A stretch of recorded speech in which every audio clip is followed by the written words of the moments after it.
Hey guys. This is part 2 of What If Naruto Has Hashirama's Memories and Abilities. Hit like and subscribe if you like this one, and also please check the author in the description.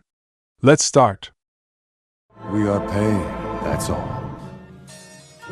We are God.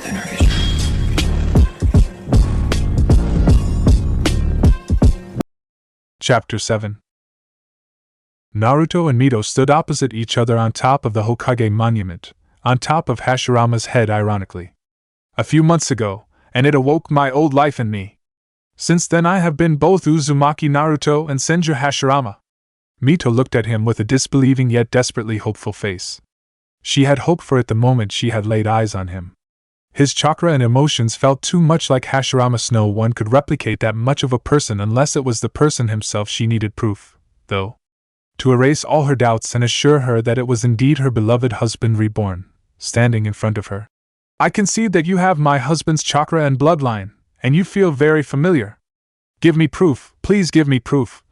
Naruto looked at her, the joy shining bright on his face. I activated your seal on the Hokage's office, Mito-chan. Not enough? Tell me something only I and Hashirama would know. Mito asked, feeling as if this were a dream. Naruto turned his back to her and observed the space above the monument.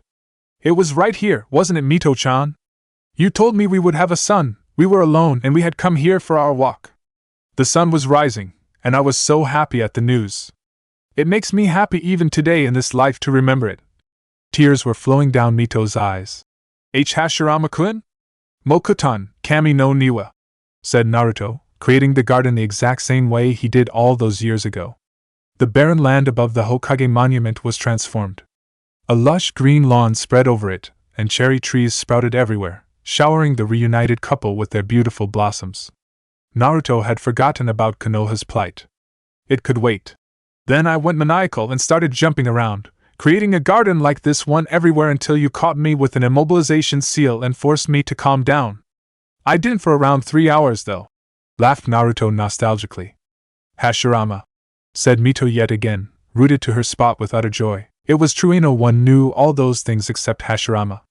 He really was reborn and in front of her. Tobirama was different though.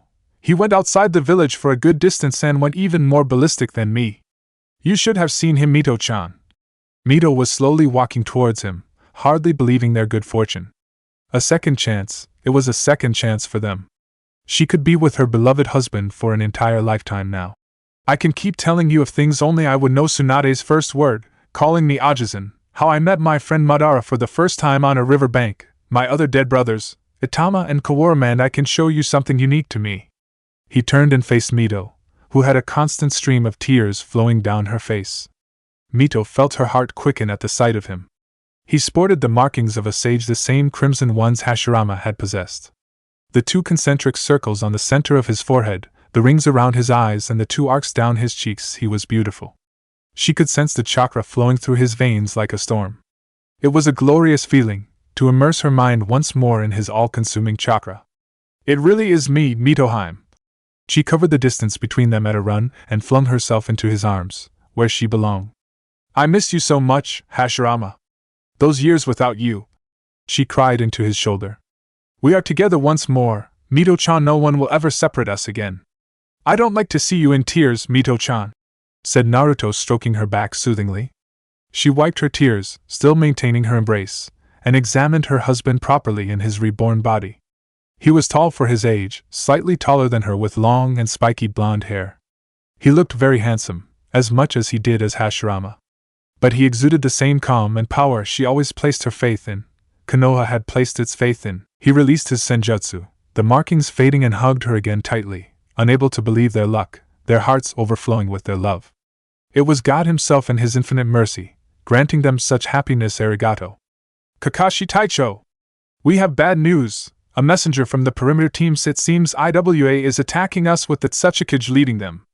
2,000 IWA shinobi will be here with the fence sitter in a matter of minutes.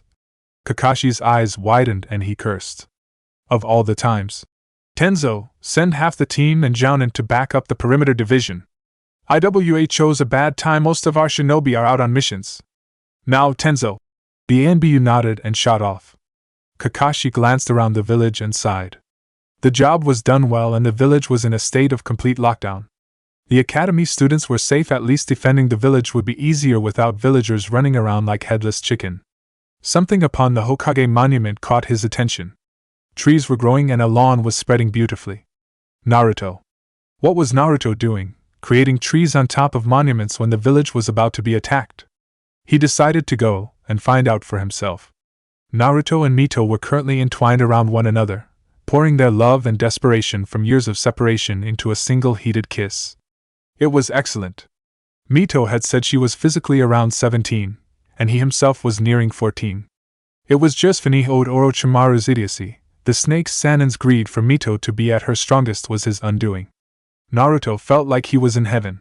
His wife's lips felt as soft as ever and her form was as soft as velvet and hard as steel at the same time.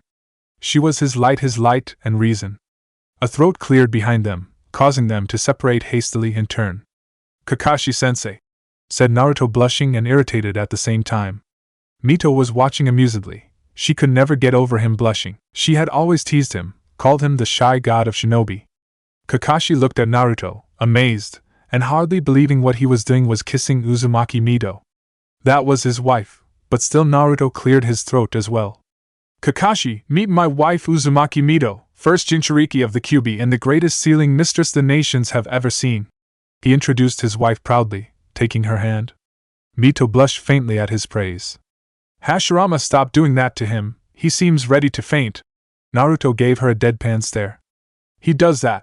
Kakashi stared at the two legendary figures reunited. He felt so happy for Naruto, but that had to wait. They would need Naruto if they were to prevail in the coming battle. Naruto, IWA is about to attack us in a matter of minutes. We have no idea how they concealed themselves. Naruto exchanged glances with Mito. It is Inoki's Maisugekyo no Jutsu, he can hide large numbers of people from view. Only Sensei Ninja or Uchiha can see through that, said Mito. Naruto looked at Mito. What do we do about Hiruzen, Mito-chan? He was always too self-sacrificing for his own good. He may do something drastic.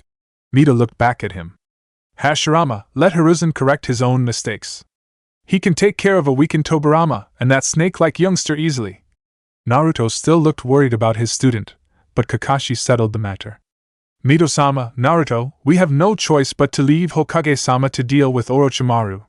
We need you both to defeat IWA as our shinobi presence in the village is at a low. Naruto looked torn, but nodded. Mito considered Kakashi. Where are they attacking? From the north and slightly from the east. They will be here soon. Naruto, please do not reveal too much of your strength. Show enough to be considered borderline S-class. We will be too busy recovering from this to deal with other alarmed nations. Naruto nodded solemnly, put his arms around Mito's shoulders and looked deep into her eyes. Let us fight together once more, Mito-chan. Mito nodded in joy. Hashirama by himself was near invincible, but together they were truly invincible. Jiraiya and Kushina were standing together, waiting for the inevitable assault. They had delayed Iwa's arrival by setting certain wide-range traps, and gained about another half hour. They were seal masters, and they used every bit of their mastery to delay Inoki. We are as ready as possible. Kushina, you have to protect our shinobi from the lava-style attacks of the Earth shinobi. It is said that Inoki's granddaughter possesses the powerful lava-style bloodline. Kushina nodded. I was never as good against IWA as against Kumo. They can disperse my Suiton and Katon with their Doton easily. They have some very strong Doton users. Anyway, will you confront the Tsuchikage alone? Jiraiya opened his mouth, presumably to say yes when a voice interrupted him.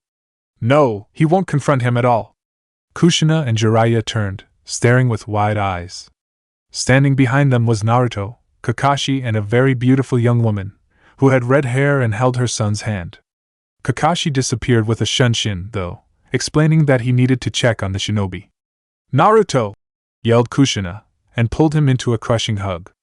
Naruto's eyes were popping out. Ka-san, stop suffering Tora. Kushina released him immediately, looking sheepish. What happened to the Sandaime, Naruto? He is fighting Orochimaru and Tobirama. I hope he is alright. His life force feels fine if a little dimmer. Naruto looked coldly at Jiraiya.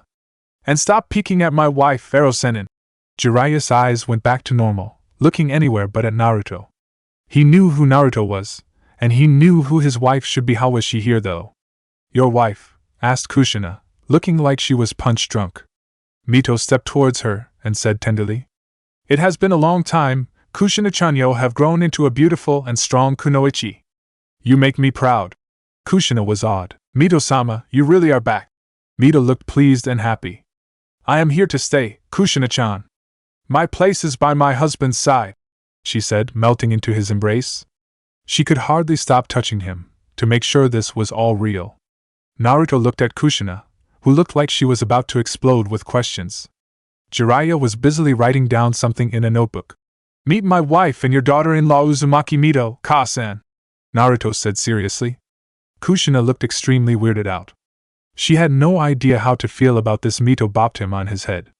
"Stop confusing everybody, Hashirama. Kushina-chan has already been in a battle anyway. How much longer do we have?" Kushina shut away disordered feelings of her son who was married before she was born and answered. "Jiraiya-sensei's scout Sayanoki is leading his shinobi at a fast pace and will be here in another half hour. We set traps for him with a wide-range swamp seal and a fire tornado seal. Lots of them. It won't stop that Tsuchikage for long, though his dust release is too strong." Naruto put a hand on Kushina's shoulder. "Don't worry about Inoki, Ka-san. I had such high hopes for him, but it seems Mu got to him after all. I guess I need to teach him again the same lesson Madara taught him." "Inoki fought Madara?" Jiraiya asked with amazement. Naruto nodded. "Not fought, exactly. No. More like got humiliated. His strength doesn't even register when compared to Madara or me. Hashirama, you are not at your old strength yet, perhaps half of it. I sense that you are growing steadily, but it will be some time till you are as strong as before. I estimate 3 years," said Mito with concern. "I am strong enough, besides I have you," he said. Mito laid her head on his shoulder, causing him to encircle her in his embrace yet again. Jiraiya went back to his note-taking and Kushina watched her legendary son and his wife with mixed feelings. Suddenly, an explosion rocked the ground. They saw a shinobi floating high above the ground and IWA ninja poured out in their hundreds in 4 groups. 3 were close, and 1 was quite a distance to the left. "Ka-san, Ero-senin and Kakashi-sensei, you go and deal with 3 groups with all our shinobi. Leave Inoki and that 4th division to us. I will teach that brat not to turn on Konoha," said Naruto, wisdom and authority in his eyes. They nodded rapidly. It was better than they had hoped for. Disappearing, they led the charge of the gathered Konoha shinobi and met IWA with a thunderous crash. He could go and wipe out the lot of them with mokuton, but he did not really want to slaughter them to the last man unless they left him no other choice. Madara had always called him soft-hearted, but that was just how he was. No, only Inoki remembered the absolute power he had wielded with the wood release. These IWA shinobi needed something they feared more than just fairy tales to confront them, if they were to be made to flee from conflict. Naruto gathered his chakra, a shining silver aura manifesting around him. Mito too gathered her strength, a rippling gray chakra forming around her. The legendary couple looked at each other and disappeared towards battle. Inoki watched the ensuing battle from high in the air. This was his chance to take out Konoha.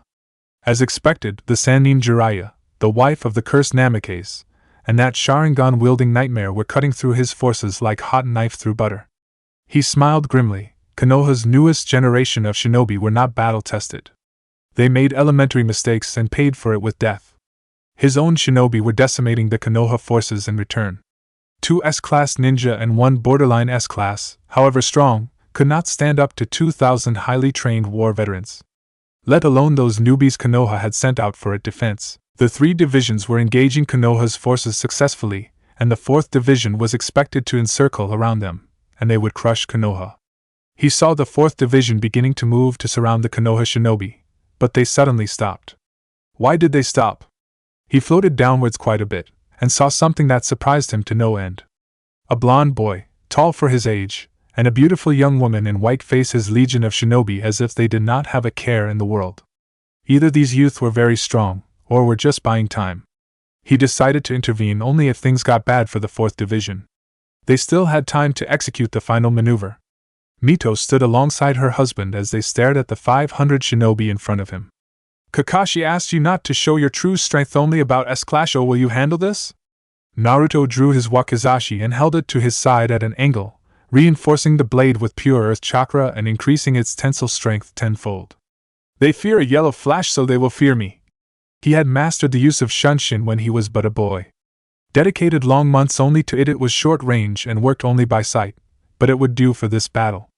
Mito-chan, defend me against long-range attacks. I would do it myself, but you know I must restrict my show of strength. Mito nodded. Go, Hashirama. Naruto nodded and disappeared with a yellow flash, and appeared in front of the IWA ranks. Then he began to slaughter them before they could even blink. Inoki could hardly believe his eyes. Ranks upon ranks of his shinobi were falling like flies, not even able to react. He strained his eyes, and saw something that chilled him to the bone. A flash of yellow moving across the stunned ranks, almost too fast to even spot. He was killing them with impunity. This had to stop. He was not as fast as the Namikaze butcher, but he was fast enough. Pure white energy began gathering itself between his palms, shaping itself into a three-dimensional petal. This threat would be eliminated soon. Kushina, Jiraiya and Kakashi were upon a small hill, watching the battle unfold. They had put up a barrier seal to recuperate and consider their next move. Their teams were fighting well enough, but it was obvious they would have to retreat back to Konoha soon enough. These IWA shinobi seemed handpicked. They were probably the top tier of Iwa's shinobi. All of them were probably A rank or high B rank. Some were IWA A and BU. That made it hard for them to kill their enemies. Kushina had fought many battles, but she had not faced an army of high-level shinobi. IWA had staked much on its assault. Kushina suddenly heard something that froze her heart, and made Kakashi and Jiraiya turn towards the voice in disbelief. It is the yellow flash of Konoha! Run! They saw the division Naruto and Mito-sama had gone to confront running back to the main force helter-skelter. Behind the rapidly retreating battalion, she saw something amazing.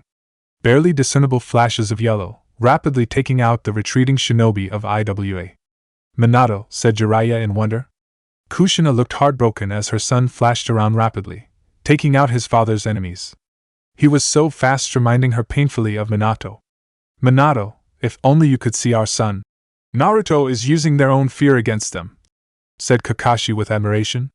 But he too was rattled at how much Naruto reminded him of his sensei as he used the shunshin. Jiraiya pointed to a glowing white light above Naruto's general area. It's Inoki. He is using dust release against Naruto. He must be really scared by the reappearance of the yellow flash to go that far so fast. Kushina looked very worried. My baby. Mito saw her husband stop and resheath his blade as he watched the remnants of the battalion run back to the main force. He had surprised her with his situational awareness, a legacy of this lifetime, she thought. She followed the line of her husband's sight and saw Inoki preparing to launch dust release. No you don't, Inoki. Inoki thrust his hands toward Naruto. Jin-tun, Genkai Hakuri no Jutsu! A huge column of white light descended from Inoki's position in the skies towards Naruto, ripping through the air at an unbelievable speed. Mito appeared next to her husband and slammed her palms together. Fuinjutsu, Ryoshi Furutashiru! Naruto watched as his wife countered Inoki's attack with a particle filter seal. Her own innovation, her proficiency with seals really astounded him. Inoki's white light just dissipated into shining embers falling harmlessly onto the floor. Naruto looked at Mito and nodded with admiration for her as Inoki looked at them with indecision and floated back to his own army. Disengage! Kushina watched as Inoki's attack was dispersed by Mito-sama, and that Tsuchikage floated back to his own army ordering them to disengage. The Konoha shinobi too disengaged, and within a short while the battle lines were formed once more, Konoha facing IWA. They were outnumbered 2-1, and they could hold out from inside the village. Of all the times for Konoha to have so many of its shinobi out on missions, she watched with relief as Naruto and Mito appeared next to Kakashi and Jiraiya. She went up to meet them. Inoki is forming up to attack again. We must retreat to Konoha. Our forces are wounded and weakened, and the reserves inside the city will help us outlast the siege. It is for the best. Kushina-san IWA has lost about 500 of its own, and still has about 1,000 fresh shinobi. We on the other hand are down to 300, all of us weary. Jiraiya and Naruto acquiesced as well, albeit reluctantly. It would not take long for Inoki to reform his forces and attack with unfamiliar tactics. They passed the order. Inoki watched with satisfaction as the Konoha shinobi ran back to their village, but he could not let them escape to their village. He did not come here to lay a siege. My fellow shinobi, watch as Konoha retreats. Do not fear the imitation yellow flash, as he is fleeing too. They must be at their limit. Do not let them escape to their hidey hole. His shinobi cheered, having reorganized.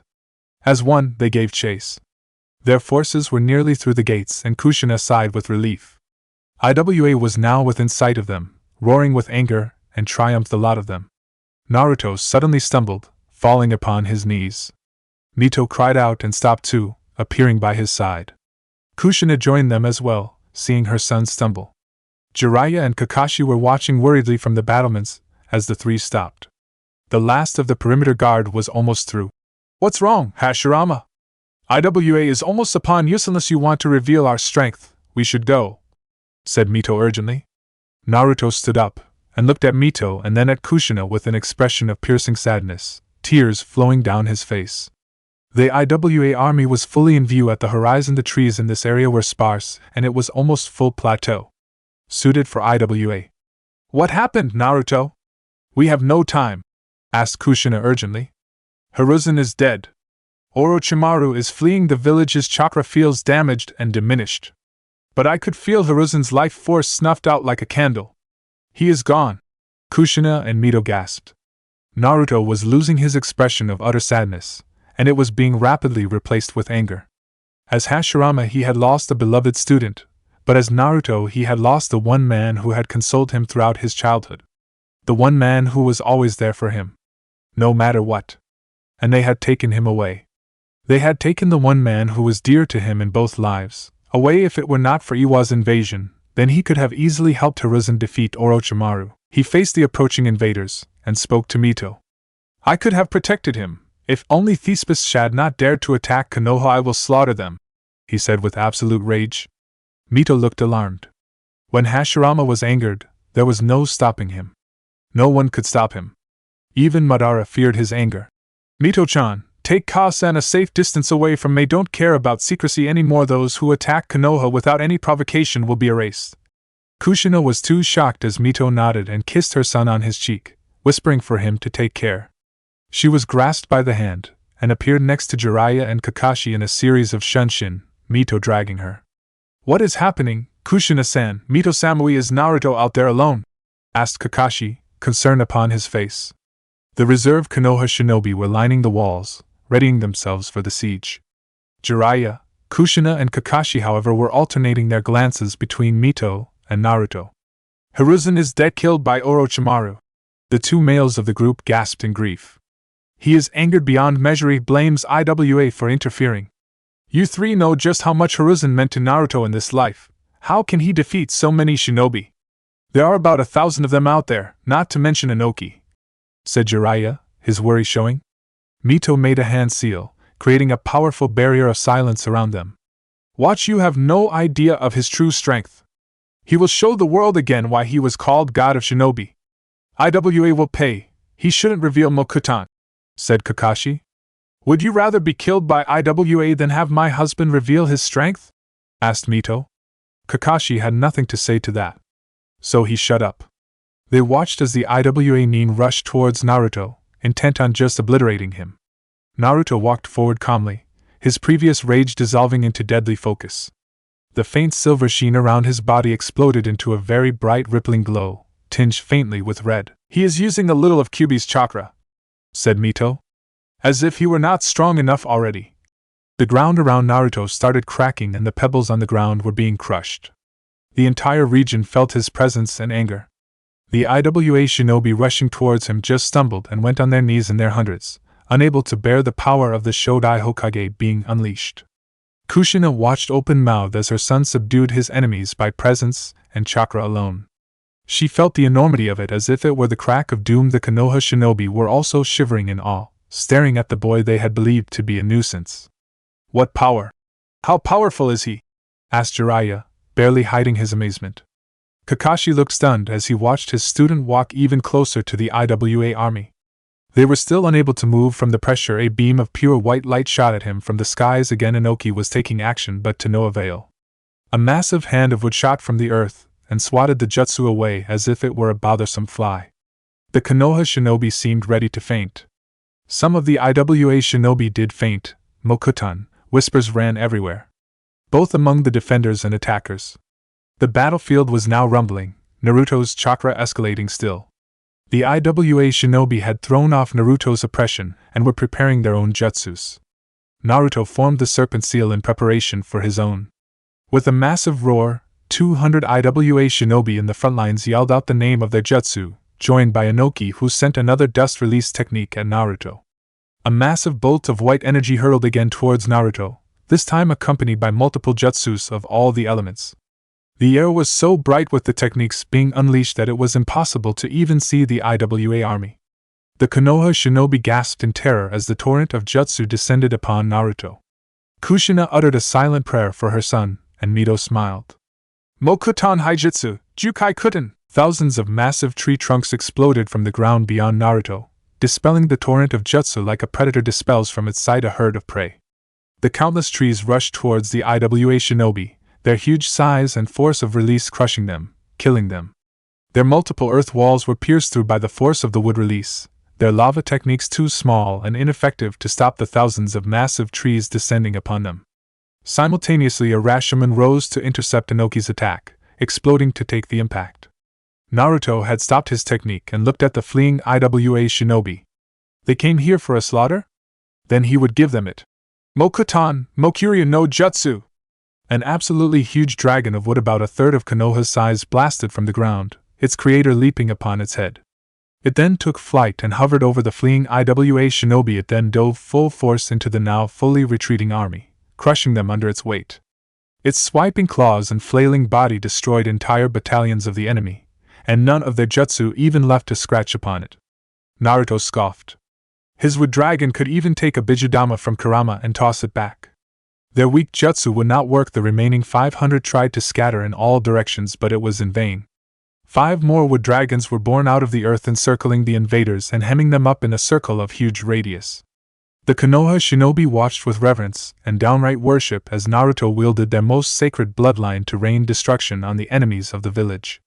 Kushina and Jiraiya watched with amazement as they saw the full power of the mokuton being wielded for the first time in nearly a century. "Is this the power of the mokuton?"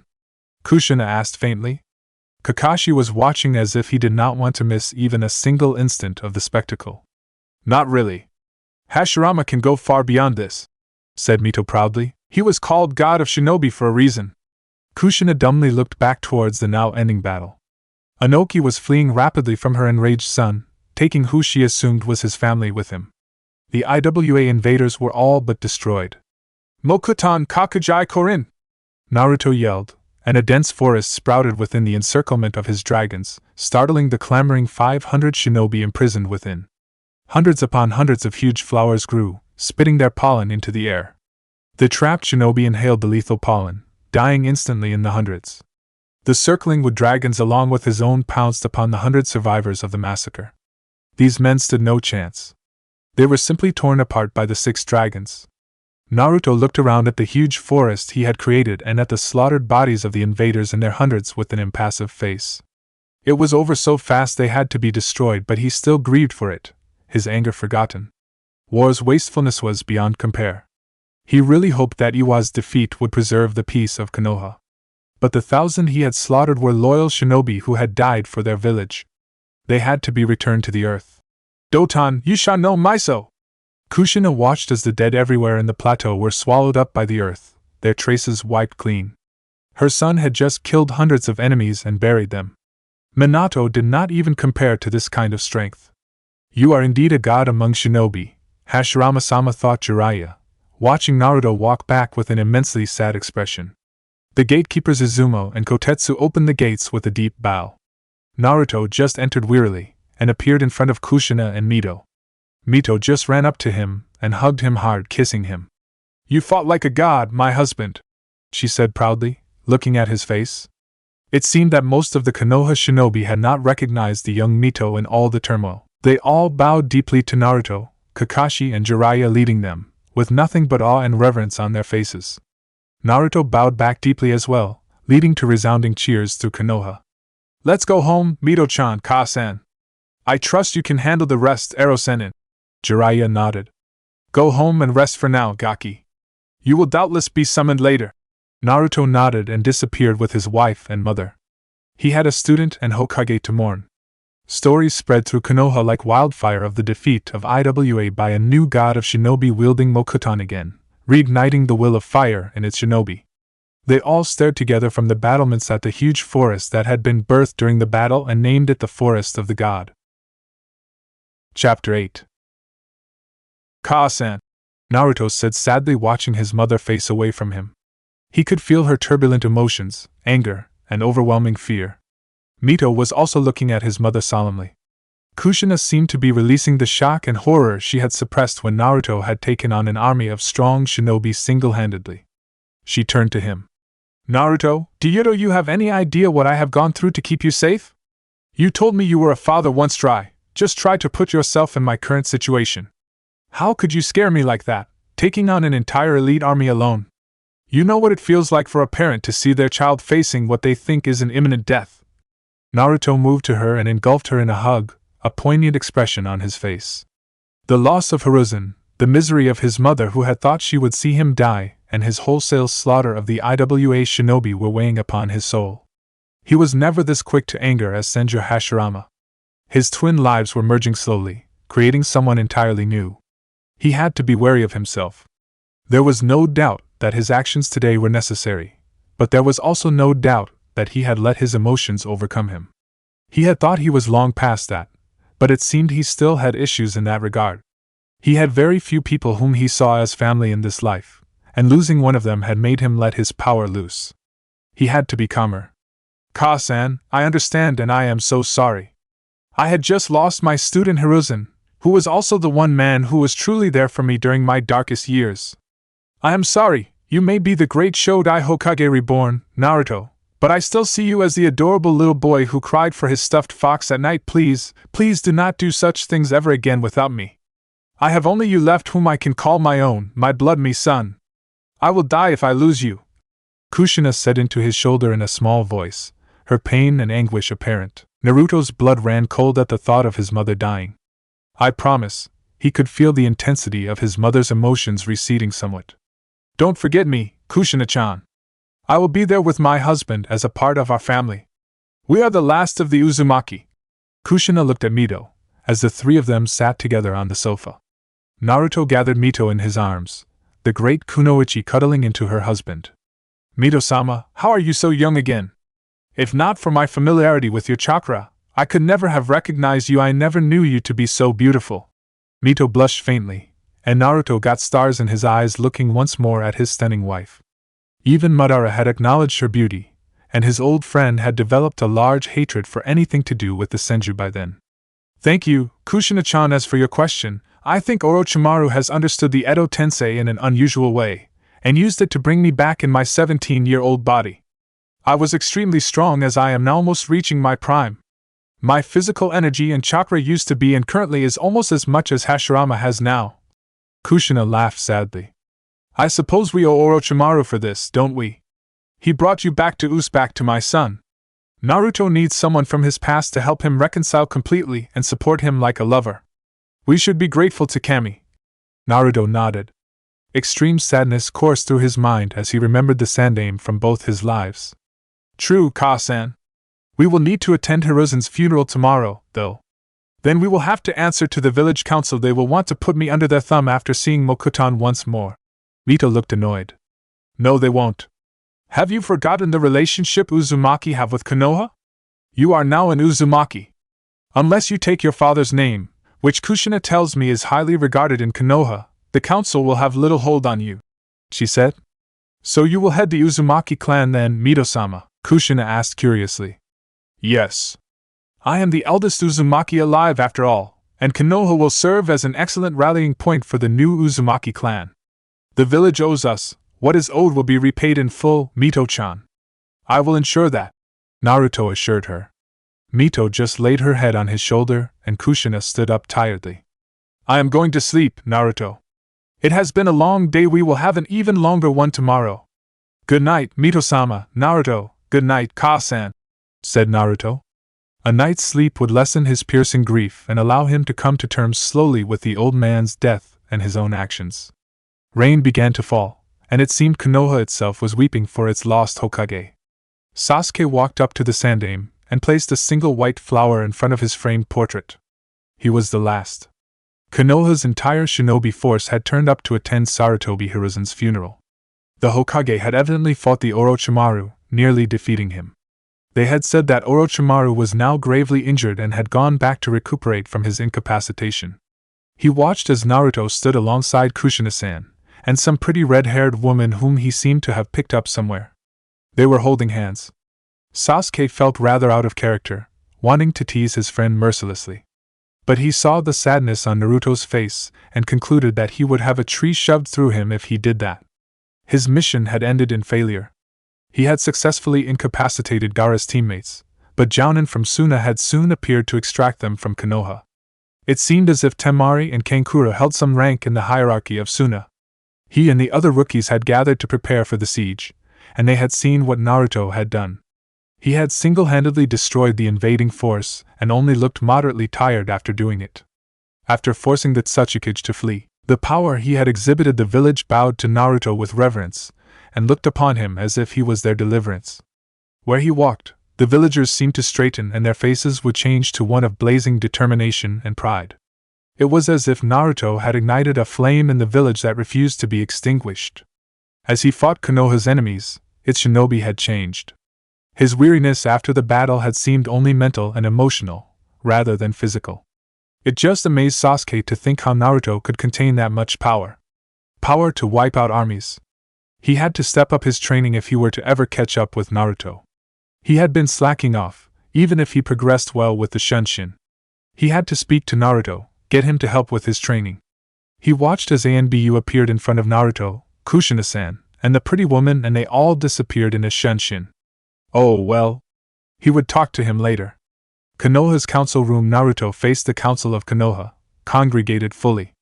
On the left side sat the shinobi consisting of the clan heads. Inuzuka, Hyuga, Nara, Akimichito, name a few. He could see Hamura, Koharu and Danzo staring at Mito with amazement and at him with apprehension. Hiruzen's seat was empty, and it brought him a deep pang of sadness. He had been told by the Anbu witness of Hiruzen's actions. He felt proud of the Hokage, proud at his sacrifice and sad at its necessity. To beat Tobirama and Orochimaru at his age, he would honor Hiruzen's sacrifice. Let us start this council with the most pressing matter at this moment. Uzumaki, Naruto, step forward, said Hamura in an authoritative voice. Naruto just sighed and went up to stand in front of the council. We have many matters to attend to after yesterday's invasion, and we cannot waste time. Thus we will go directly to the issue. Naruto-san, you destroyed those barbaric Iwa shinobi with the sacred bloodline, mokuton. Here Hamura and Koharu stared at him with something akin to respect. Danzo just stared at him blankly. You have the utmost gratitude of your fellow shinobi and Konoha as a whole for defending us in our time of need. After your actions at the field of battle, the Council of Konoha has seen fit to appoint you to the rank of Jounin. This matter is not open for discussion, stated Hamura firmly. The shinobi in the room were giving Naruto looks of respect and awe, inclining their heads in his direction. Some bowed. The clan heads were giving sour glances to the civilian side at this statement. What had happened to the smooth working of this village? Did it really always need me to prosper? Thought Naruto with frustration. Was it only his strength that had held his shinobi together? He had for the longest time thought it was something else. He had thought it was his ideals. Seeing Hamura's maneuvering, feeling all their deplorable emotions in the air, made him sick. He wanted out. The civilian council were quite predictably shouting their objections. Morons, silence. The civilians have no say in the workings of the shinobi hierarchy. It was only the Shodai's kindness that allowed nuisances like you in this room in the first place, came Hyuga Hayashi's cutting voice. The civilian council members just froze, unable to bear the killing intent. Naruto agreed wholeheartedly. His kindness to the civilian population as Hashirama had come back to annoy him. Indeed. We have received reports from our Anbu eyewitnesses that Mito-sama was resurrected by Orochimaru. Mito stepped forward. Indeed I was. Orochimaru resurrected me in this form, and I was able to break free of his bindings and return to a human body. I am Uzumaki Mito. The council seemed stunned, only the three elders even seeing the Mito they had known and the beautiful woman in front of them. This is indeed Mito-sama, her chakra still burns bright, said Koharu. Her reputation as a censor was once widely known throughout the nations. The civilians were open-mouthed with their surprise. They kept on whispering, unable to keep up with the astronomical changes introduced to Konoha after the battle. "We are glad to see you alive and young once more, Mito-sama."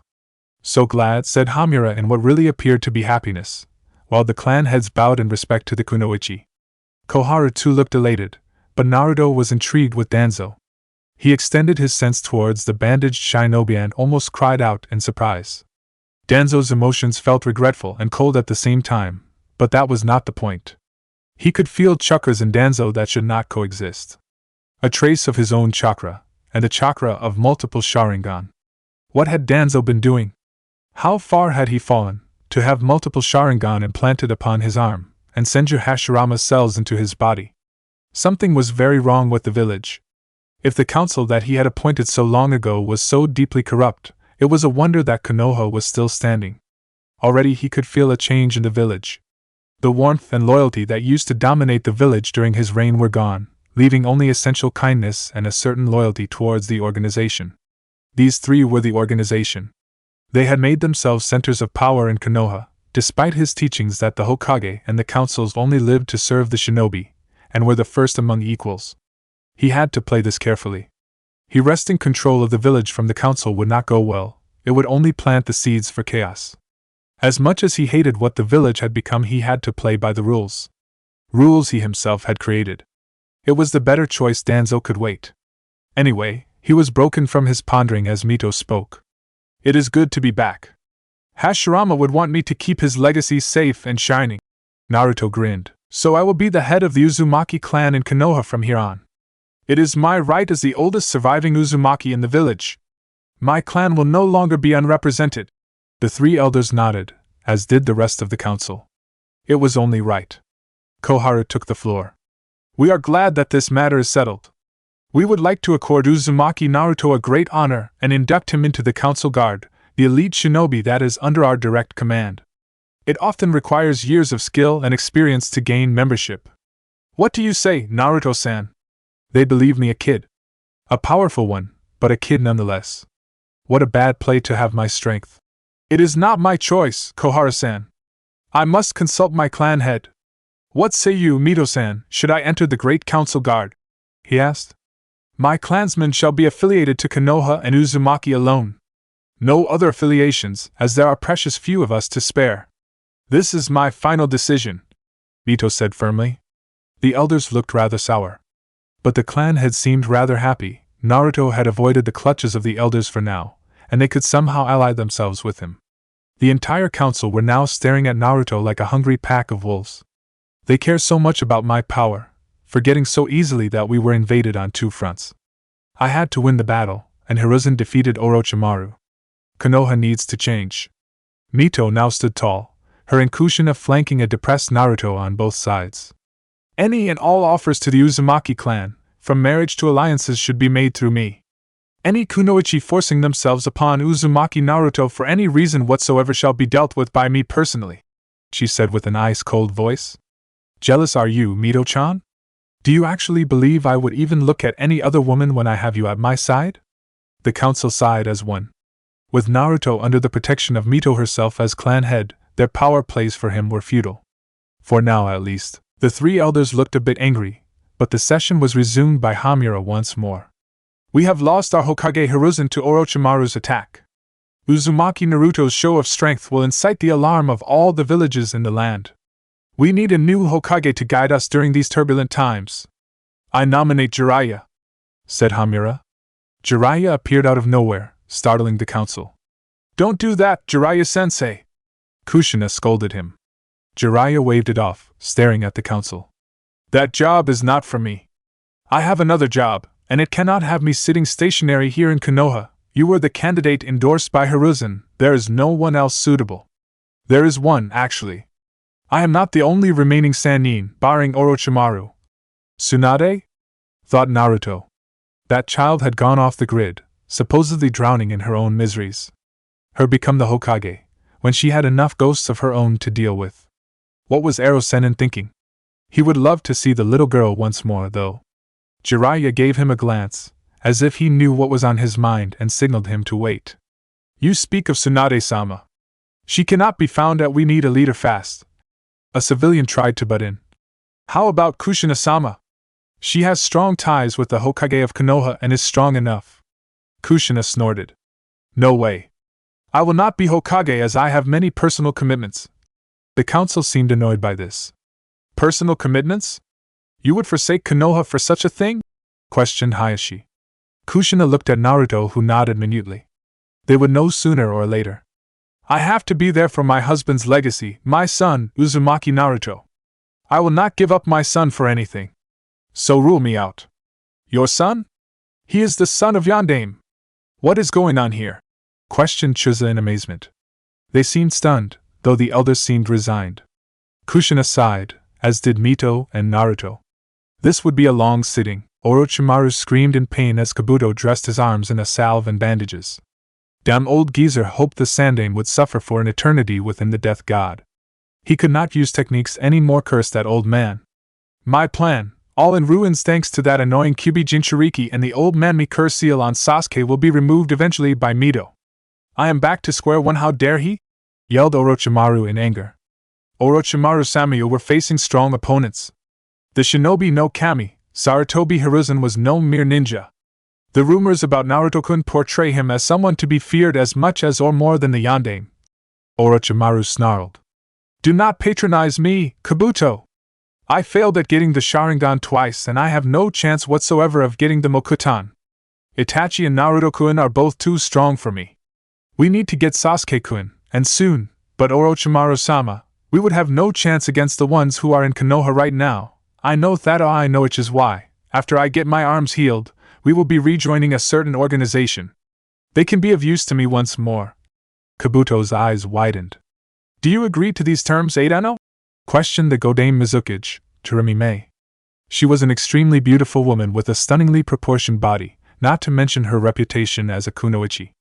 She was to be feared as a Kage. Defeating the Sanbai Jinchuriki and a Kage to boot in combat was no mean feat. Considered the woman in front of him and considered her treaty.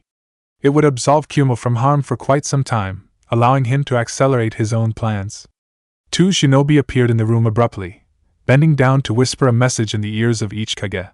The two leaders listened for quite some time, their eyebrows climbing higher and higher and their jaws dropping. I looked at Mei. I wager we heard essentially the same news. To think that Inoki himself and his personal army were defeated by that boy. Mei looked intrigued. He is a very strong shinobi, Uzumaki Naruto. To think he possesses the mokuton and on such a scale. A nodded with wonder. The message had startled him a lot. Yujito had been right. Her prompt message had allowed him to be prepared for this eventuality. It seemed that Naruto was becoming strong with the mokuton. Too strong. The balance of power in the nations would be shifting with this. He was already being called the god of shinobi, inheriting the title from Hiruzen. He had earned it on the field of battle, defeating a Kage and his armies simultaneously. He owed Yujito. To have that power directed against his village would be disastrous. Mei, though, was secretly happy. So that is your son, Kushina-san. It seems that the Namikaze family is the true strength of Konoha. I need to meet your Naruto. As fast as possible. Both Kage resumed their discussion, plans whirling in their minds after hearing the new developments. Did you speak to Matatabi Kurama?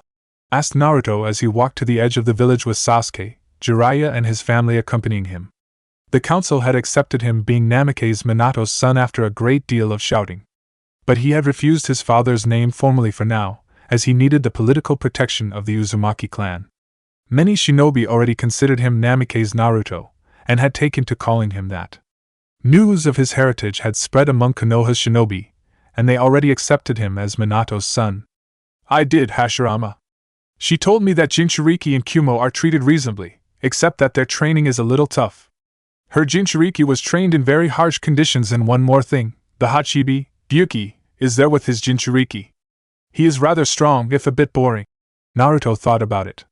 The nearby Jinchuriki had claimed Gaara as her capture, taking him to Kyumo.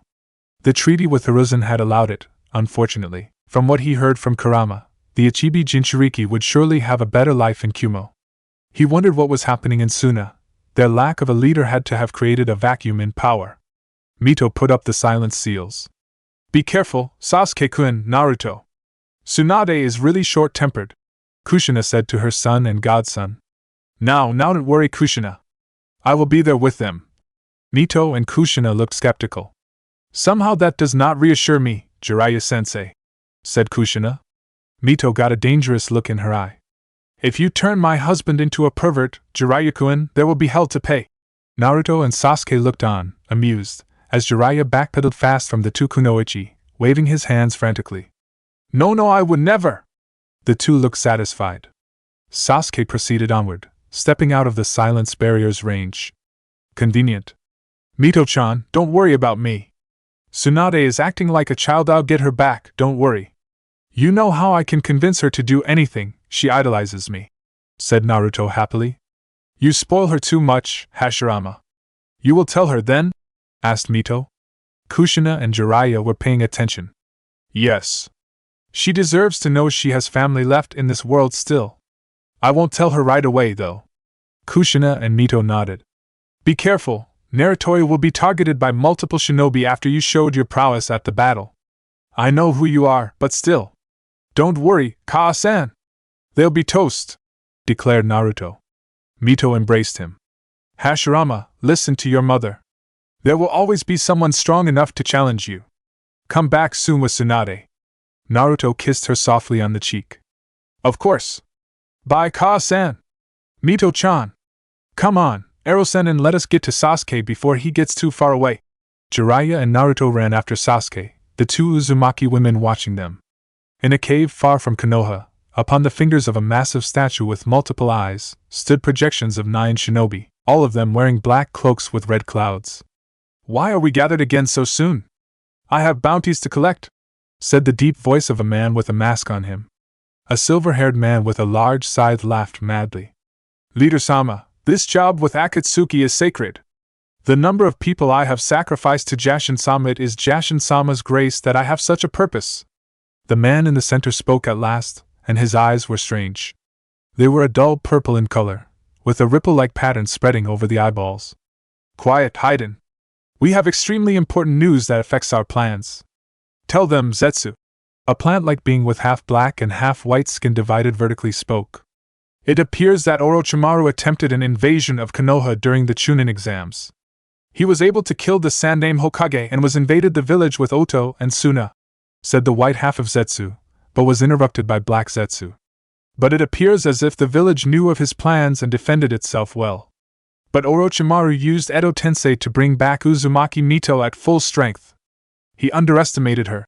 Sharingan eyes widened, and the other shinobi began to curse softly. I can deal with Uzumaki Mito if necessary. But we will avoid confrontation with her till absolutely needed. Proceed, Zetsu, ordered the leader. But that is the least of our worries. The Ichibi Jinchuriki then went haywire, but the Niabai Jinchuriki stopped him. They fought in their tailed beast forms. A grotesquely hunched form with a face mask asked, Did that not destroy the village? Orochimaru won, it seems. No, Sasori. Uzumaki Naruto contained both Bijou with the prison of Mokuton. Their reactions were instantaneous. Impossible. To confine the Bijou, it is the Shodai Hokage's strength, Mokuton, of all things, Jashin-sama. He will be your sacrifice. What? Silence, ordered Pain. Listen first. Continues Zetsu, that is not the whole story. He then left the third to deal with the snake, and then accompanied Mito to an unknown location. After which, IWA attacked in force, about 2,000 of their strongest, under Inoki's command. Eyes widened everywhere. Oh yeah, I bet the old man got them right. His dust release is true art. An explosive masterpiece. A blond and tall young man shouted. I'm sure it is. Deidara the Kyuubi Jinchuriki confronted them, and Zetsu proceeded to describe in detail what the battle had entailed. There was absolute silence when he finished. Only Inoki and his family had left alive. And then, Itachi, the Kyuubi is your job, yours and Kisame's. Too bad you can't capture him, is too strong for you. We know he's stronger than you, don't we, Kisame? Laughed Deidara. Kisame snarled at Deidara. The techniques he used are Hashirama's own techniques, and it seems like he possesses the might and skill of the Shodai himself in battle. This will make his capture difficult. Pain, Itachi said. I know of Hashirama's strength, and that boy has it. He created several square miles of forest with little effort, and he looked only minimally tired after the battle. He is extremely strong, and is growing stronger steadily.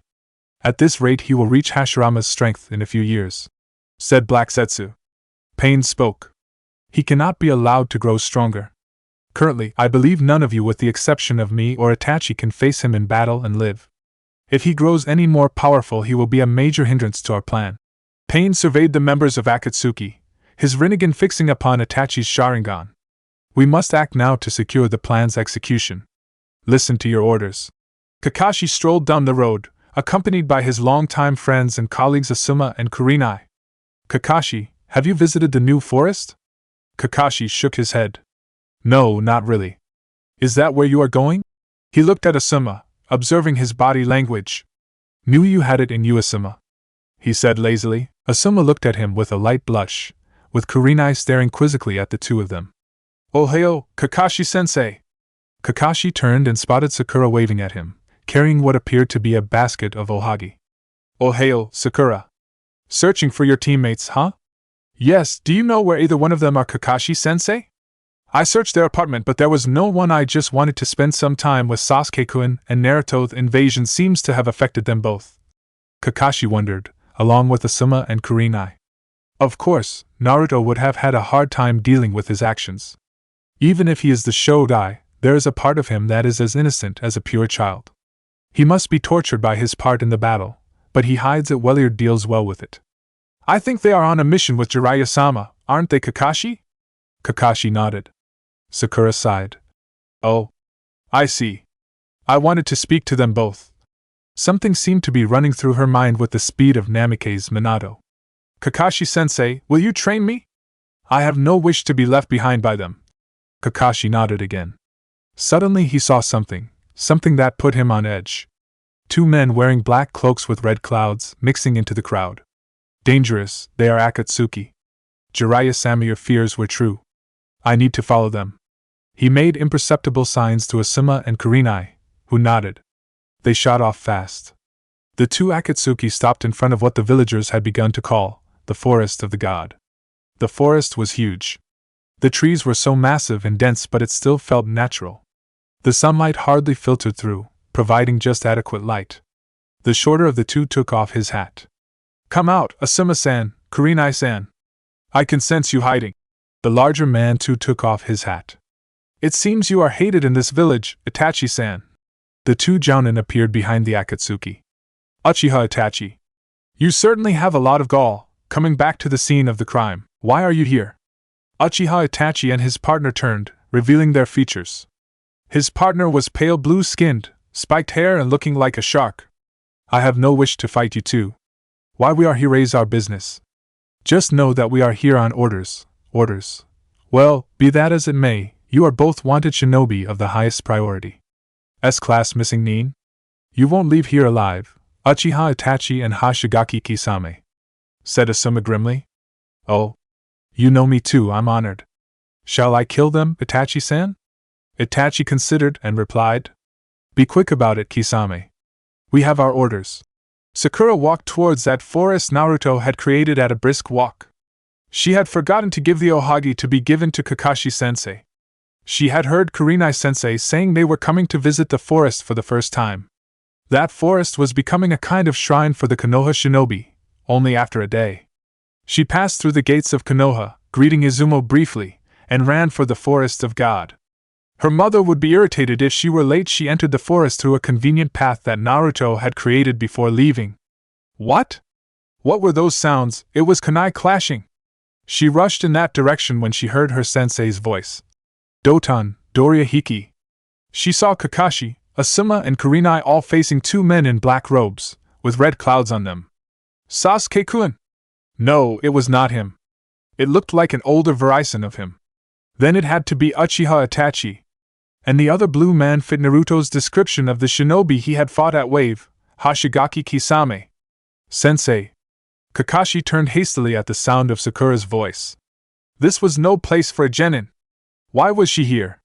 Sakura, what are you doing here? Leave now. Kurenai yelled. Sakura seemed frozen, unable to take her eyes off Itachi's face. Kakashi cursed. Of all the times for Sakura's obsession with anything Sasuke to get in the way, Itachi appeared in front of Sakura, looking deep into her eyes. The pink-haired girl just fell in a heap. We are taking the girl, Kisame! Itachi appeared next to Kisame, Sakura slung over his shoulders. Kakashi was absolutely angered. Sakura had nothing to do with this. Unless oh no, Naruto. They were aiming for Naruto. Itachi, leave Sakura and go. Or else, Itachi paused, looking at Kakashi. Asuma and Kurenai were exhausted from their battle. Only the copy ninja was fit to fight. Do not make threats you cannot back, Kakashi-santhese is necessary. I will not hold back if you continue. Kakashi did not answer, and unveiled his Sharingan. Oh, a Sharingan! Itachi-san, we have to deal with him here and now. The girl will not be secure in a fight, said Kisame ferally. Itachi nodded infinitesimally. He turned his stoic face upon Kakashi, and his Sharingan morphed into a pinwheel, making the Jounin gasp. Manjikyu Sharingan. Your eye cannot match mine, Kakashi-san. I am the true heir of the Sharingan. They called me the most powerful Uchiha since Madara. I will show Yumi visual prowess. Kisame was grinning. Don't look into his eyes, said Kakashi sharply. Asuma and Kurenai averted their faces. True Sharingan can resist my Manjikyu a little, but you are no Uchiha, Kakashi-san. Tsukuyami! Kakashi was transported into a bleak world with a red moon and clouds moving rapidly, and he was lashed to a cross. Itachi stood in front of him with a bared katana. This is the world of Tsukuyami, Kakashi-san. The most powerful genjutsu I can bend space and time to my will here. You will feel pain for 3 days. Kakashi felt pure pain rage through him, and he cried out. Ah! 72 hours 59 minutes and 30 seconds to go. Kakashi screamed out again and again, being stabbed by multiple katana on all sides. Faintly, he remembered a conversation he had with Naruto this morning. Kakashi, do you know you have the Manjikyu Sharingan? I knew you would sense it. Having fought so many Uchiha no Naruto, it is not that. I got it after watching my teammate die, said Kakashi. Naruto nodded sadly. I am so sorry, Kakashi. But remember that you possess has great power. I do not presume to advise you, but in my experience a weapon not used is a weapon wasted. I know you risk blindness with its excessive use, but do use it very occasionally. You must be familiar with it in case a dire situation arises. Kakashi shook his head. It is not that I do not want to use it, Naruto. It is simply that after one use, I tend to fall in exhaustion. I am no Yukihathet, and no opponent I have met warrants the use of that eye. Naruto looked sharply at him. Uchiha Itachi possesses the Manjikyu as well, and if you ever meet him, remember, you can match one Manjikyu with only another Mangekyu unless you are so strong that Dijitsu becomes irrelevant. Do not hesitate to use it in such situations. Kakashi considered deeply, and then nodded. Thank you for the warning, Naruto. I will be sure to keep that in mind. Naruto nodded and shot off. Kurenai and Asuma watched as Kakashi stared into Itachi's eyes, and began to slump. Suddenly Itachi slumped as well, Sakura nearly slipping off with emotion. Then he straightened up with great effort, staring at Kakashi with unbridled surprise. Kakashi asked in a hoarse voice. Your organization it is called Akatsuki, is it not? You plan to take Naruto and all the other Jinchuriki. Itachi looked tired as well, but a lot more surprised than tired. Kisame was staring at Kakashi with wide eyes. You must not be allowed to live if you have Manjikyu Sharingan, and have this much knowledge, Kakashi-san. Itachi laid Sakura on the water gently, and stared at Kakashi with his eyes, the pinwheel formation not fading. Kakashi too stared back with his own single Manjikyu, preparing for the battle he feared he could not win.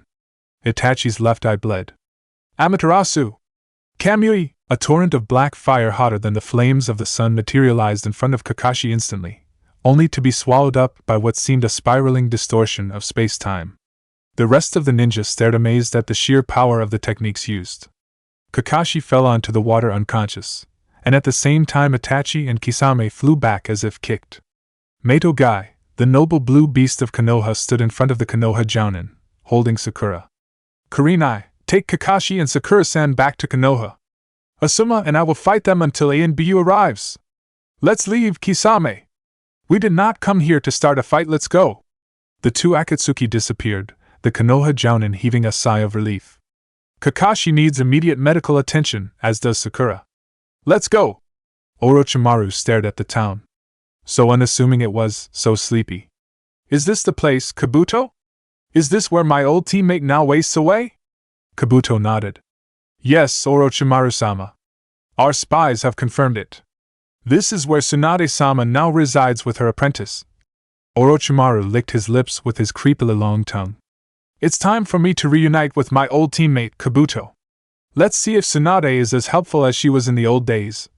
Kabuto smirked. Chapter 9. Jiraiya and Naruto walked alone, leaving Sasuke in the clearing they had adopted for a training ground. Sasuke was really giving his all to the new fire technique Jiraiya had taught him. He still has to teach me the Grand Fireball, thought Naruto. Sasuke had learned Shunshin from him, and had progressed rapidly with that technique. Naruto did not really need the fire technique, but he thought it would be prudent to have at least one fire technique in his arsenal. Do you want to learn a technique of the Yondaime, Naruto? Naruto turned fast to him, excitement on his face. You mean the Hiraishin no Jutsu? Jiraiya laughed. No, not that one. I do know the theory behind it, but the seals are customized so well that it can be used only by those with Minato's blood in them. It is a very powerful technique. Naruto looked a bit disappointed. Any theory behind the working of the technique would be of little use, until he had the exact seal array and understood it to the fullest extent. He really doubted if Minato had left the seal array scroll lying around. He had to speak to his mother. No, Naruto. I will show you the Rasengan. It is an A-rank technique that was deadly when used in conjunction with Hiraishin. The terror your father inspired with this is legendary. Naruto was really excited. A new technique. His mokuton, though it felt extremely natural and peaceful, was very familiar to him. Second nature. He had not had the joy of learning a new technique as Hashirama for a long time now. Show me, Arrow Sennin! Jiraiya adopted a deadpan look, holding out his hand. Money! A tick mark appeared on Naruto's face. Really, he had to pay to learn his own father's technique? He stared at Jiraiya with a cold look. Mokuton. Jiraiya waved his hands fast. Okay. No need to get excited. Watch carefully, Naruto, with both eyes and sense. Naruto nodded, satisfied. Pure chakra began rotating in Jiraiya's hand, contained into a sphere. The chakra seemed to be chaotic, thought Naruto. He concentrated hard, both upon the technique and Jiraiya funneling his chakra to make the technique work. Turbulence. That was the essence of his father's technique. The powerful chakra being moved in chaotic rotations, and being contained into a sphere that's it. Jiraiya stopped his technique, looking expectantly at Naruto. The blue ball of chakra winked out of existence. Silence barrier, Arrow Sennin. Jiraiya nodded. Naruto looked at Jiraiya with wonder in his eyes, once they were secure. That is a beautiful technique. My father was indeed a genius. Jiraiya looked closely at Naruto. You look like you are familiar with the Rasengan. I have seen something very similar to it, but on an unimaginably larger scale. To mimic that technique, what technique, Naruto? Naruto looked at Jiraiya sharply. Bijudama. The ultimate attack of the Biju, causing massive destruction. The 9 tails could even penetrate my defense, even when I used the Goju Rashimen. Jiraiya looked fascinated. Here was someone relating legend, someone who was legend himself. Was it during your fight with Uchiha Madara? Now Naruto looked sad, thinking about his long-gone friend. He had tried so hard to save him. Madara had been consumed with hatred. He wouldn't listen. Yes, Madara. We used to be so strong, the two of us. No village Diretto attacked Konoha with the two of us standing to defend it. Uchiha Madara and Senju Hashirama, closer than brothers, stronger than the entire village combined. Naruto shook his head, coming out of his reminiscences. That was a bygone era, and he would leave the past where it belonged. Anyway, I had that Bijudama fired against me enough times to understand its workings. But the kind of control required to mimic it must be earned through practice only, that much I can see. My perfect control might help me learn it faster than others, but still it will take time, Naruto said. Jiraiya nodded. True. Rasengan takes shape manipulation to the highest possible level, Naruto. Even for someone with control like yours, it will take training. There are actually 3 steps to mastering this jutsu. The first step is... Damn it! Swore Kakashi. Guy looked at his rival as if he had declared he was Orochimaru's loyal subordinate. Kakashi never swore that loud. What is wrong, my eternal rival? Kakashi looked at him, his visible eye blazing with anger. Sakura has left the hospital. I think Itachi showed her something disturbing in his genjutsu. Something to do with Sasuke, no doubt. She left a note telling she was going to warn him. We need to pursue her. Guy looked at him warningly. We have to notify the council before leaving the village in the next few months. Those are the rules for elite jounin, damn! Swore Kakashi again, and disappeared. He had to get these irritating formalities over with. If Sakura came to face Itachi again, she would die. He felt only little exhaustion, as he had thrown off the worst of the Tsukuyomi with his own eye. He had to save his students. The more Naruto got acquainted with Jiraiya and his eccentricities, the more he felt that his godfather was a man of his word. He was a super pervert. The first time he had accused Jiraiya of being a pervert, the man had with wide eyes and weirdly wiggling fingers proclaimed himself the super pervert. Naruto had scoffed, dismissing his boastful claim. The man had discussed with him the three vices a shinobi could fall into: women, alcohol, and money. That hypocrite. He was currently indulging all three of those so-called vices, leaving him to practice the Rasengan.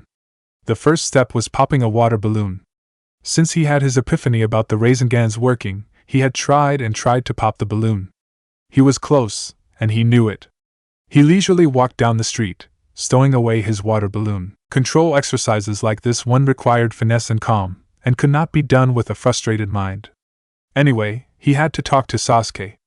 The Uchiha had really been killing himself with that self-punishment he called training. Naruto appeared in front of their hotel, walked up leisurely to their room and pushed open the door. Sasuke was staring at open space with his Sharingan activated, presumably training his Jujutsu. Training the Sharingan, huh? Sasuke turned to look at him. Yeah. I need to use the Sharingan well with Shunshin. I have the eyes to keep up with my speed, and I will make use of it. What do you think? Naruto nodded. An excellent idea, Sasuke. A true user of the Sharingan and the Shunshin simultaneously will be fearsome. Just like Uchiha Shursui. I would recommend that you learn Kenjutsu as well. Sasuke looked thoughtful. Yes. That would go very well indeed. Kenjutsu was an extremely useful and sophisticated art. In fact, the finesse required for Kenjutsu would be higher than that needed for Taijutsu. He already had his sword, and he had Kushina-san to teach him. He had Naruto to spar with. Sasuke felt rather happy. His training was in the right direction. His momentary elation, however, was quelled by a shrill voice. A voice that was too familiar. Sasuke Kyuen! Naruto looked at the door in alarm, sensing Sakura's extreme agitation. Something had happened. Appearing in front of the door, he opened it swiftly to reveal a disheveled Sakura who promptly threw herself upon Sasuke, making sure he was all right. Are you all right, Sasuke-kun? Are you hurt? Sasuke gently pried Sakura's invasive hands off his body. Calm down, Sakura. What happened? Tell me slowly.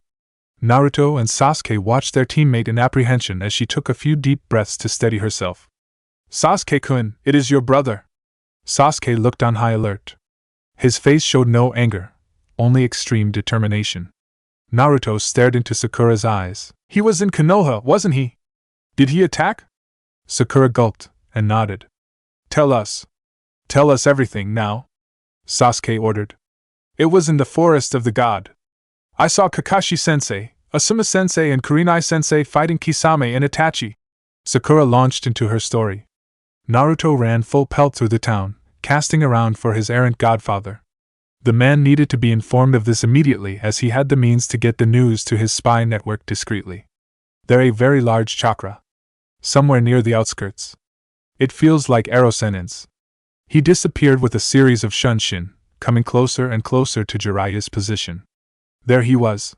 Sitting beneath a tree, giggling like an idiot doing his so-called research. Hey, Erosenen! Listen! Itachi and Kisame targeted Konoha again, and tried to capture Sakura Dash. Where is she? Interrupted Jiraiya. Right here. She came to warn us, Erosenen. Itachi and Kisame might target her at any time. Can you install some security seals in our rooms? Jiraiya nodded and disappeared. Naruto sighed and sat down in Jiraiya's spot.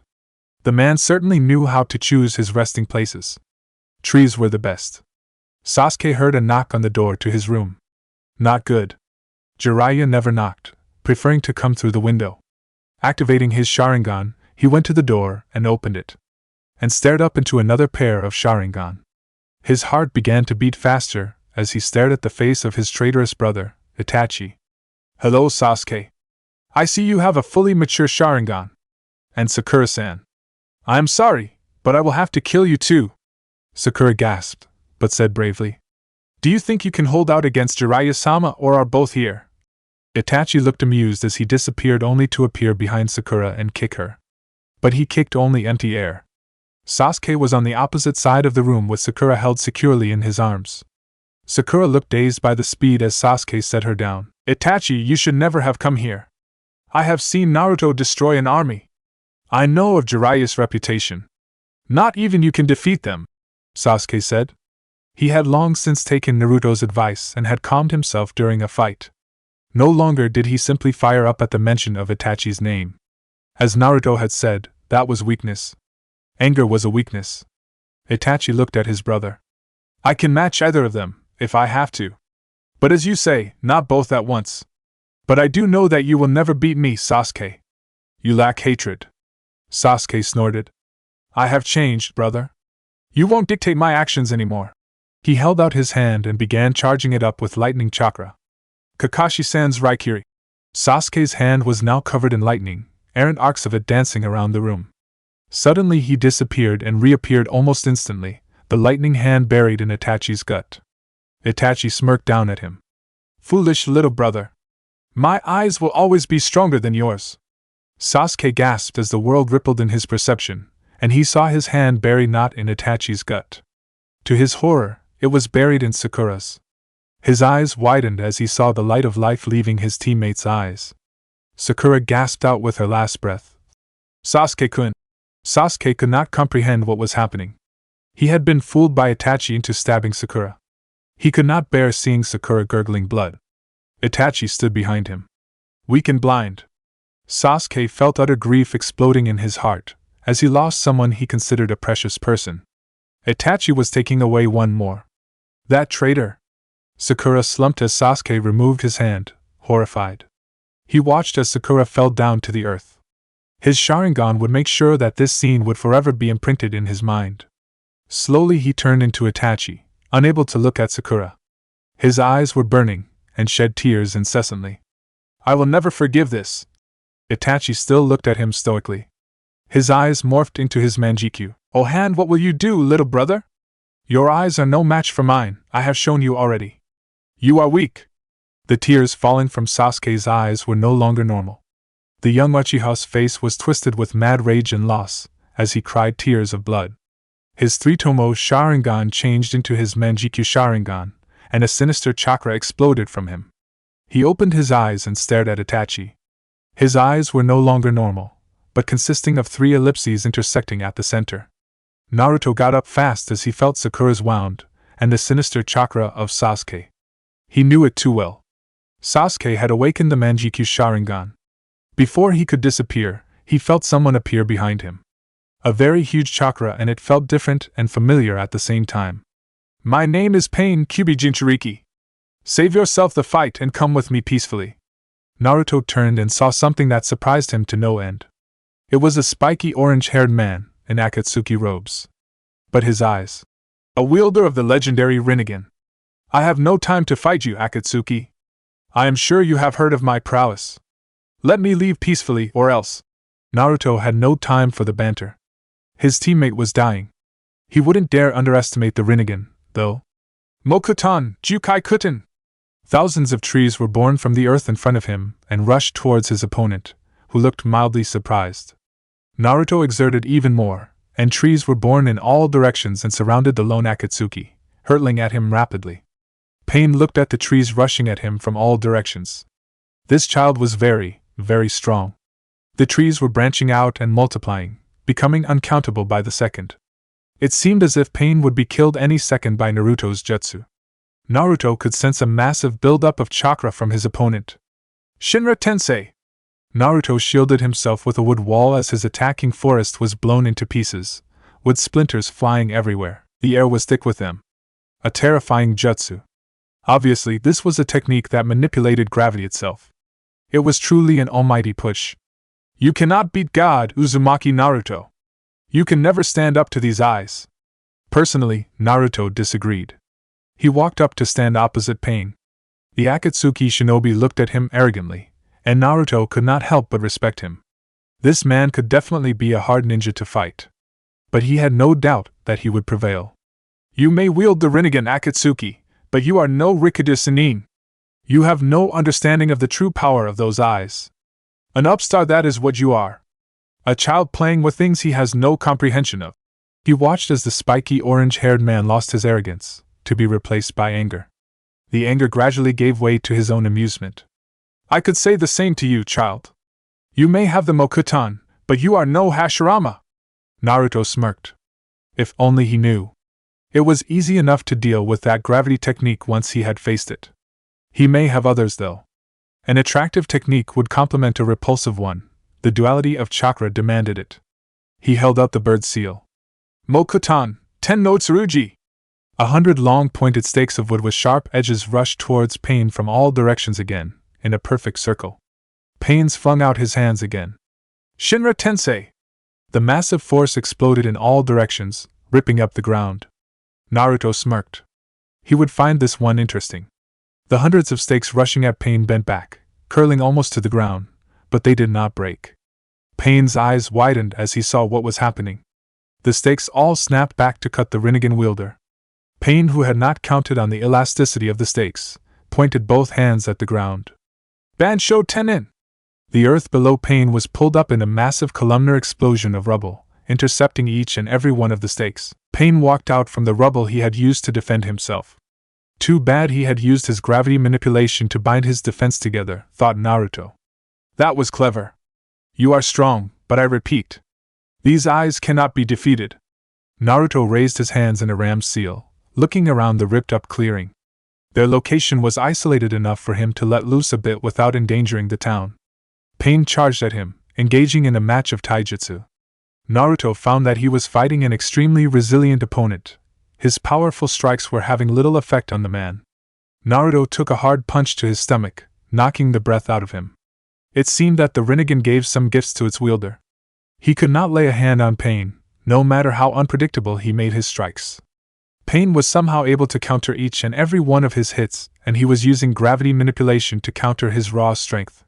Naruto shone silver for a moment, and slammed his hands down on the ground. A shockwave similar to the one he had sent at Orochimaru rushed towards Pain, blasting the ground beneath it to bits. Shinra Tensei! This time, the force that blasted outwards from Pain easily overcame his own shockwave and flung him back, painfully striking him hard, breaking bones. Naruto landed a few hundred paces away, falling hard. He could feel his ribs broken, his wrist damaged. If he had a normal body, he would have gone down instantly with multiple broken bones. If he had Hashirama's body fully developed, he could have shaken off that blast easily. But now, he took minor injuries. He concentrated healing chakra to the areas and they healed instantly. His eyes snapped up to Pain in utter resolve. He slammed his palms together and shouted his technique. 6 huge dragons of wood rose out of the earth, floating up in the air magnificently. Naruto stood up on one of them, directing his creations. Naruto flared his chakra, shining bright silver. The dragons began to shine silver as well as they flew in the sky, circling around Pain's location. Pain looked at the sky with wonder, seeing it filled with dragons that shone with the Kyuubi Jinchuriki's chakra. He flung out his hands, gathering his chakra for this technique. It would be big. Naruto pumped his chakra through his dragons, as the wood they were made of were so conducive to chakra that it was almost as if they were an extension of him. He could feel Pain gathering his chakra as well, presumably to unleash that huge gravitational push. The dragons floating high in the air opened their mouths, revealing a shining silver light within their mouths. Heavenly pillars of light. A technique he had not used for a long time. It was as stronger than even Bijudama if he wanted it to be, but he wanted to keep the terrain surrounding them relatively undamaged. He used mokuton to conduct, amplify and shape his chakra into pure energy. The dragons dived from every direction towards Pain in a circle, causing the Akatsuki shinobi to gather even more chakra. The air was saturated with the sheer amount of power they were exuding. Mokuton, Hikari no Ten no Hashira, intoned Naruto. 6 huge columns of burning silver light descended from the mouths of the diving dragons, flashing towards Pain in a heartbeat. The air was impossibly bright, filled with Naruto's technique. Shinra Tensei! Another explosion rippled out of Pain, this one larger than ever. The columns of light were not dispelled, only deflected. The 6 columns of light collided with the ground chaotically, thrown out of course by Pain's jutsu. The combined explosion, also joined by Pain's gravity manipulation, caused a huge explosion, multiple shockwaves emanating from it. Naruto's sight went white as he shielded himself with a wooden sphere, and let the other 5 dragons dissipate. This fight could not continue at such a level. The village would be destroyed. Already he could feel the massive shockwaves generated buffet the village, but thankfully only at the edge. He watched from high up in the air, standing upon his dragon, high enough in the air to escape that explosion. He could still feel Pain's chakra down there. The cloud of dust parted slowly to reveal the ground. A crater. A crater that spread to at least a kilometer, and went around half a kilometer deep. He could sense the alarm of the villagers. They were frantic. The crater had not encompassed the village, thank Kami. But he assumed that the shockwaves had caused a momentary storm in there. His dragon dived, landing upon the ground. He jumped down to confront Pain, his wood dragon following faithfully behind him. Do you really want to attract so much attention to yourself, Pain? Destroying this village in our fight would cause the villages to focus upon Akatsuki. Do you want that? Pain looked at him impassively. That is of no import. I want you captured, and I will take out anything in my way to see that happen. Perhaps you should stop fighting. Naruto stared back calmly, as well sure that Pain knew his answer. The two faced each other inside the crater they had created. The ground started rumbling, the rubble breaking into even finer pieces everywhere as they readied themselves for another bout of combat. The air behind Pain suddenly distorted spirally, causing a man in Akatsuki robes and an orange mask to materialize. Toby is here! Toby is a good boy! He will take Leader-sama back to the hideout! The man yelled out in a childish voice. Naruto stared at him. Pain was looking at him with annoyance on his face. But Naruto could sense the Manjikyu Sharingan in the weird orange-masked man, and a very strong chakra. Traces of his own chakra. He was irritated. Why did everyone have his chakra these days? Toby, I need to finish this. Stay out of it! But Toby shouted his denial childishly, and gripped Pain's shoulder, causing them both to disappear in a swirling vortex of space-time. Naruto sighed. That was one fight he did not want to do in a populated area.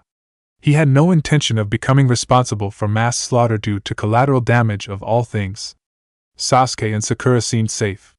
Jiraiya's chakra had also stopped fluctuating, indicating that his fight was over as well. He could sense the pervert moving towards his teammates. He could sense a chakra he had recognized before. Was it him who had assaulted Sasuke? No matter, he would find out the truth today.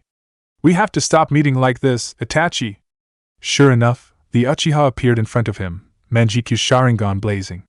Tsukuyami, Naruto suddenly found himself in an empty world where clouds raced against a blood-red sky. Itachi appeared in front of him. Naruto tested the nature of the genjutsu by sending out momentary pulses of his own chakra. Strong. Very strong indeed.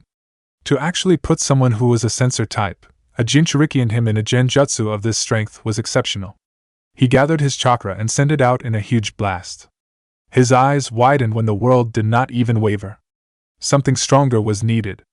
I need to talk to you, Naruto-kun. I cannot do so if you keep irritating me with those blasts of chakra. Naruto studied Itachi. You know this cannot hold me. I do. But I wish to talk to you, and this is the safest way. I control space and time in this perception. What did you do with Sasuke? The world shifted into his hotel room, where he saw Sasuke facing down Itachi, Manjikyu blazing. I will never forgive this, Itachi!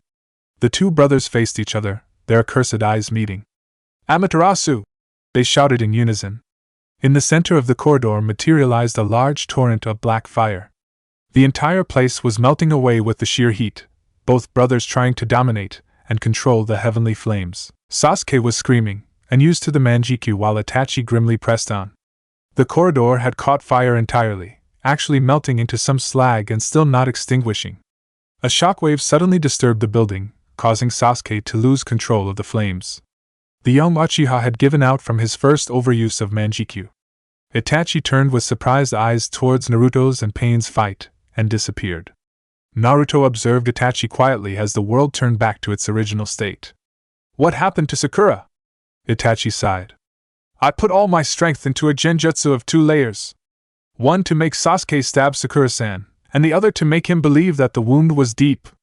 It is not easy to overpower Sharingan, but I can do it. Naruto nodded. From your emotions and your actions I can only conclude that your aims do not lie with Akatsuki. Tell me, what happened in the Uchiha massacre? Hiruzen was going to tell me, but he was killed. Will you tell me? Itachi looked at him sharply. Yes, I know all about that. You, Naruto-kun, are an enigma. You have the pure raw strength of Hashirama, you have his potent chakra, and you use his exact same techniques. I have my suspicions about you, but I would like you to tell me in exchange for the truth about the Uchiha massacre. Naruto considered. If Itachi proved to be trustworthy after all this, then he most definitely would deserve to know his secret. You go first, Itachi. Show me what happened that night. Itachi nodded and the world began to change and mirror the events of the massacre, and Itachi's perspective. A young Itachi learning and perceiving the truths of the village and its ancient heritage. A young Itachi learning of the balance of power in the elemental nations.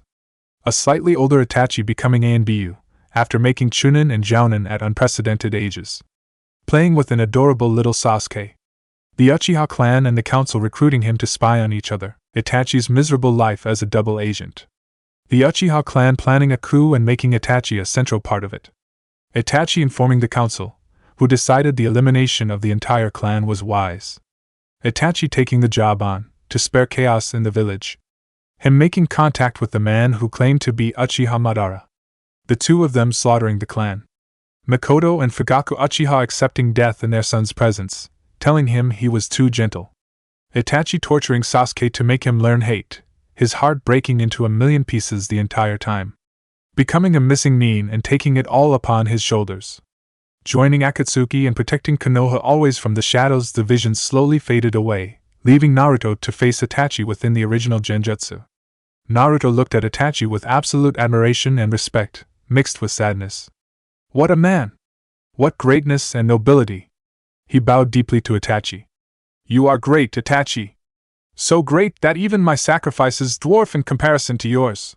You deserve to know my secret. Listen carefully, and know your answer. Use that manjikyu of yours to stare at my mind's reflection. Naruto used the connection Itachi had allowed between them to show him the truth of his own identity, and watched as Itachi's face began to transform from stoic to true wonder and joy. He ended the visions at the point when Hiruzen was convinced beyond belief that he was Hashirama. A smile lit up Itachi's face, his eyes burning with happiness and amazement. Amazinto have you back as Uzumaki Naruto, Hashirama-sama. With you protecting the village, don't get too comfortable, Itachi. I may be strong, and I will surpass even my old strength. Itachi could not help but gasp at this. But there is more to the Akatsuki than just what has been revealed. The one who called himself Uchiha Madara in your past was an impostor. Itachi's face grew even more surprised, but Naruto continued urgently. I need to tell you what I think. I think that the impostor is involved with Akatsuki for a reason. Pain has the Rinnegan, as you well know. He has no mastery over those eyes, or the battle would have been much tougher. Do not let your guard down because I am back, Itachi. Konoha needs you now more than ever. Itachi nodded, still looking uncharacteristically happy. But my burdens are lessened, Hashirama-sama. With you watching over Sasuke, my plans for him are unnecessary. I will not turn him into the darkness anymore and orchestrate my own death. I can protect Konoha better if I am alive, now. Naruto nodded. I have no doubt that you have read the tablet in the Nakano Shrine? Itachi nodded. That is how I got the secrets of the Manjikyu. Naruto continued. Then you know of the history between Senju and Uchiha. You must have an idea of the Rinnegan's power. If Pain attacks again with all his strength, I will be the only one standing between him and Konoha's destruction. There is much more to this. What do you mean when you say, Pain's full strength, Hashirama-sama? Listen carefully, Itachi. I could sense that Pain was nothing more than a puppet, and that he was being controlled by chakra transmission from another location. I could sense 5 other such puppets, and I assumed they each wield the 6 paths. Itachi looked very alarmed now. If the true Pain attacks with all 6 paths unified, yes. Only I can defeat such a person, as Konoha stands now. There must be a reason he is using the splitting of paths. You must find out, Itachi. I will be concentrating on getting back to my full strength, so I can defend Konoha when Akatsuki makes their move. I will find out, Hashirama-sama. And one last thing. You are the only one who can decipher more of the Rinnegan secrets. You know what you must do. Will you consider it? Itachi nodded slowly. I will. Will you tell Sasuke of your identity? He is a child, Itachi. A troubled one, but a child nevertheless. I will burden him with such knowledge only when he is ready. I want him to be my true friend, not my follower. On that note, I would ask you to drop the honorifics as well. Call me Hashirama, here. All right, Hashirama. I think we have spoken as much as necessary. I can feel Jiraiya-sama approaching.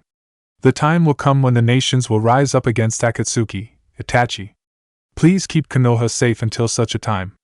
Itachi nodded and the illusion broke, leaving Naruto facing Itachi in the devastated crater. You are a greater shinobi than me, Itachi. You have my word that your sacrifice will not be forgotten by Konoha. And I will take care of Sasuke, don't worry about him. Concentrate on Akatsuki, and we will meet when you see fit. A smile broke through Itachi's face before he disappeared. Naruto turned around and spoke. What happened, Ero-sennin? The white-haired sage appeared in the crater, whistling at the scale of the damage. Who did you fight, Gaki? I fought Kisame to a stalemate, and still did not cause this much damage. Naruto sighed. I will tell you everything later. But first, are Sasuke and Sakura safe? They are. Kakashi and Guy followed Sakura here and got them out of that burning hotel. They are on the way back to Konoha. Those flames were Amaterasu, weren't they? I had to seal them up with my strongest fire suppressor. We can talk in a more secure environment, Ero-sennin. Too many secrets. Jiraiya nodded, and the duo disappeared with a shunshin. Chapter 10. That Rinnegan wielder is a very serious threat, Ero-sennin. You said a former student of yours had awakened those eyes, but my opponent did not look like him. Jiraiya looked very interested. If I didn't have to deal with Kisame, and then extract Sasuke and Sakura, I would have loved to have a look at your opponent. Can you henge into him? Mokuton, henge! Standing before the Toad Sage was an Akatsuki-cloaked man, with orange spiky hair. The legendary Rinnegan eyes blazed, giving off a sense of unfathomable power. Jiraiya gasped. Yahiko? You fought Yahiko? Naruto transformed back into his original body. No. I sensed that the one I fought was being controlled via chakra transmission. I know he was the embodiment of Tendu, the divine path of the Rinnegan. Jiraiya looked confused. If you are right, then Yahiko is dead. No one else has the chakra to transplant those eyes onto themselves. It has to be a descendant of the Rikuda Sannin. So Nagato is the one behind all this, and is still alive. And what did you mean by paths? Nagato. So that is his name. Ah, yes. The much is known about the Sage of the Six Paths, or about those eyes. I know that it has 6 paths: Deva, Asura, Preta, Naraka, animal and human. There is much more to those eyes, but this is all I know about it for sure. The rest of what I know is the usual legend about the sage. I believe I faced the Deva path today. His jutsu was Shinra Tensei after all. He was an extremely formidable opponent, and I think if he comes at me with all 6 paths unified in his true body, I will have to fight quite seriously. Then we need more information. If someone using Nagato's eyes, or Nagato himself has resurfaced, it is indeed a serious threat. Akatsuki is becoming very strong, and I think they will continue to quietly gather strength before making a bid for the bijou.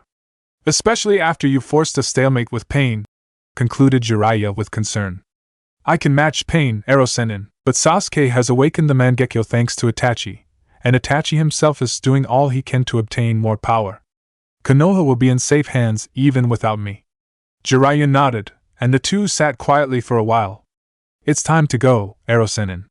Sasuke and Sakura are safe in Konoha, and we will do what needs to be done to get Tsunade back. I should never have brought Sasuke along, but I suppose it all worked out. Naruto stopped his ponderings of yesterday's conversation and stared at the town they had just reached. Tanzaku Town, the place where Tsunade was sighted last.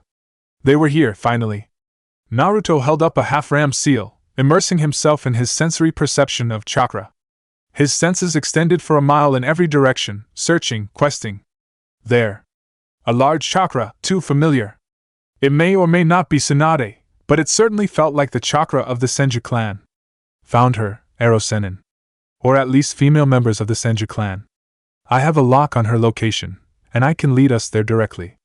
Jiraiya nodded, and the three of them followed Naruto through the town. Naruto had healed Sasuke and Sakura, the two having sustained only minor damage. Sasuke's chakra exhaustion was dealt with easily enough, and the Uchiha had become as quiet as the grave since the altercation with his brother. Kakashi and Guy had taken his teammates back to Konoha. As much as he hated to admit it, Sakura was a liability as of now. Kakashi had been furious with her. But she was yet to recover completely, and Sasuke had wanted to go back. Naruto thought of Itachi, and his plans for Sasuke. He really wanted to tell Sasuke everything, but he respected Itachi too much to interfere in Uchiha affairs.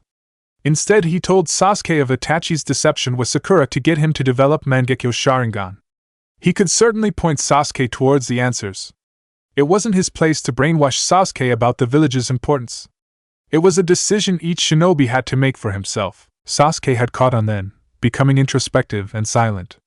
He was actually putting the facts together, and was asking himself why Itachi did what he had. Naruto hoped that the answer he found would not cause him to lose himself. Sasuke had shown no intention of wanting to continue with the mission, instead wanting to go back to the village. He claimed he had to read something he couldn't before. Naruto understood. I will try my best to reunite Sasuke with you, Itachi. It is my promise as a shinobi. I only hope he won't lose himself to the darkness when he learns what happened to you. They paused in front of a bar in a busy street. Naruto looked at Jiraiya. This is the place, Erosenin. Shall we go? Jiraiya nodded, looking anxious and happy at the same time. He pushed open the doors and Jiraiya followed, and he set course towards Tsunade's chakra. His sensing led him to an occupied table with a pig crawling upon it. He lifted his head and gazed upon his granddaughter, his grown-up granddaughter. When had the little girl become so beautiful? Her blonde hair was now long and in pigtails, just like when she was little.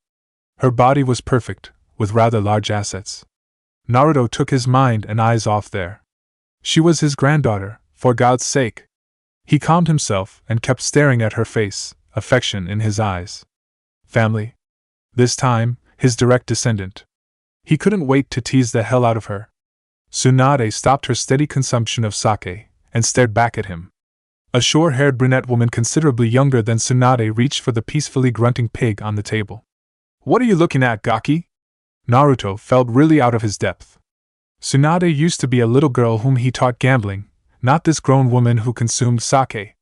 He felt a temptation to wrest the sake bottle from her hands and scold her till she cried. Jiraiya appeared behind Naruto, noting his discomfort. Naruto looked like a startled deer as he stared at Tsunade with a conflicted face. Jiraiya! Shouted Tsunade, her attention off the kid. Hello, Tsunade!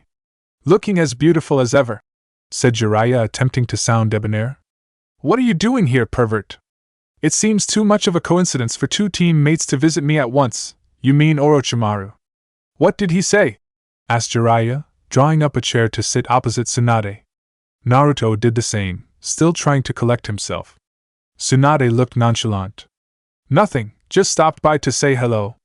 You know we haven't seen each other in so long. That's more than I can say for you, you pervert. Jiraiya opened his mouth, but Naruto beat him to it. Liar. Orochimaru never just says hello to anybody. You lie, Tsunade. Did your parents teach you lying was a bad habit? Asked Naruto with a grin. He knew full well that her parents had taught her not to lie. He, on the other hand, had unintentionally taught her the opposite when he showed her gambling. Tsunade scowled, as she saw Naruto grinning. Jiraiya too smiled but dropped it when Tsunade glared at him. Who's the kid, Jiraiya? Uzumaki Naruto. Don't bother denying the lie, Tsunade. He is a very strong censor. Anyway, do you know what has been happening in Konoha? Tsunade gasped a little and looked closer at Naruto. No, I know only that Sarutobi-sensei is dead, and some rumors. You are the one they are calling the God of Shinobi. Now, they say you have mokuton of all things, and you destroyed Iwa's army with it. Rumors they get overblown sometimes, huh? Anyway, Gaki, how dare you call me, a Sannin, a liar? Well, you did lie. Thus you are a liar, said Naruto amusedly. Anyway, Jiraiya interrupted hurriedly, seeing Tsunade's temper rising. The village wants you back, Tsunade. It is time for you to return, you are being recalled officially. Tsunade stared at him, and laughed. I will never go back to that village after all I suffered there, Jiraiya, you know that. Is the village in need of my healing now? Has the medical wing grown so lax in my absence? Naruto snorted. What was wrong with her? She had allowed herself to become too jaded and presumptive. Look, Tsunade, Erosanin and I are not here for your healing. In fact, I can heal people as well as you can. No, we need you for something else. Jiraiya looked at her seriously. We need you to come back and become the Yondaime Hokage of Konoha, Tsunade. The village is in shambles and we need a strong hand to guide us. It cannot be me, for obvious reasons. So it must be you. You are chosen. Tsunade snarled to her companion. Shizen, I cannot believe this. Look at the gall of the pervert, asking me to become Hokage of that godforsaken village. The position of Hokage is trash. The previous Hokage led feudal lives, finally giving up their lives for a place that never appreciated their great sacrifices. I have no intention of leading such a village, never. Naruto flared a bit of his chakra in surprise, causing the table to crack up. It seemed nothing could get through to Tsunade. Not for the first time since he set eyes upon her, he wished she had remained a little girl. Is that really what you think, Tsunade? Is that what you believe about Konoha? Tsunade didn't even look at him. Nice trick, Gaki. But I have more chakra in my pigtails than you have now. So, enough with the flaring, please. Jiraiya shook his head with resignation as Naruto's face hardened slightly. Then, care to make a bet? Fight. Just the two of us. You win, I pay off all your debts. Don't worry, I have the resources. I win, you come back to Konoha and become Hokage. Tsunade looked at Naruto as if he had lost his mind. Suicidal Gaki. Alright, I'll bite. Let's take this outside. Shizen and Jiraiya sighed, the latter giving Naruto a meaningful look. Naruto nodded. Time to see how much his granddaughter had improved. Jiraiya, Shizen and Tantan all stood to the side as Naruto faced Tsunade in the alley. Tsunade lifted up a finger. All I need to beat a kid like you is a single finger. Naruto smiled, thinking of the past. How odd to have his own words thrown back at him. Ajisen! Ka-san taught me how to kick! Prepare to lose!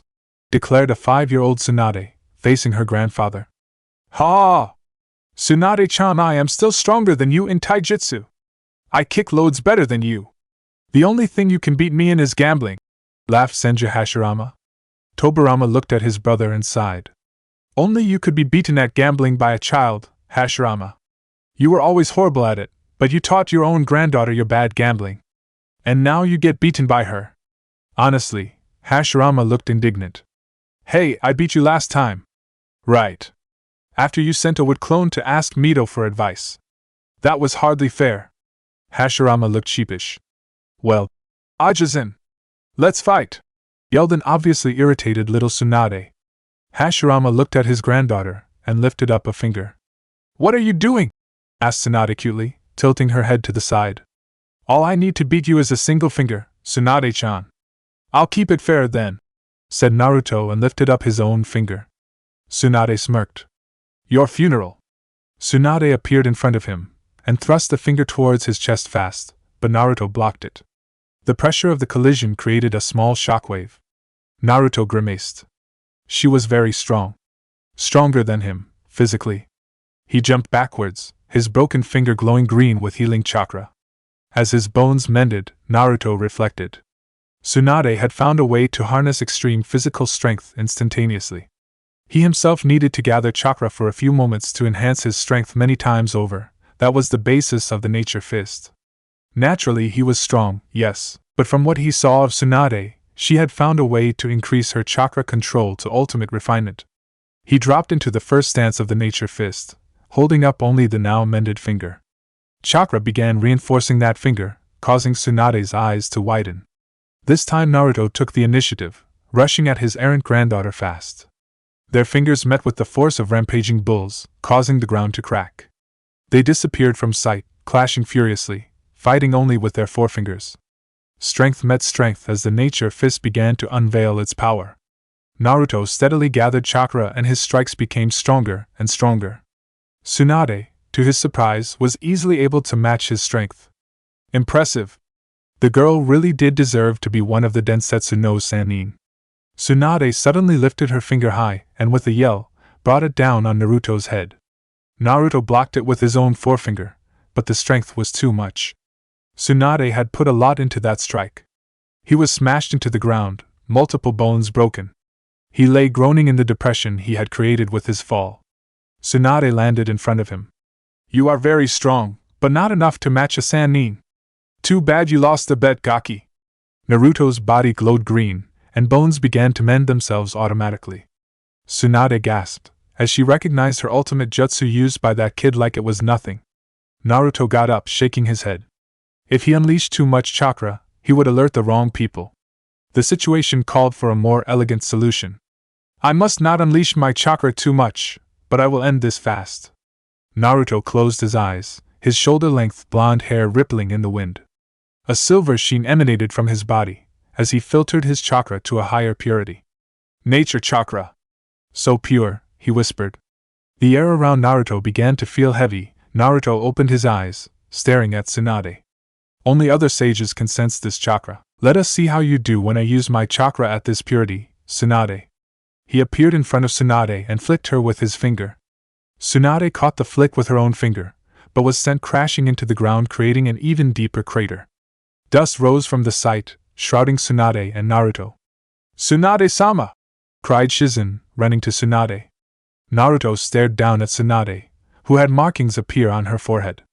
He should not have damaged her this much. He supposed Tsunade would have met his chakra with her own if only she could have sensed it. She was unprepared for his enhanced strike. That chakra he had used was special. Seal! Release! Came her weak voice. He could feel Tsunade's injuries healing up, and her chakra dropped down slightly. Naruto felt proud of his granddaughter. She had come far. Doton, Chikyu no Iasu! Said Naruto, his palms upon the earth. The damage wrought by their fight was erased, and the ground went back to a somewhat normal state. Tsunade stared at him with wide eyes. He could feel clearly her churning surprise. You fight like a senju, Gaki. That taijutsu of yours reminds me of. Tsunade trailed off, scrutinizing Naruto with a critical eye. To be fair, this was a draw. You healed yourself after I knocked you down and I did the same. So the bet is still not resolved. We need to find a new contest. She finished. Naruto thought fast. By Tsunade's reputation, it was obvious what contest she would choose. He nodded. Time to see if his luck had changed. Let's gamble. Thank you for coming, Kushina, said Mito. She had appropriated a compound for the Uzumaki clan. No matter, Mito-sama. Setting up the Uzumaki clan again formally is a lot of work. In fact, I am glad you called me. Forget the formalities, Kushina. We are family after all. I called you here to run an idea by you. My husband and I are the only husband and wife of true Uzumaki blood, as of now. Unless Kushina looked sad. Don't mention it, Mito-san. I am always faithful to my husband the same way you are always faithful to yours. Mito looked solemn. No, Kushina. I would never use you to breed our clan. Uzumaki have higher ideals than that. I was about to say that we need to look for other Uzumaki in the countries. We were scattered by the war, and are now scarce. The remaining Uzumaki must stay together if our clan is to be born again from the ashes. Who would we send to do this task? I am going myself. It is within my rights as clan head. I am sure my husband will accompany me. Will you? Of course I will. The council would never accept this, though. Depriving Konoha of Naruto for an extended period of time would never sit well with them, said Kushina. My husband has revealed his mokuton, but he still is yet to regain his old strength. I have influence enough to make them let go of him. They know I was Hashirama's wife, and that I am the only one alive who knows anything about mokuton except him. You are also a force to be reckoned with. 3 years of absence for training should suit our purposes well enough, don't you think? Kushina smiled. This would be an excellent opportunity to rebuild their family. And an opportunity to get to know her son better. I agree. The council of IWA stood up, greeting their Tsuchikage. Anoki floated to his chair, and signaled them to sit. He looked around at them, anger slowly blooming across his diminutive face. You know why we are here. Konoha defeated us yet again. We never stood a chance against that boy. The council is gathered to discuss our counter to Konoha's god of shinobi. Few exist who can match his power, which by the way is still growing. We need allies. The council started muttering in low voices. The seriousness of the situation was not lost on them, obviously. An elderly shinobi stood up. Suna is an option. They too were beaten back by Konoha, and their Jinchuriki was captured. Surely they will consider an alliance with us. Too bad we can't just invade them, muttered a Jounin. Anoki shot a sharp look at him, making him quail. No more invasions for a long while. We need to recover first. Anyway, Kiri is strongly tending towards an alliance with Konoha, and Kumo already signed an agreement with them. I am afraid Suna is our only option, weak though they are. There were muttered agreements all around the council of the Tsuchikage. The air to the side of the table spiraled into a single point, spitting out two red-cloaked men. One had an orange mask and the other was a handsome blonde with golden hair. Hello, old man. Toby, you moron, would you stop tugging on my sleeve? Deidara? How dare you come here? I have no agreements with Akatsuki as of now. Leave before I turn you to dust, ordered Anoki, looking irritated. Humph, as if. My art is higher than yours. Enough, Toby, screamed Deidara. Toby hid himself behind a pillar, yelling apologies to his senpai. Deidara turned back to Anoki. I am here to tell you not to interfere with Suna, old man. We predicted your intentions, and I was sent here to make you an offer. The council was staring at their new Knin with outrage and fear, but were calmed by Anoki. The Tsuchikage faced Deidara. Get on with it, boy. My back isn't getting any better. Deidara grinned. Yeah. You continue hiring our organization, and we can guarantee you Suna's support besides our own. Anoki looked disbelieving. Really, Deidara? Just for so much money, you will guarantee a nation's support along with the power of 9 S-class ninja? Not really. You see, we have another condition. We need you to grant us haven in IWA. If we need, the choice is yours, old man. The council was shocked by this demand, but Anoki was considering. Kumo and Kiri would not deal with a humiliated nation. Suna was the only choice, and Akatsuki's strength was unquestionable.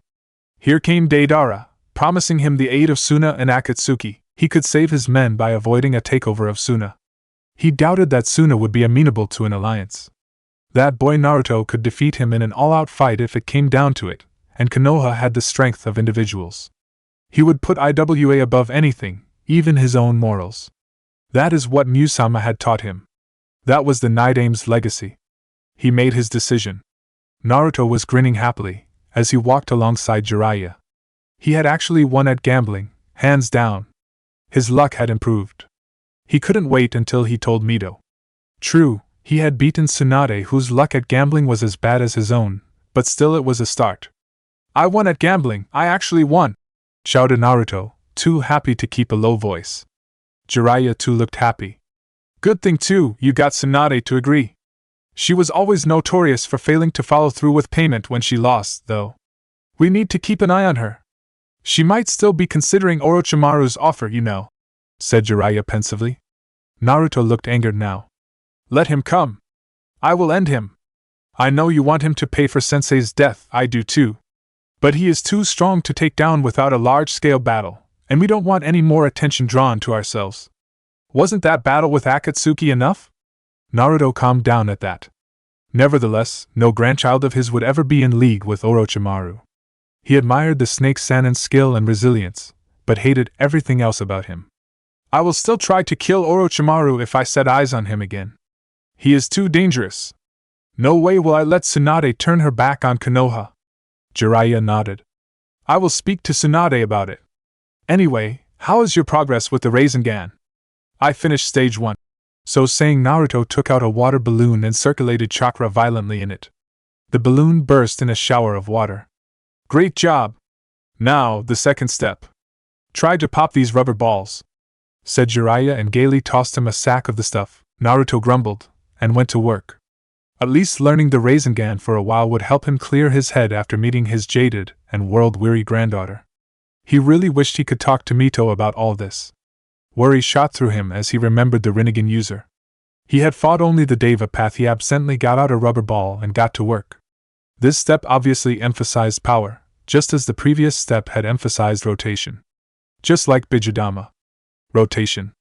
Power. Containment. Containment was easy enough, he already did that with his heavenly pillars of light.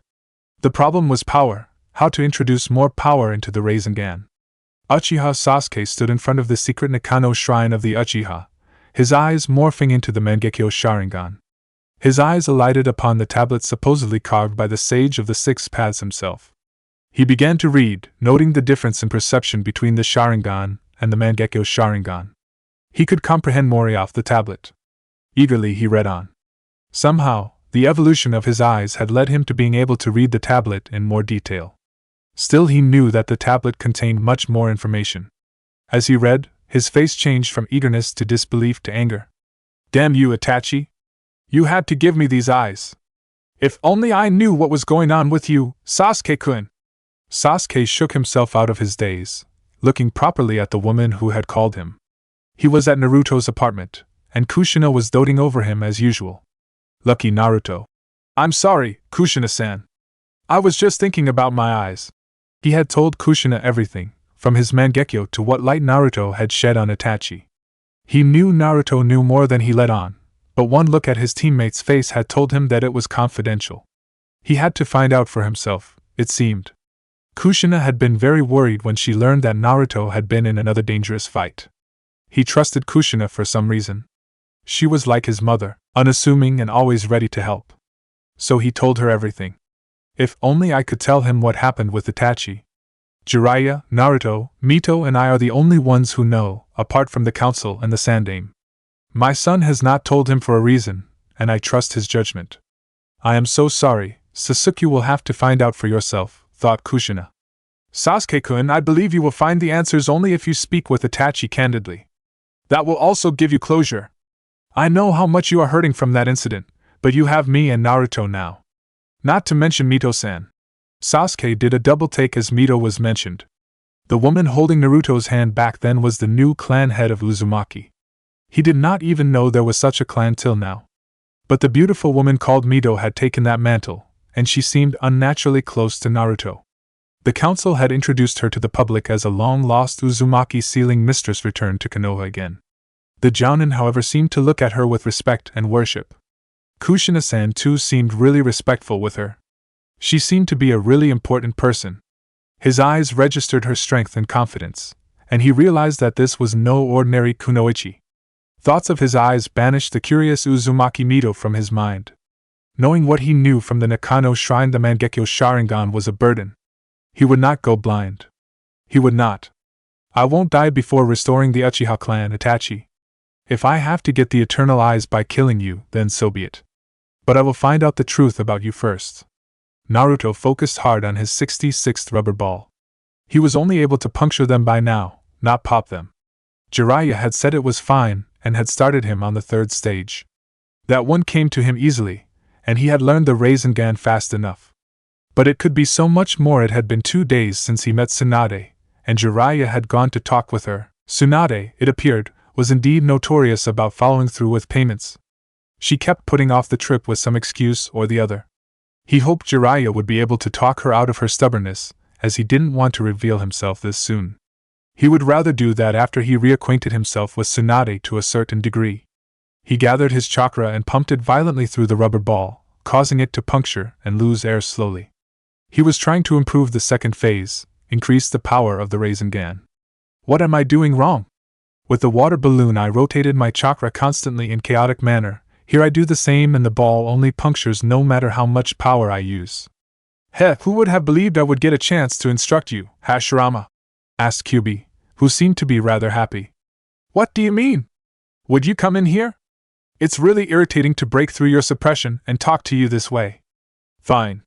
Naruto closed his eyes and stood in his forest mindscape.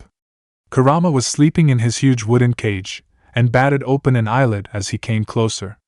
You know, Hashirama, you did promise that I could get out of this place soon. I didn't know you were someone to go back on their word. Funny, Kurama. I may be strong this moment, but I am not yet enough to suppress you by chakra alone. You know I need to reach my old strength before I can do that. Kurama looked at him quizzically. Have you forgotten that thrice damned necklace of yours? No, but I cannot find it. I asked Hiruzen, but he said it wasn't in Konoha.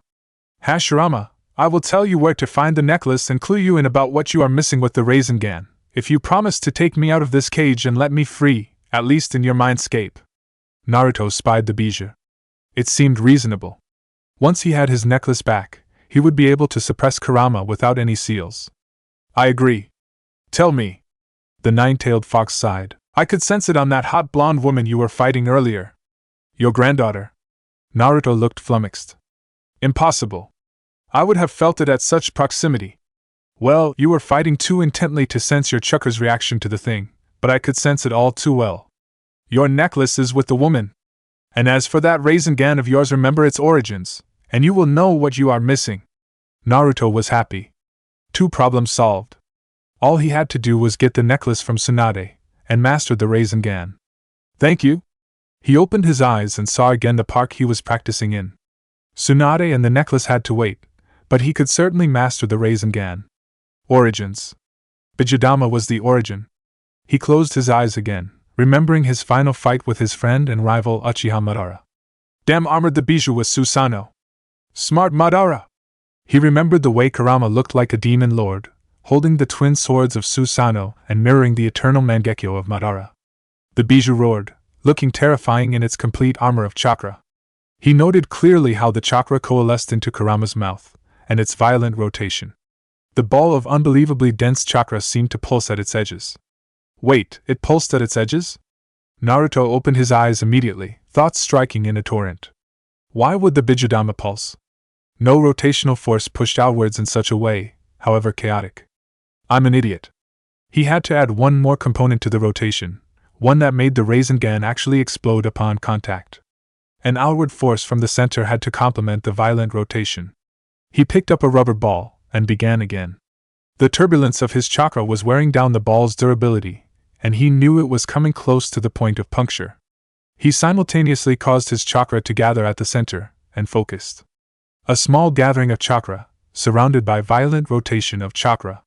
It needs to explode, like the Bijudama. Erosenin's Rasengan is good, but I can make it better. He needed to generate explosive power within the ball. And it had to be done with little effort. He could simply force the explosion, but that would be inefficient. There had to be an answer. He cast aside the shuddering ball and laid down on the ground thinking. Improving the second step was difficult. Jiraiya-sama! Came the concerned voice of Shizen when she saw the Sannin slumped across the table. It had been about 4 hours since he had disappeared with Tsunade for a drink. Tsunade had invited him for a drink to old times, and had apparently drugged him. Jiraiya got up with difficulty, his face showing his near-inert state.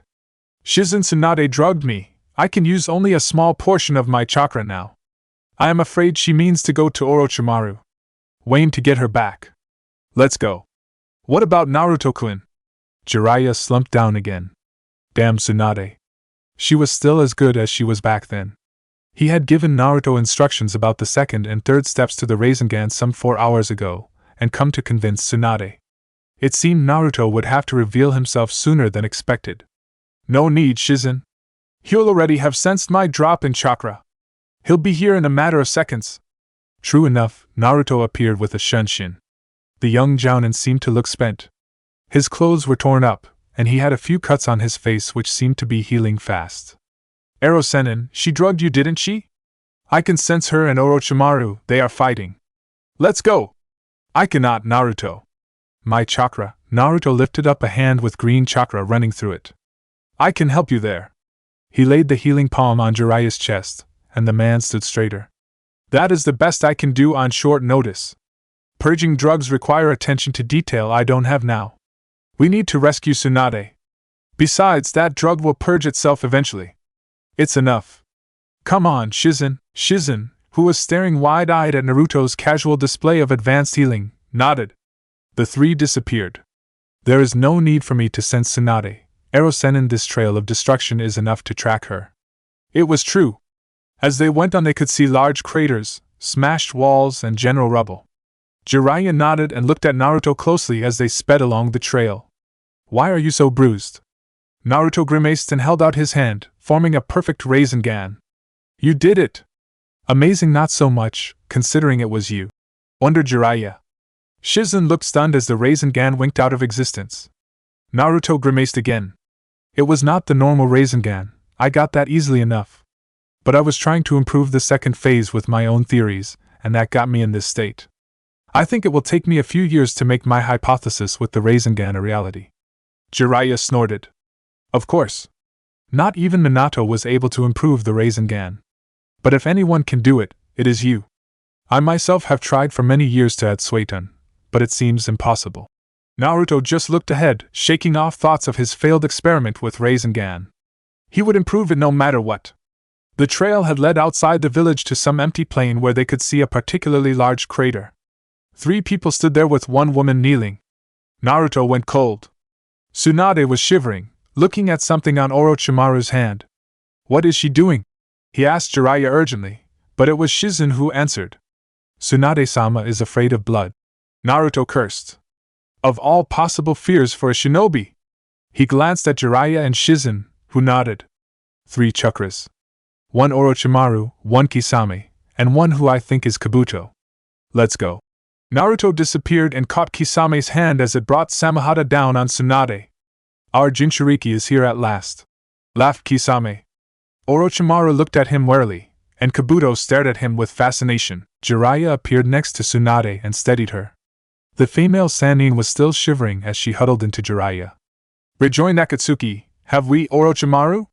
Didn't expect that, said Jiraiya, noting Orochimaru's Akatsuki cloak. The snake Sannin's hands looked black and withered. Now, Jiraiya, it is mutual benefit, and I had to do it earlier than I planned, thanks to dear Naruto-kun. I am sure you understand. Tsunade here tried to kill me while she tried to make me believe she was healing me. If it weren't for Kabuto. Orochimaru trailed off. Naruto stared at Kisame, registering the conversations happening. Kisame knew Naruto would beat him, but he still sensed no hesitation in the man. In fact, the shark-like Akatsuki seemed excited. Heh. Too bad I was partnered with Orochimaru. I was beginning to like Itachi-san, chuckled Kisame. Naruto flared his silver chakra and began to crush Kisame's wrist.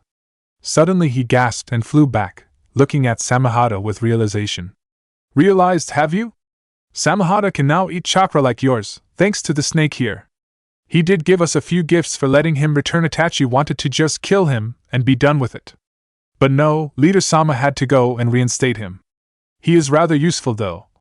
Orochimaru smiled at that as Jiraiya handed Tsunade to Shizen, who tried to revive her in vain.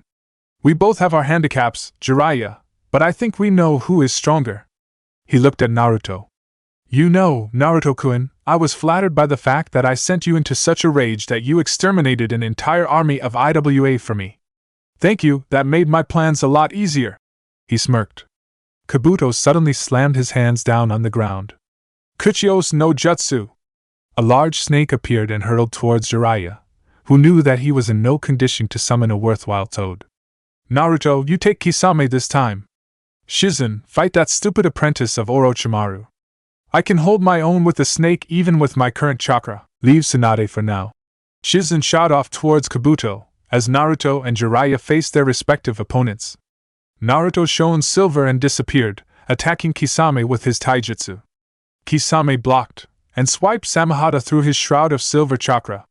Naruto fell to his knees as Samehada burped noisily, consuming more of his chakra. That sword was very irritating. He scowled. Using Kenjutsu against Kisame was not suitable, as it would take too long. Taijutsu too was eliminated. He formed the ram's seal as Kisame rushed towards him. He had to take care of Kisame fast, once and for all. Time to wipe out 2 of the Akatsuki by his own hand. Mokuton. Don't, Hashirama. Get the necklace from her and let me out. I want to play too. Came Kurama's voice. Naruto paused in his thoughts, absently dodging strikes from a grinning Kisame. Samehada came down towards his head with stunning speed. Shunshin no Jutsu. He appeared behind Tsunade and put his hand on her neck, feeling for his necklace. There was a chan he pulled. The necklace glinted, its green pendant shining. He put it on as Tsunade snapped out of her fear-induced shock when he divested her of his necklace. Green chakra blasted out of Naruto in all directions, kicking up a huge wind. Naruto smiled serenely as he felt his chakra become calmer and purer. I can let you out, Kurama. Make sure you don't damage too much of the land, and do not use Bijudama at full strength. Fine. Now can you just do it? The fights around him had paused as Tsunade was walking towards Jiraiya and Orochimaru. Kisame was staring at him, and Shizen was groaning at Kabuto's feet. Naruto disappeared, and appeared in the air above Kabuto with the Rasengan blazing in his hand. Before the spectacled shinobi could react, he slammed the Rasengan into his chest with explosive force, sending him crashing into the ground. One down.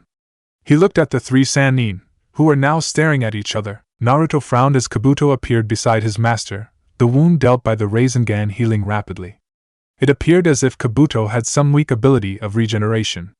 Anyway, it was time to let Kurama out. Kisame, I believe the Akatsuki wanted the Kyuubi. Feel free to have him, grinned Naruto. He slammed his hands together. Mokuton, Mokubunshin no Jutsu. Kurama, now that I have my necklace, I have made it so that you can manifest through my wood clone. I think you can only use a part of your strength, but it should be enough, he thought to Kurama. He felt the bijou acknowledge this. A large tower of red chakra exploded from his wood clone, reaching to the skies. Kisame looked at the phenomenon with a kind of happy focus, already ignoring Naruto. Kuchios no Jutsu. Naruto turned and saw that the Sannin had called their boss summons, their battle escalating as well. He really wanted to kill Orochimaru, but now he had to be ready to reabsorb Kurama. The tower of red chakra had subsided, leaving his wood clone transformed into a fox human with 4 tails. He could feel its intense chakra, and its elemental desires.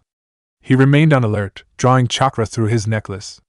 At the height of his strength he could suppress Kurama easily, but for now he had to use the necklace. Kisame would have his hands full. Kurama, who was manifested through his clone, disappeared and slammed his hands down on Kisame. Kisame met the beast with Samahata, and a huge white explosion resulted, devastating the land. Naruto winced. Kisame would hurt after taking that hit. Facing a bijou with the strength of your body was madness. Sure enough, Kisame was down to one knee with his face twisted in pain. Bruises covered his body from head to toe. Interestingly, Samahata was buried in Kurama's gut, not piercing him in the slightest. It was bloated to an enormous size and cracks suddenly appeared in its structure. Kisame threw back the beast with a massive heave and stared at his sword. Naruto smiled. The Kyuubi's chakra is practically inexhaustible, Kisame. Through the link to my clone, it can funnel as much chakra as is necessary to its manifestation. Your sword has more indigestion, I believe. Kisame roared with anger, and rushed at the 4-tailed Kyuubi with Samahata held aloft. The Kyuubi raised its hands and they elongated, capturing Kisame in huge fists. Kurama then proceeded to slam Kisame onto the ground repeatedly, dazing the Akatsuki. Kisame was then tossed so hard onto the ground that a small depression appeared. Kurama's bloodlust skyrocketed as hundreds of multicolored balls of chakra floated from his body into the air. Kisame got up groggily, and saw the beast open its mouth. The multiple balls of chakra coalesced into a single ball of massive density. Naruto looked on curiously as Kurama prepared a much less intense version of his true Bijudama. The 4-tailed Kyuubi swallowed the ball and bloated to a comical size. Kisame kept staring at the thing drunkenly, apparently yet to recover from his violent beating. Samahata's hilt snaked around him, giving him chakra. Naruto knew that he was toast as he could feel the staggering amount of chakra Kurama was releasing. A battered Orochimaru and Kabuto appeared by the still recovering Kisame's side, and Kabuto slammed his hands into the ground. Kuchios, Sanjurashuman! 3 demonic gates rose from the ground to defend the Akatsuki trio as Kurama released a huge and blinding bright beam of red energy. Naruto snorted. The Rashomon was just enough to stop that underpowered Bijudama. As it was, the 3 gates exploded into dust, throwing everything into sharp relief. He could feel Jiraiya and Tsunade dispel their summons, and he could feel Orochimaru and his colleagues being tossed far away from the clearing. They weren't dead too bad. If not for the Rashomon, they would have been at least critically wounded. He could sense them fleeing, though. Akatsuki wouldn't attack so brazenly after so many defeats. He slammed his hands together, and dispelled his wood clone, causing Kurama to unmanifest completely. Good fight, Kurama. Thank you for underpowering your Bijudama. I know firsthand the power in that attack, The shark face underestimated me, Hashirama. From the way he thought me to be a mindless beast. I think he has fought other freed bijou before I really want to tear him apart. Me too. But I have a feeling he won't go down that easily. Naruto turned and ran to Shizen, but Tsunade was already healing her. Jiraiya grinned at him. I see you handed Kisame his third defeat, as expected. Tsunade really roughed up Orochimaru. The snake was literally crawling after his beating. Great job, Haim. Congratulated Jiraiya loudly. Tsunade blushed slightly, and stared up at Naruto with a small amount of respect. That necklace you took is my grandfather's, Gaki. You used it well to manipulate the Kyuubi's chakra, but I need it back.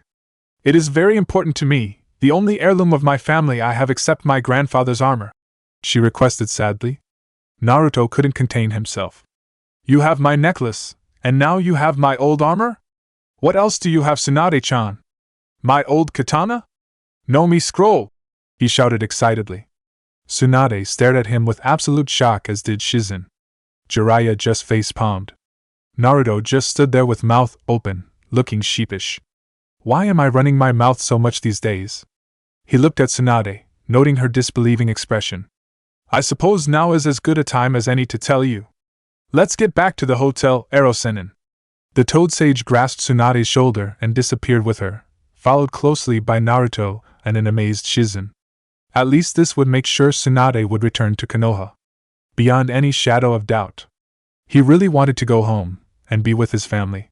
And now that family would include Tsunade. His wife, his mother, and his granddaughter. What an odd family he had.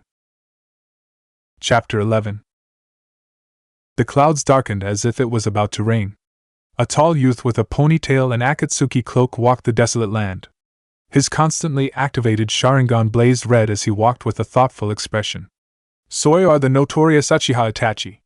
You don't look like much, said a voice behind him. He turned around in surprise, and saw a woman fully in white. Her deep white hooded cloak concealed her face excellently, and for some reason even the Sharingan could not penetrate that concealment. You evaded me.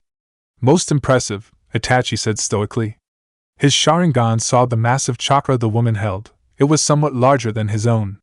I am here to collect the bounty placed on your head, Uchiha Itachi. S-ranked criminal whose true strength is unknown, murderer of the Uchiha, traitor to Konoha. Your price in the bingo book is very high, after all, said the woman in a calm voice. Itachi still observed her stoically. The woman was very strong, and was obviously not to be taken lightly. You can try, but I am afraid you will be dead soon enough, the woman said. Let us see, and disappeared with barely a sound. Itachi's mastery of the Sharingan allowed him to react in abundant time, and he easily caught the palm that was aimed at his chest. He pivoted and aimed a kick at her head, which was neatly dodged. The woman then sped forward and threw at him a complex series of punches and kicks, the finesse and control amazing him. But he was not called the true heir of the Sharingan for nothing, and he met her attacks efficiently, extending the battle. Finally he caught her right-handed punch with his own, and slammed his elbow onto her face. At the same time, he could feel her kick connect to his side. The two of them separated and flew back several yards from each other. His opponent seemed to be considering him carefully. You do not use Genjutsu on me, I see. You are a master of Genjutsu, are you not? I am, but you are a sensor ninja, and by the way your chakra flows I can see that your chakra is especially inert to Genjutsu, answered Itachi.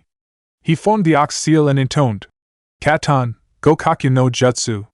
A massive fireball shot from his mouth, roaring towards the hooded woman at a fast pace. It burned a huge furrow in the ground as it rushed onwards. Suetun, Mizu no Mayu, said the woman forming the bird's seal. Inexplicably, his onrushing ball of fire was covered by water and came rushing back to him. The water surrounding the fire was now boiling, making it even deadlier. Itachi's Sharingan widened as it analyzed the extremely skilled Suetun manipulation. He was not strong enough with Suetun to stop that attack, and did not have time for Katan. Only one option then. His eyes morphed into the Mangekyo Sharingan. Amaterasu. The heavenly black flames swallowed up the counterattack of the woman, and Itachi turned his baleful gaze upon her. The fires of Amaterasu materialized instantly in a large torrent in front of the woman and fell upon her. Itachi looked with surprised eyes as his unquenchable flames were absorbed neatly into the woman. Fukahoin. The strongest fire suppressor there is," he said, impressed with her ingenuity. She slammed her palms together, and Itachi saw her chakra surging like a turbulent sea. A rippling gray cloak of chakra surrounded her lithe form. "Fuinjutsu, Hikari no Zettai Shometsu," she proclaimed, and pure light began to gather around her, forming into hundreds of weapons. Absolute annihilation of the light. Light chakra manipulation and sealing techniques combined together. What power I will have to use that technique! It is the only thing that can repel this, thought Itachi as his Mangekyo Sharingan shone a menacing red. The hundreds of weapons impacted Itachi in a multitude, and an extremely large explosion ensued. The ground began to tear up everywhere, and the air became hot with the energy released by the technique. The woman kept staring at the place where Itachi was attacked by her technique as the smoke cleared. Then she saw something impossible, or rather, something unexpected. A large skeleton of golden chakra towering to 50 feet encased the Uchiha, holding a burning sword of flames in one hand and a flaming red shield in the other. Itachi strode forward impassively as the woman gasped in surprise. "I am afraid it is the end of the line for you," said the Uchiha shortly, and the skeleton was now beginning to be covered by sinew of chakra, and the sinew was then coated by 2 layers of armor, the face of the huge warrior now obscured by the visor. Only the glowing eyes showed through. The woman stood stock still as she glanced at the weapons the towering warrior of chakra bore. "So powerful at such a young age, just like Uchiha Madara and," she said, causing Itachi to stop for a moment in his inexorable advance. "What did you say?" "To awaken such a strong Susanoo completelito, have it manifest the sword of Tatsuka which can seal anything, and the Yada mirror which can repel all attacks. You are indeed the true heir of the Sharingan, Itachi," she praised in a wondering voice. Itachi narrowed his eyes and stared at her.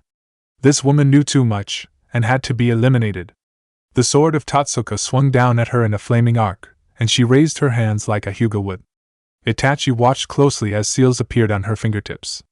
The woman seemed to brace herself, and then she slapped the sword of Tatsuka away. She then fell down to the ground on her knees, gasping. Itachi stared at her with absolute astonishment. "You parried this sword? How is it possible?" he whispered. But he observed her, and saw that she had lost a large amount of chakra during that parry. It would evidently be a race of who could hold out longer. He cursed as every cell in his body began to hurt, leading him to cough blood to the ground. Susanoo was very expensive with just the Mangekyo. He had to finish this fast. The sword of Tatsuka swung at her rapidly, but the woman formed the seals every time and parried the sword.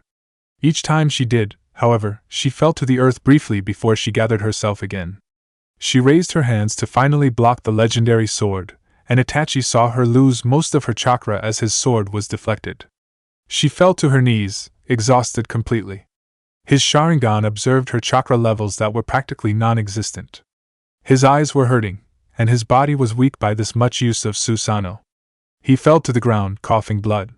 He had to release the Susanoo if he were to live. He still had much to do, too much. So he released the technique and staggered forwards.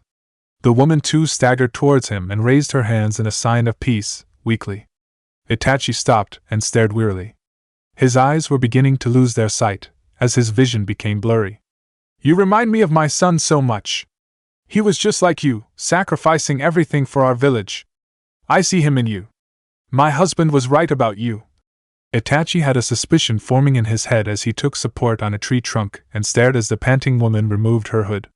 A shock of long red hair fell out, revealing a pale and beautifully heart-shaped face. It was a face he recognized well. The beautiful face of Uzumaki Mito stared at him with motherly affection. "Mito-san," he whispered with utter surprise. "Hashirama was right about you, Itachi-kun. You are so much like our son. Shall we depart to a safe location? We need to talk." Itachi just nodded, and the two gathered their remaining strength with a great effort of will to disappear in a burst of speed. Naruto walked leisurely on the road to Konoha with Jiraiya, Shizen and Tsunade accompanying him. He grinned. Even this grown-up version of Tsunade idolized him, it seemed. He remembered her reaction as she learned his identity. "I am Hashirama.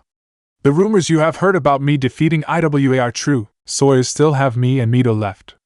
The Senju clan is still strong with us alive." He finished his tale, recounting the astonishing events of the past months. "Oh Jizen, how can this be? You died and yet you are back by Minato's mistake? You reborn as Minato's son? What a trick of fate this is, murmured Tsunade in disbelief. She faced her beloved grandfather, who she thought she would meet only in the afterlife. She stared at him with tears flowing continuously down her cheeks. She had to believe it. She had no choice with his story and the facts pointing to it. Not to mention Jiraiya was seriously corroborating everything that had been said. The man who had practically raised her in her childhood, who had taught her many things that stayed with her all her life and made her who she was. The man who taught her the meaning of the most important things in life.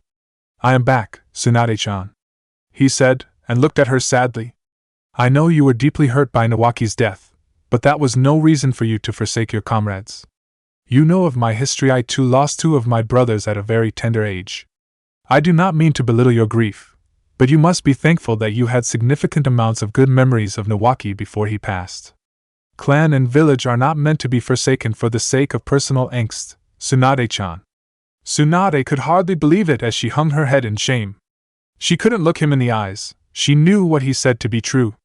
Her grandfather truly had experienced much more loss than she had. Still, he had never even thought of drowning in his own sorrows as she had. Have you forgotten the love and faith of our Senju clan? Have you forgotten the will of fire my son and you his daughter inherited from me? Does the will not burn in you anymore? He asked disappointedly. Tsunade was deeply hurt by his disappointment. More than words could say. It had taken her grandfather to come back from the dead and drag her back to Konoha. She suddenly felt regret at her utter foolishness for forsaking the village in her pain. She looked into Naruto's forest green eyes that looked decades older than the rest of his body, and flinched. She saw Senju Hashirama's eyes looking at her with disappointment, sadness, and even understanding.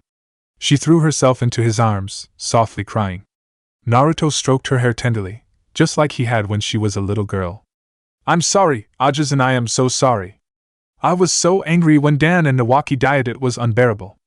I couldn't bear to see Konoha again, too many bad memories. Naruto nodded and let her go.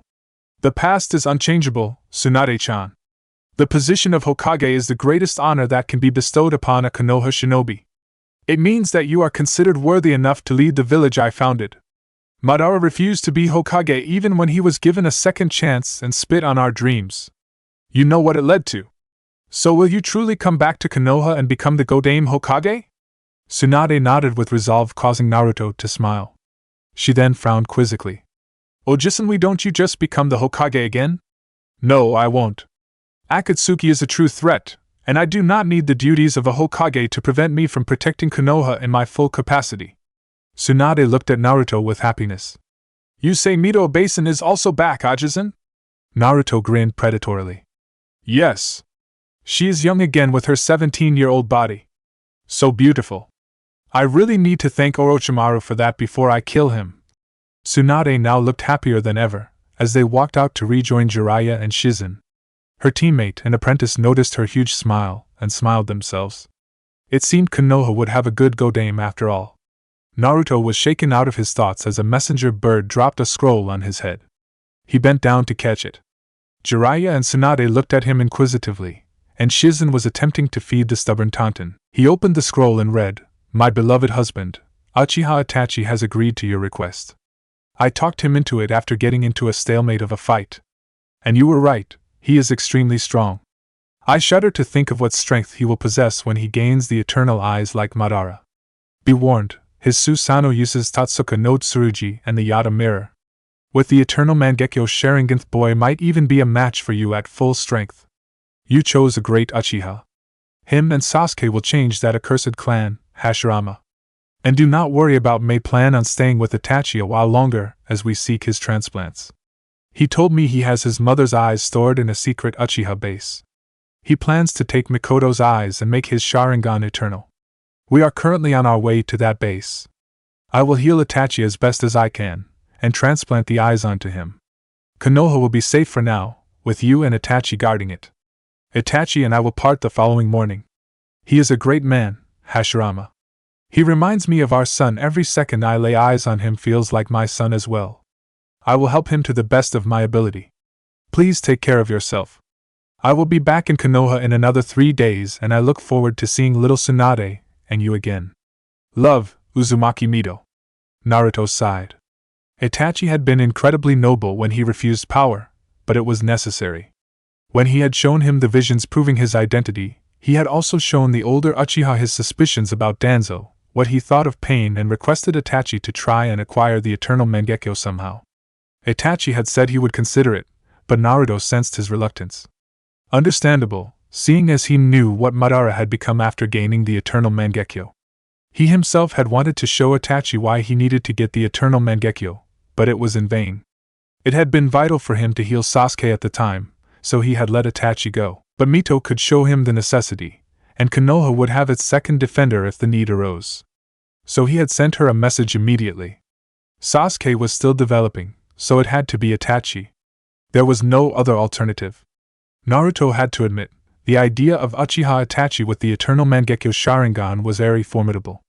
3 days later, Konohagakure and Osato. They are here, Kushina-sama.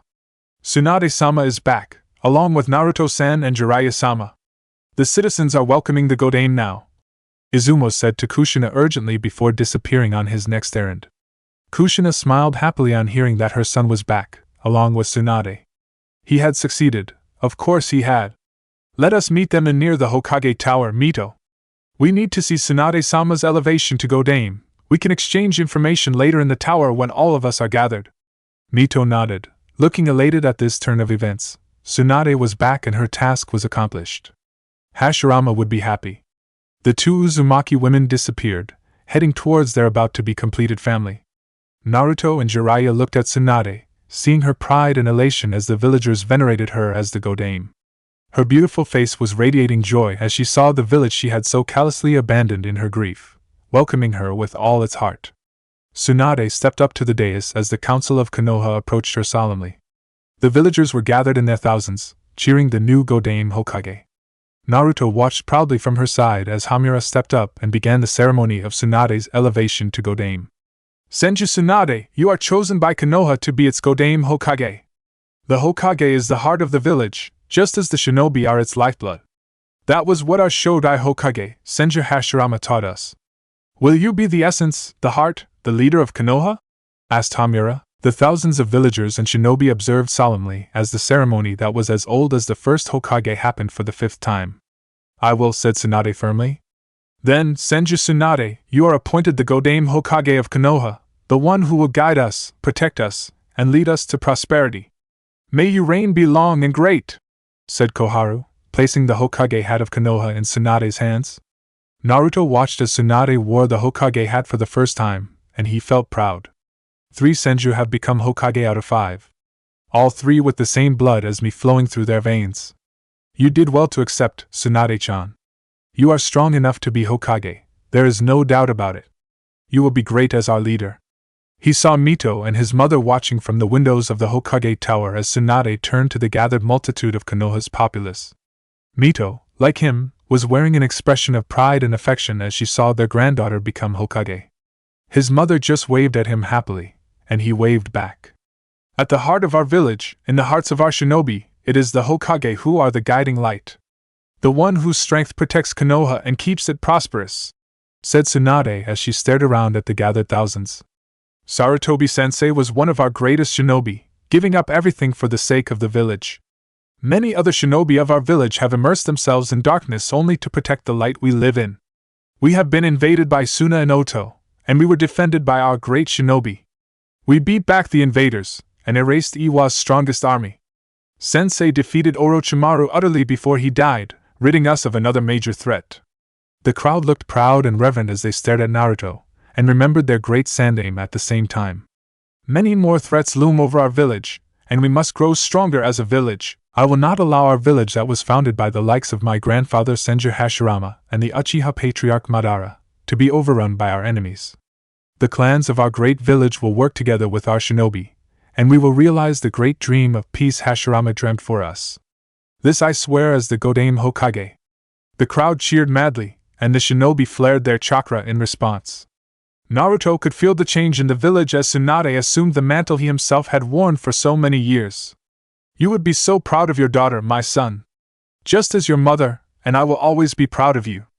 Hokage Tower, Konoha, Kakashi, Mito, Kushina, Jiraiya, Tsunade and Naruto had assembled in the Hokage's private offices after Tsunade's ceremony.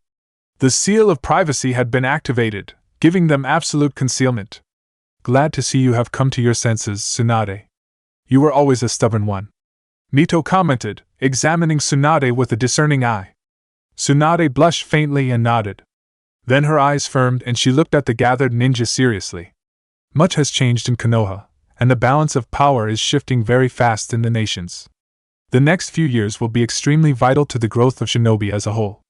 Grandfather has told me all about Akatsuki, and they are the pressing issue here. We must respond fast to their threat. Jiraiya, what is the status of that group? Jiraiya gathered his thoughts for a moment. Suna is responding erratically to our messages, and IWA is currently closed to us in all channels. AIM is becoming increasingly hostile as well. We would do well to assume that Akatsuki is now involving itself in international and political affairs. If we cannot control the situation, then we must be ready for it. Mito nodded, looking at Naruto. Hashirama, Itachi now possesses the eternal Mangekyo as you had wished for him to. He burned off his blinding cloth with Amaterasu easily. He will be an extremely formidable ally to our village. Tsunade shivered slightly when Mito herself addressed Naruto as Hashirama. She steepled her fingers behind her desk, considering the problem that the Akatsuki posed. The Akatsuki have extremely powerful ninja under them. You could probably wipe them all out easily, couldn't you, Ajisen? She asked Naruto hopefully. I could deal with the lesser Akatsuki easily enough, but the higher members, especially Pain, are very powerful shinobi. I refuse to underestimate the sage's eyes, and I can face all 9 at once, but only after I have my full power back. I need to get to that fast, which is why you insisted on Itachi getting the eternal eyes. To ensure Konoha's protection when you were gone? Kakashi asked. Hashirama never takes chances with the village, Kakashi-kun. He may be the strongest ninja since the Six Paths Sage, but Konoha was not built with arrogance, nor preserved by it. It is prudence and planning that has made our village stand proud for this long, lectured Mito.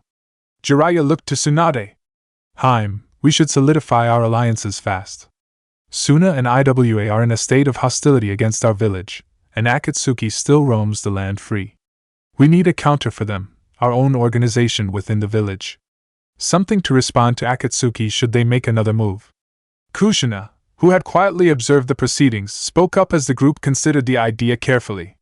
Such a group would have to consist of our most powerful shinobi, except Hokage-sama. Until my son finishes his training, the group must be on standby against any Akatsuki threat. Naruto walked to the center of the room with Mito at his side. The legendary couple examined the new generation of Konoha's shinobi. Naruto turned to Tsunade. Tsunade, who would you have in that group?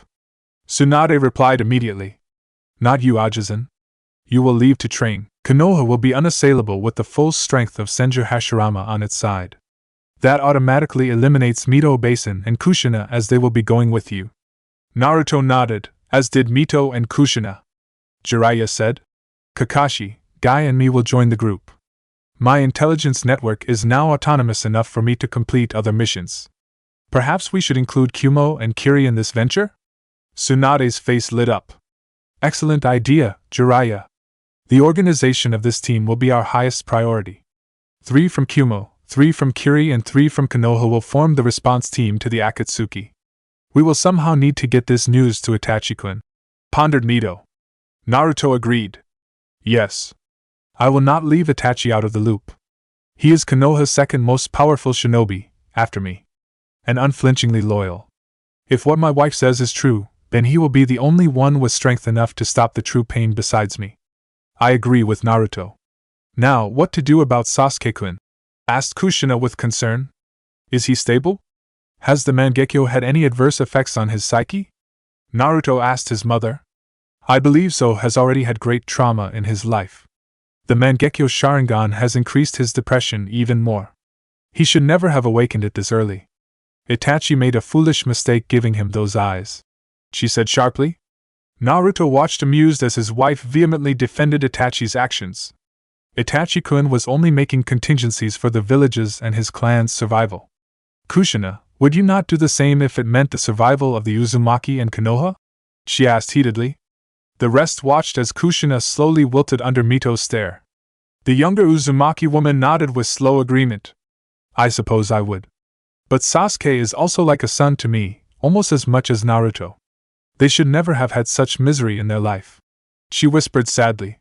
The Uchiha treasure love more than anyone, Ka-san. You don't know what happened to Madara when my brother killed Izuna.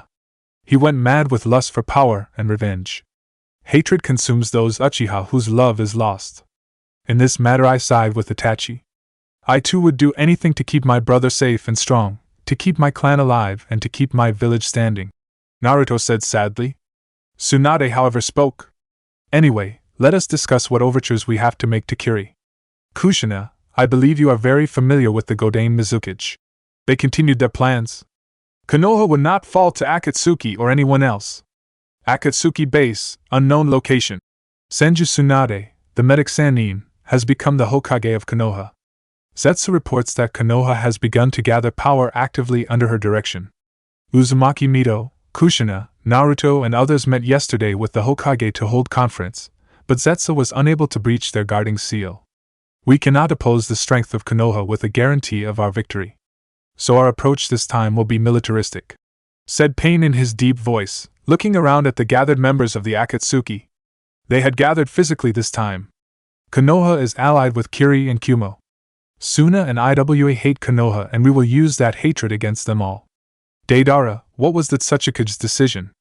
Deidara snickered. The old man is with us 100% and accepted all our conditions. We can begin building our bases in Iwa somewhat legally. Good. We control Suna anyway, and I control Amigakure.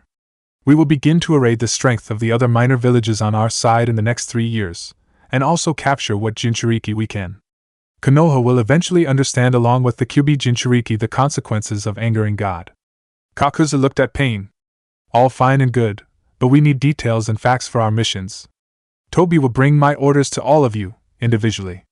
Let us disperse. The Akatsuki walked towards the exit, but Pain appeared in front of Itachi who was the last to leave. Do you really believe I cannot sense your unbelievably drastic increase in strength, Itachi? My Rinnegan is the strongest Jujutsu in existence. What happened to your Mangekyo? Questioned Pain in an impassive voice. Itachi did not answer and just stared at Pain, evaluating and considering. Space distorted into a compressing spiral as the orange-masked Tobi appeared in the room beside the Uchiha. Answer him, Itachi, or you will not be leaving here alive. We know that Sasuke is fine, his eyes are also fine. How did you do it? He questioned in a menacing and deep voice, all signs of infuriating childishness melting away. Itachi turned to him slowly. My secrets are mine, and mine alone Uchiha Madara, he said with a very faint undertone of mocking in his voice. Pain's Rinnegan blazed. How do you know of Tobi's identity, Itachi? He asked impassively. I can recognize his Sharingan. I felt it on the day of the Uchiha massacre when he chose to aid me. I never forget an Uchiha whose Sharingan I have seen. Tobi clapped appreciatively. Yes. I too have that talent, young Itachi. Now I remember the feeling of your Mangekyo very well. But it seems your eyes have now evolved to eternal Mangekyo Sharingan? Itachi's Sharingan began to shine malevolently as he faced Pain and Tobi across the ghetto statue. I told you. My secrets are mine alone. Akatsuki needs my power and loyalty, not my secrets. But I will tell you this, Madara. My eyes are eternal now, supposedly like yours. Pain and Itachi stared as Tobi began laughing heartily. The masked man slowly walked to Itachi and clapped him on the back in a comradely fashion. The second person ever to awaken the eternal Mangekyo Sharingan's blood of Madara Uchiha runs strongly in you, Itachi. You will be of great use to Akatsuki, of great use indeed. Prepare yourself for your mission, he said with authority. Itachi raised a quizzical eyebrow. His Sharingan picked up traces of Pradine the impostor. Odd. I will tell you on our way, said Pain with his Rinnegan blazing as he walked to stand beside Itachi. You? Yes.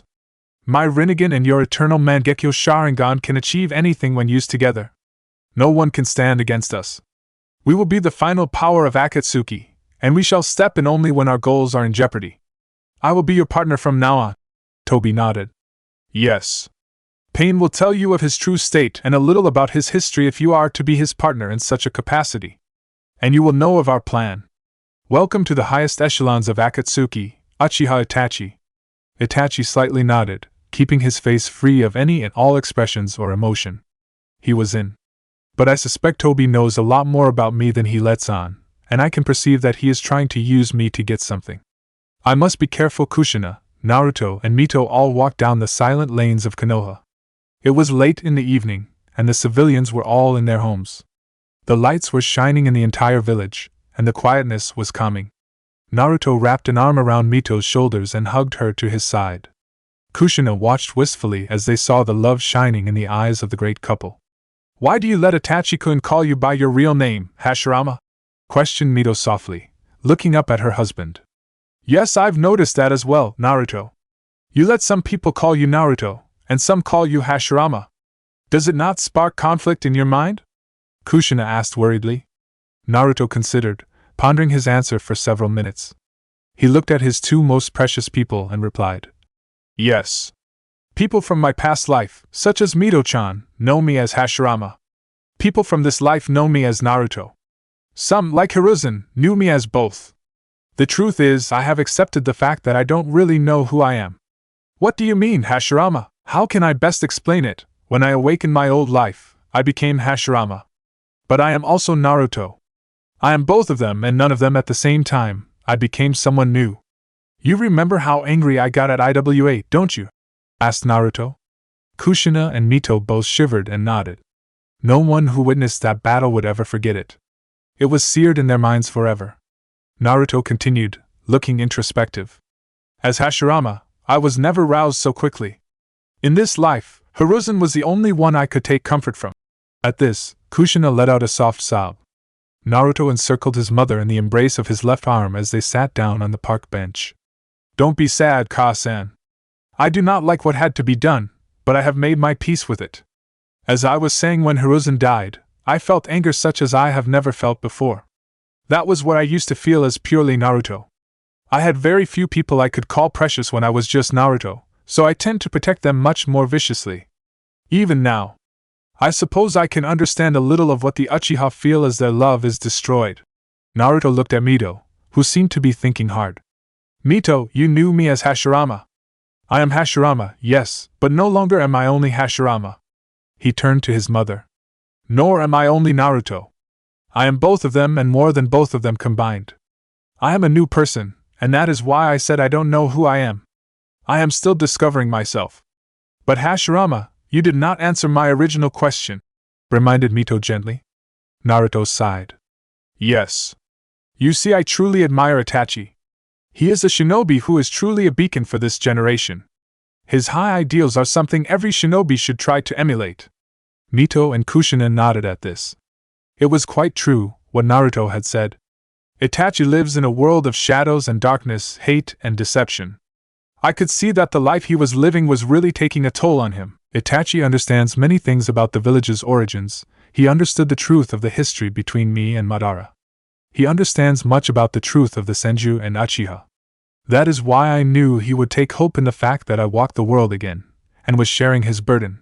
We both love Konoha in the same way, and would give up anything for it." Mito interrupted him. "You did a good thing, Hashirama. I could see that Itachi's depression was lifting every time he mentioned your name." Naruto nodded sadly. "Depression heightens the power of the Mangekyo. It is the natural consequence of those eyes. The one who bears the Mangekyo craves power, and the eyes feed from the depression it creates in its bearer. It is a vicious cycle of hatred, one that drove Madara mad. Itachi's will of fire is strong indeed to have remained so pure for that long," murmured Kushina, amazed. "It is. That is why I wanted Itachi to get the eternal eyes, rather than Sasuke. I know that Sasuke can be great, but he must first heal himself. Itachi's mind, however, is a lot more advanced, and he is ready to be the Uchiha that Konoha needs. I only wait for the day Itachi can stand openly by our side as Konoha's protector along with Sasuke." Naruto's face hardened in resolve. Kushina and Mito stood as well, looking at him solemnly. "We will need to plan our next 3 years. Besides training, I wish to see how all the other nations are faring, and the state of the shinobi world as a whole. We need to talk to Tsunade tomorrow and leave as soon as possible. I can feel that events will come to a head in a few years, and I must be ready for it." The three disappeared towards Naruto's apartment. Sasuke's Sharingan flashed red as he browsed feverishly through the scrolls in the Nakano shrine. He rarely left the place now, as he was seeking insight into the Uchiha clan, and what better way to start than the records of the Uchiha themselves. The moment he had begun to question Itachi's actions was the moment he had begun to question what exactly he knew of his clan. Up to now, he had simply been parroting what his elders had taught him about the Uchiha. He knew nothing about his clan, its true origins, its purpose and philosophies, what the Sharingan truly was. He remembered Itachi sitting in the same archives and poring over scrolls day and night. So he was retracing his brother's path, hoping to find answers. He tossed away a scroll that held records of one of the battles between the Uchiha and Senju, and picked up a scroll bordered in gold thread. Commercial ventures and assets of the Uchiha. Sasuke scoffed, and was about to cast the scroll away when his Sharingan picked up a slight wavering in its fabric. Intrigued, he laid open the scroll in its entirety on his table and observed closely with his Sharingan. There. That slight wavering in the fabric. It was a very subtle genjutsu, but very strong. Sasuke's Sharingan could only just see through it. I can break through this easily. The Mangekyo Sharingan shone in Sasuke's eyes as he saw through the genjutsu on the scroll. The illusion broke and the writings reformed into neat new script. He began to read. I am Madara Uchiha. The one who reads this scroll bears the Mangekyo Sharingan. Greetings, true-blooded Uchiha. This is my final word to my traitorous clan as I leave the village, betrayed by all. The ancestor of the Uchiha, one of the founders of Konoha. Sasuke could not contain his eagerness and awe as he read the manuscript his feared ancestor had concealed. We have been sidelined in the hierarchy of Konoha. Curse the weak Uchiha who betrayed me and sided with the Senju. Our once proud clan will be the lapdogs of the Senju. Hashirama is so strong that except me, no one can stand against him. I sometimes wonder, is he the Ricketus Sennin reborn? How can anyone be so strong? He defeated me utterly in our final fight. We tore the earth apart, and the heavens themselves churned in response to the magnitude of our fight. But my eternal Mangekyo Sharingan made no difference to Hashirama, and he defeated me easily. But we struck an accord with each other after Hashirama was even ready to kill himself to prove his trustworthiness. He is the only Senju I admire. But I could see the natural order of the world asserting itself in Konoha. Our clan, which had been beaten in every way by the Senju, was being seen as inferior. Our eyes demanded respect, but the villagers knew that in front of Hashirama's strength, we were nothing. I tried once again to stoke the hatred of our clan, putting forth my arguments. But it meant nothing to those traitorous vermin. My brother's sacrifice was voided by their cowardice. Now, I am leaving Konoha to seek understanding and power. Power to defeat Senju Hashirama at last, and wrest Konoha from the wretched hands of the Senju. But I understand one thing. My will of hatred will live on secretly in the Uchiha clan, just as the Senju will of fire will shine brightly in Konoha. I predict that the Senju will oppress our clan without us even knowing it. Tobirama was always resentful of us. When Hashirama passes, it will be Tobirama with the Hokage title. Then, the Uchiha will wither. I have read our secret tablet with my eternal Mangekyo, and I will share with no one the secrets and understanding I have gained. Hashirama will fall before my eyes in our next fight, or sometime later. But he will fall. There is no doubt about it. Sasuke could not take his eyes off the scroll as he finished Madara's monologue. Then his Mangekyo Sharingan picked up even more wavering in Madara's scroll. A second layer of the genjutsu. If it weren't for these eyes. His Mangekyo shone a menacing red as he broke the second layer. His breathing quickened as he read the title. First meeting under Fugaku, head of the Uchiha clan. He continued reading the scroll, and he could not believe what he was reading. His mind was furiously churning in agitation, and he began sweating. Impossible. How can this be? Chapter 12. We may only have a non-aggression pact with Kumo, but we have to deepen that alliance. Sarutobi-sensei laid the groundwork well. We need to build on it as fast as possible, Tsunade said to the assembled council. They were all here. All the great clans of Konoha were represented by their respective clan heads, save for the Uchiha.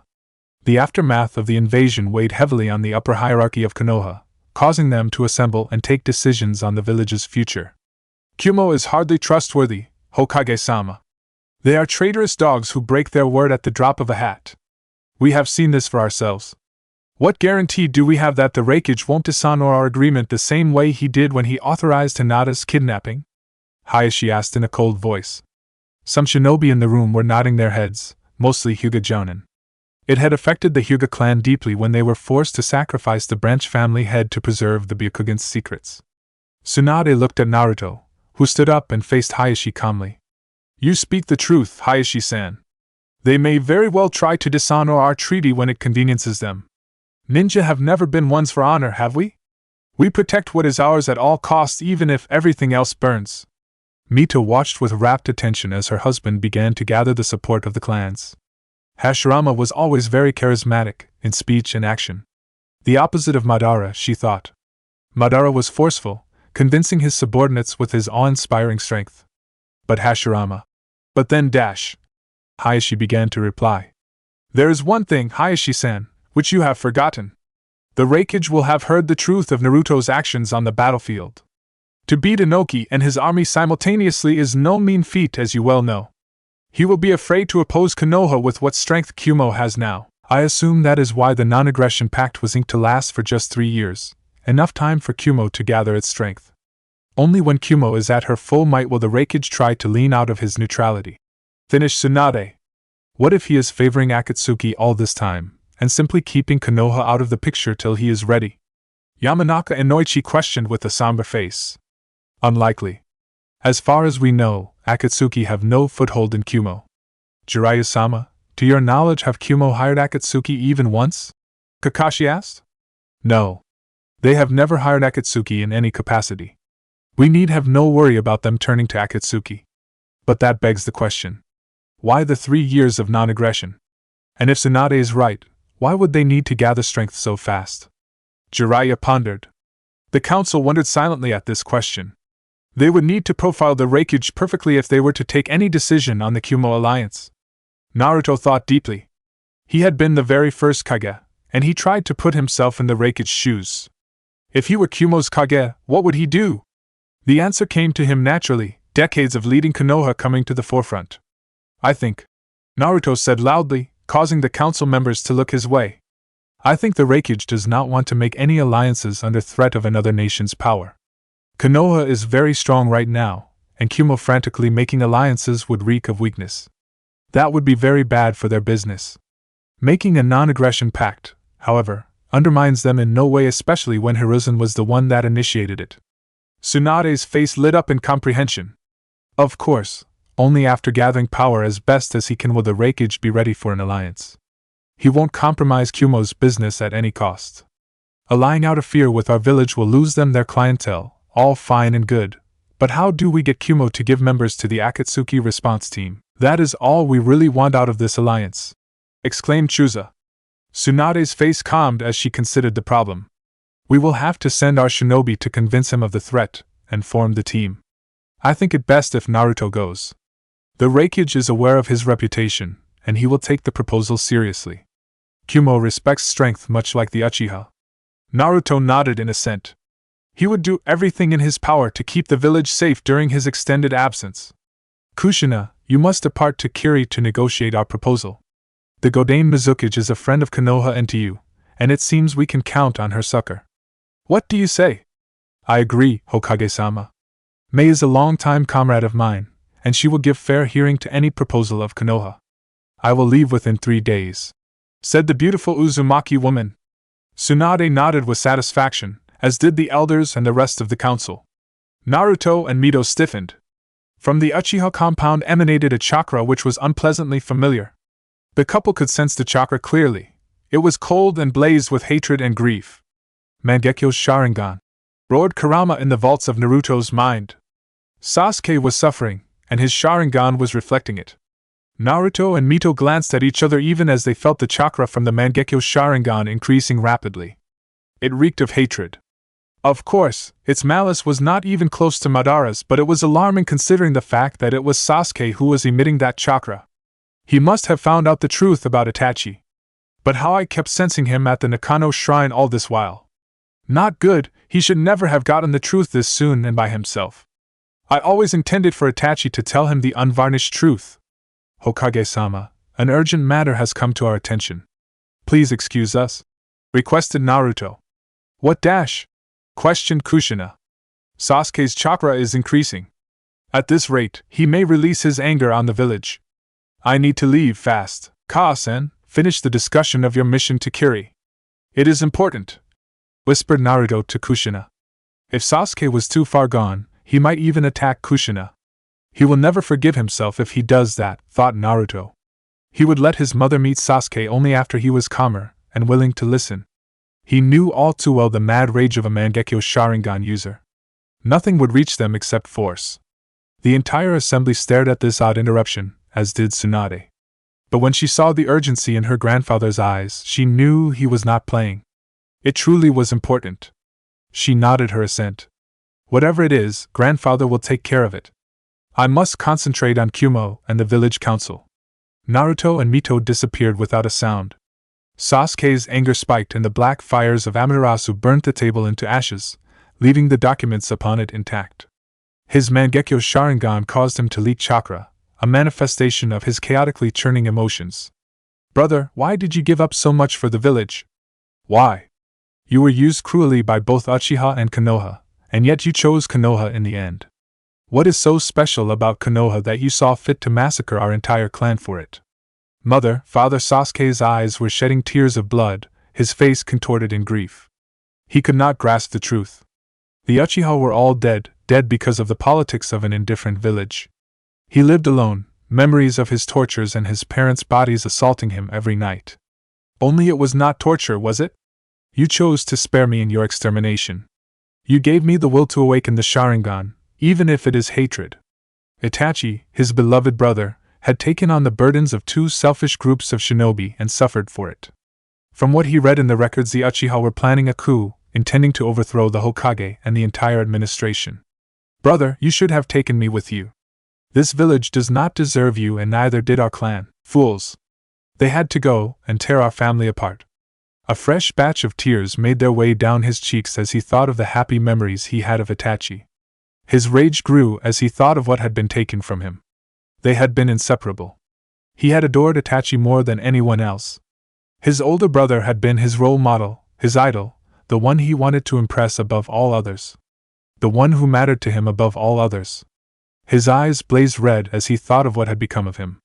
For years, he had thrown his complete hatred at Itachi. But it turned out now that Itachi was merely acting in the interests of Konoha. Konoha. It always came down to Konoha. They were the ones who ordered the extermination of my clan. The records say Itachi was working for Root, a division of the ANBU headed by Danzo Shimura.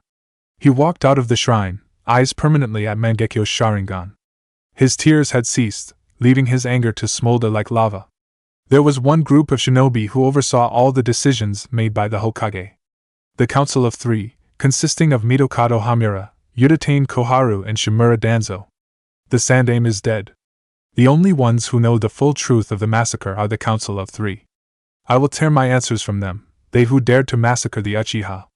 They were the ones who saw fit to make me and my brother orphans. He traveled through the village in a series of shunshin, barely keeping his mind together in his grief and rage. I will make them pay, brother. For what they did to you and me, I will make them all pay. One day, I will seek out everyone responsible for the massacre, and massacre them. This is my vow as a shinobi and Uchiha. Naruto and Mito followed the trail of Sasuke's chaotic chakra towards the south quarter of the village, a ways away from the Uchiha compound. Sadness wormed into his heart as he and Mito fled towards Sasuke.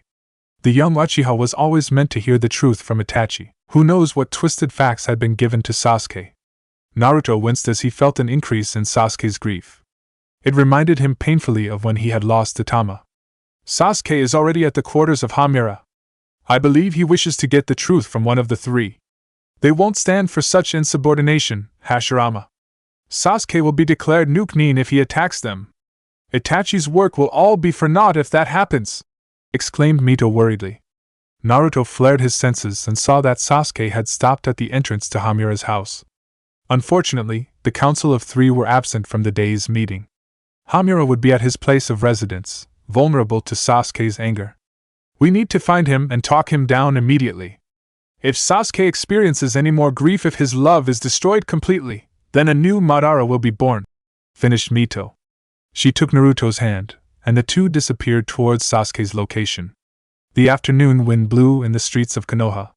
The village was relatively empty, the civilians taking to their houses in the wake of a hot summer. 3 masked ANBU appeared in front of Sasuke as he stood before the opulent residence of Mitokado Hamura. His face was schooled into impassiveness, not betraying the smoldering anger within. I wish to see Hamura-sama. It is important. The ANBU in the center stepped forward, keeping his mask on. He had a hand upon his sword, as did his colleagues. The 3 exuded a sense of danger, their experience and power apparent to Sasuke's eyes. Hamura-sama is unavailable, Uchiha-san. If there is a message, I will be glad to deliver it to the counselor. Is there anything you want to tell him? Sasuke's eyes burned red. I wish to see him, now. Calm yourself, Sasuke-san. A Chunin makes no demands of ANBU. Hamura-sama is far above your station and deserves your respect. How dare you come before us and demand to see him so brashly? Sasuke's face went blank. You think yourself above me? Don't delude yourself. As the last Uchiha, I demand audience with Hamura. He asked coldly. You are in no position to make demands of your superiors. Withdraw now, and your transgression will be forgotten. The clans are beneath the council of 3, Uchiha Sasuke, said another ANBU. Sasuke's eyes widened at his audacity. After what he had read, this was the last thing to be said to him. Beneath them, are we? He whispered dangerously. Rage and despair obliterated all reason, the desire for revenge consuming everything in him. Amaterasu. The arrogant ANBU screamed as he was roasted alive by the unquenchable heavenly flames. He swept his eyes over them, and the other 2 ANBU were aflame as well. Kicking aside the convulsing and burning trio, he made his way towards his target. Time to deal with Hamura. If he was indeed the one who gave the order for the massacre, Sasuke would make him suffer. Only then would he move on to Koharu and Danzo. He scowled as Amaterasu burnt another hostile ANBU to ash floating in the wind. I will cleanse corruption from this village with the same eyes you gave me, and Ai-san. Stop, Sasuke. Sasuke turned and saw an unwelcome sight. His friend Naruto and the woman Mito were standing side by side. His flames were gone completely, leaving 2 badly burnt ANBU and 1 moderately burnt. The ANBU in relatively good condition disappeared. Sasuke spat blood as he looked down at his opponent's katana buried in his gut. He coughed blood as Mito appeared to support him. He could see the compassion and sadness in her lovely face as she staunched the flow of blood from his wound. Enough, said Naruto firmly as he finished healing the 2 ANBU. Thick vines sprouted from the ground, restraining the ANBU as he moved in for a finishing blow against Sasuke. Sasuke got up with difficulty and began staggering towards Hamura's location again. Naruto appeared in front of him and laid 2 fingers on his neck. He saw Naruto looking at him sadly as the blackness consumed him.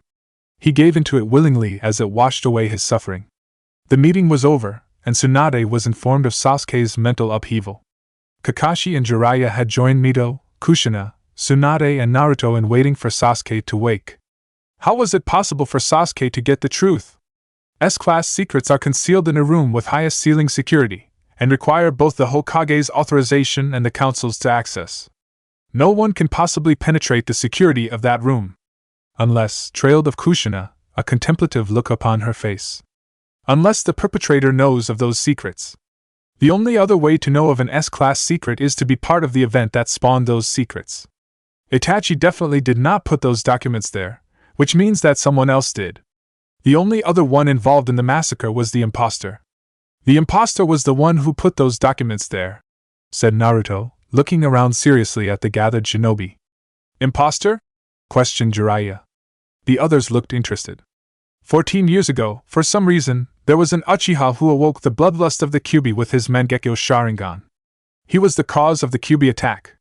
My father defeated both him and the Kyuubi in combat, causing him to flee in defeat, said Naruto, pausing to gather his thoughts. Whom did he impersonate? Questioned Tsunade with trepidation. Uchiha Madara, answered Naruto grimly. The others gasped, shocked at the answer. Madara's very name led to death and destruction, such was the terror he inspired in the hearts of shinobi the world over. Jiraiya questioned him with doubt marring his face. Is it possible that he really is Madara? Impossible.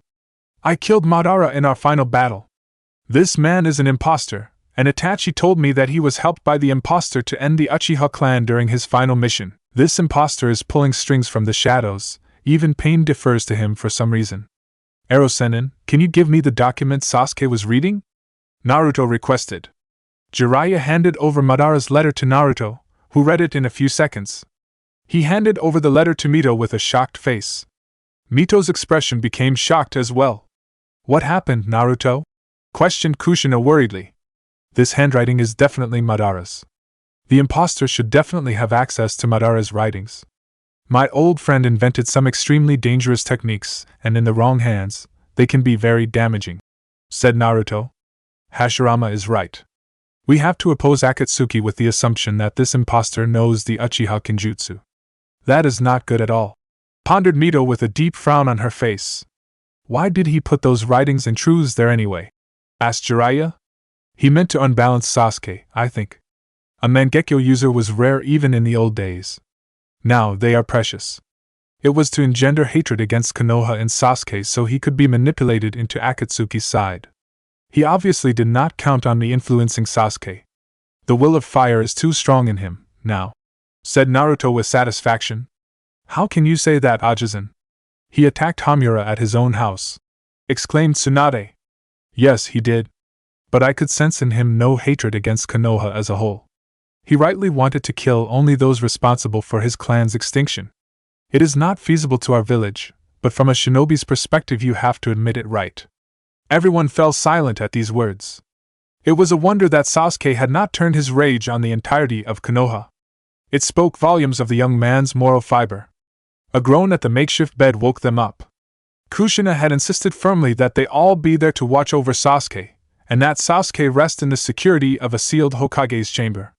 They watched solemnly as Sasuke sat up groggily and opened his eyes. The moment he saw who he was facing, the anger on his face receded. A look of absolute despair stole across his face. Kushina, unable to bear her adopted son's suffering, rushed to him and hugged him tightly. Sasuke began to shed tears silently at this forgotten gesture of affection. The loss on his face deepened even more as he thought of his destroyed family and clan. Brother, he whispered brokenly. Kushina hugged him tighter, whispering soothing words to him. It's all right, Sasuke-kun. It's all right. She slowly released him from her embrace, looking at him tenderly. Sasuke looked at them all, noting their expressions. I only wanted answers from Hamura, Hokage-sama. True answers. A manuscript, however authentic, cannot be fully trusted. As for the ANBU, I only wish to get past them. You know that you can't do that if you fail to attack with deadly force. ANBU are lethal. I understand, Sasuke. I am willing to overlook your actions this once, for Konoha itself is not blameless. Now, consider your answer carefully. You know the truth of Itachi's past dash. No, I don't blame all of Konoha. It was the actions of a select few that brought about our tragedy, and I blame only those few. And if my brother saw fit to sacrifice everything for Konoha, then who am I to trample upon his legacy? Asked Sasuke with grief written all over his face. There was no way he would risk the bonds he had made with Naruto, Kushina-san, and others in search of an empty revenge. Regret filled him at what he had almost lost in his vendetta against Hamura. What? Tsunade could barely contain her surprise. That was an answer she truly did not expect. Naruto and Kushina looked proud, and Mita looked approving. Sasuke was maturing rapidly and thinking logically. You could have learned from your descendants, Madara. These two brothers are superior to you and Izuna in so many ways. Maybe even in power. Definitely in their thoughts and loyalty. I was foolish to completely believe the words in a piece of paper. It may fit the events, but the fact remains that writings can say anything. Only my brother knows what truly happened. Sasuke pondered. His rage was cooling down as he considered the facts. That is what I told you before, Sasuke-kun. The part about Itachi sacrificing the Uchiha to keep Konoha's peace is quite true. But the motivations behind the acts of the Uchiha clan go very deep. You must ask Itachi and him alone.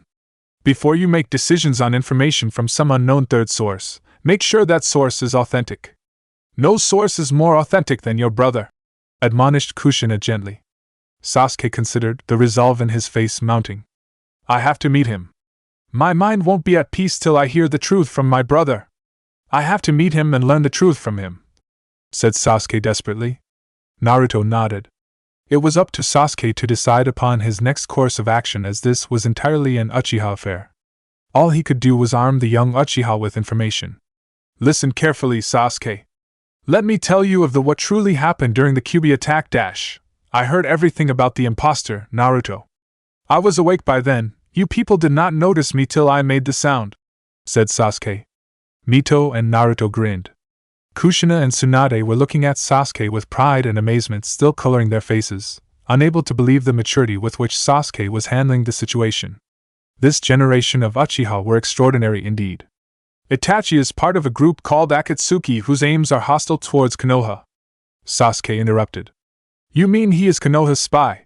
He joined that organization as a missing nin, did he not? He did. He took your mother's eyes, by the way.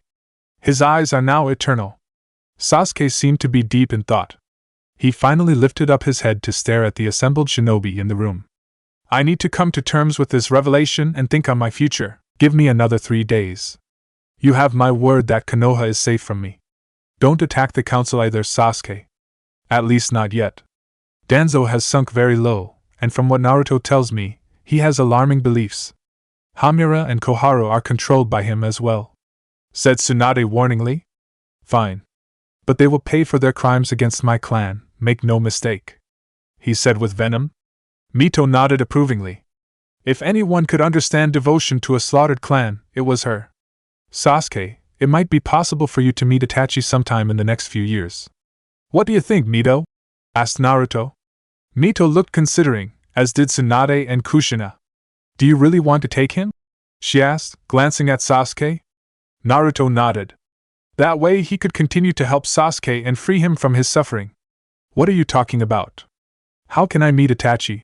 Asked Sasuke with confusion. Naruto grimaced. We will tell you after you have fully calmed down, Sasuke. If you agree, we might have to change many plans. Go rest, Sasuke.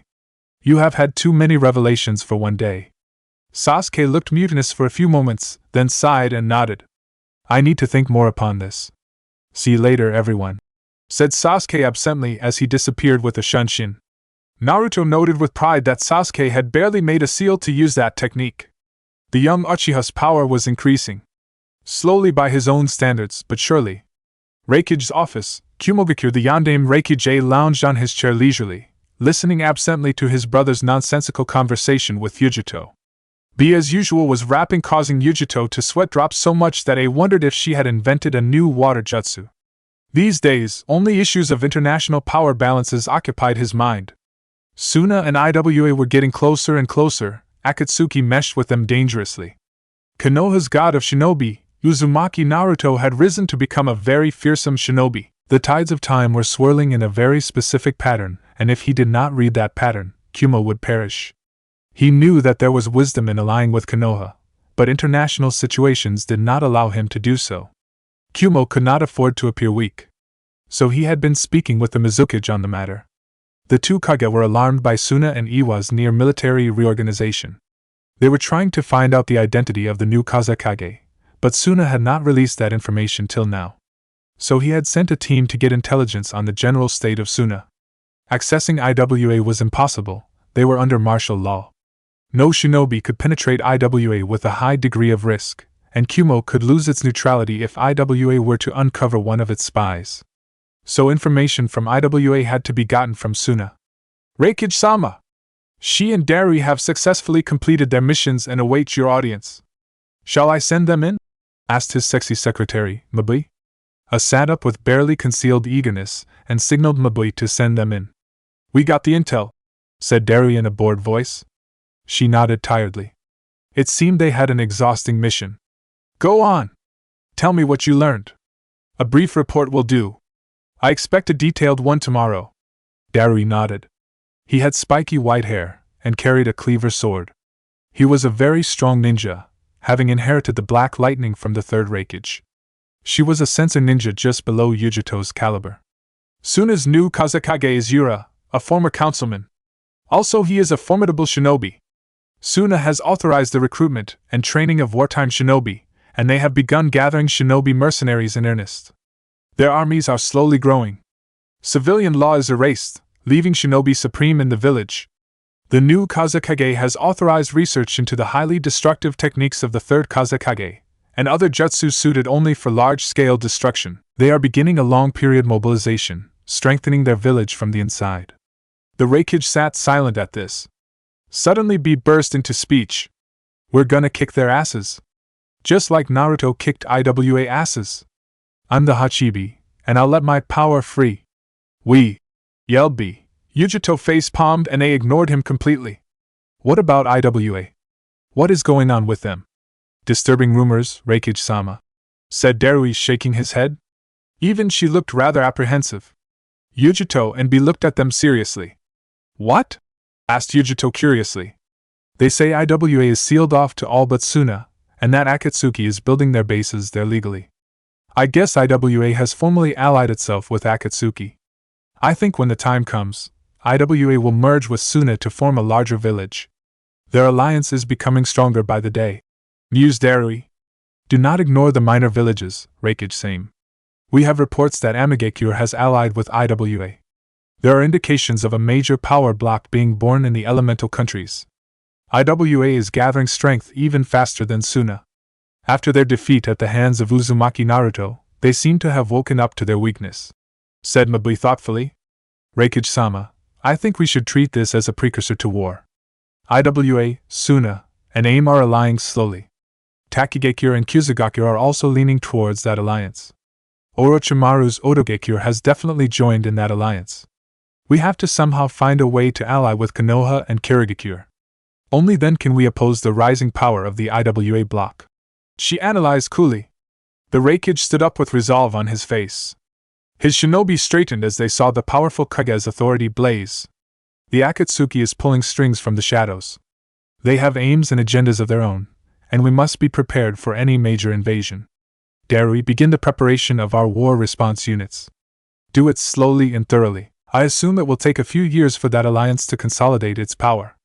Then I fear it will be war, said the Reikage. Darui nodded and disappeared. I looked at the remaining with a thoughtful expression.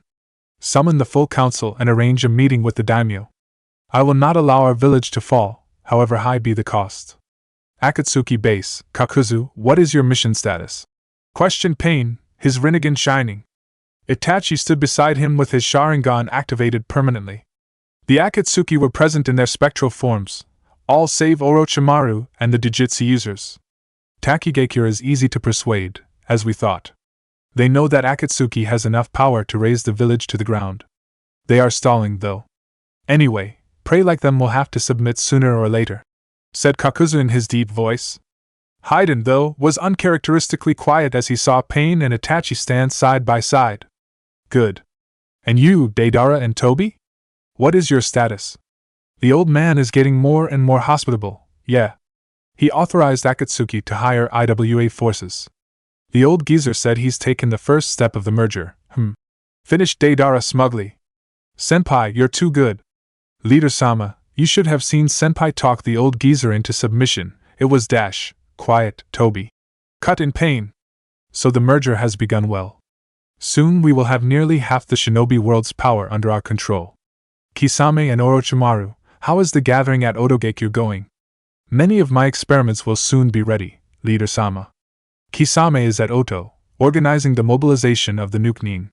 I estimate a few years before we reach the targeted strength, said Orochimaru silkily. Kisame just nodded.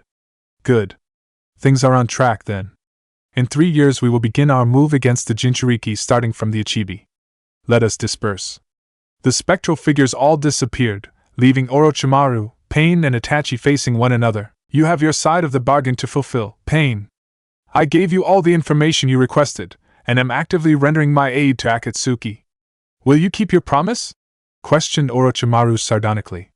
Come closer, Orochimaru, said Pain. The snake Sannin appeared right in front of the Rinnegan wielder.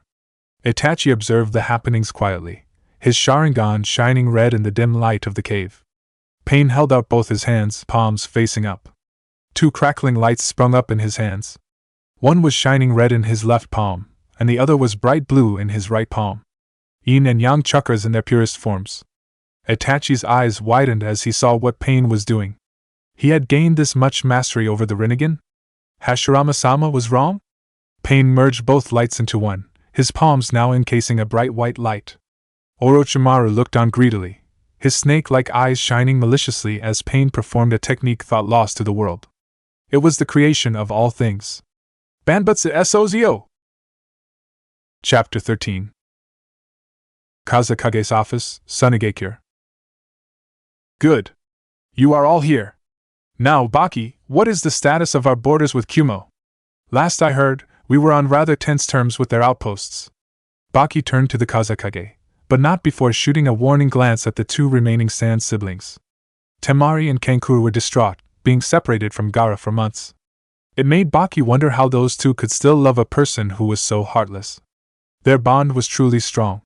Yes, Kazekage-sama. Our relations with Kumo are terser than usual. Just yesterday, we had an altercation with their border patrol. The ninja Darui caught our infiltrators and wiped them all out with black lightning. I think we need to step up our skirmishes with the Kumo Jounin to keep them at bay. The Kazekage, Yura, steepled his fingers, thinking deeply. Temari and Kankuro were sitting pensively, not even looking at the other two occupants of the room. Ever since the invasion of Konoha, Suna had been declining. Who would have thought Uzumaki Naruto to possess such power? By all reports, he was someone who could potentially pose a threat to entire villages. His actions had thrown everyone off balance. No. We need to stop assaulting any other nation. We react for now, but we do not act. The time is not right, said the Kazekage slowly. Baki stared at him, noting this inconsistency of behavior. Yura was always one for action, usually dishonorable action. Kankuro slowly stood up, fixing the Kazekage with a stare. Suna's Jinchuriki, the Jinchuriki of the Ichibi no Shikaku, is in foreign hands. My brother, the former Kazekage's son, is in foreign hands. How can you let this slide? Temari pulled him down, looking apologetically at her Kage. It was not a good idea to make demands or order the Kazekage around, not a good idea at all. They had to get Gaara on their own. You make a good point. A good point indeed, Kankuro. What are your thoughts on this, Temari? Asked the Kazekage solicitously. Temari was not fooled. Every shinobi had in himself darkness, but not like this Kazekage. He exuded malice, and for no reason. Temari had a feeling that Yura would cast Suna aside easily if it helped him achieve his goals. Gaara is my brother, Kazekage-sama. Even when he was on his killing rampages, I never stopped seeing him as such. He might be a crazed killer, but he was made such a thing by this village.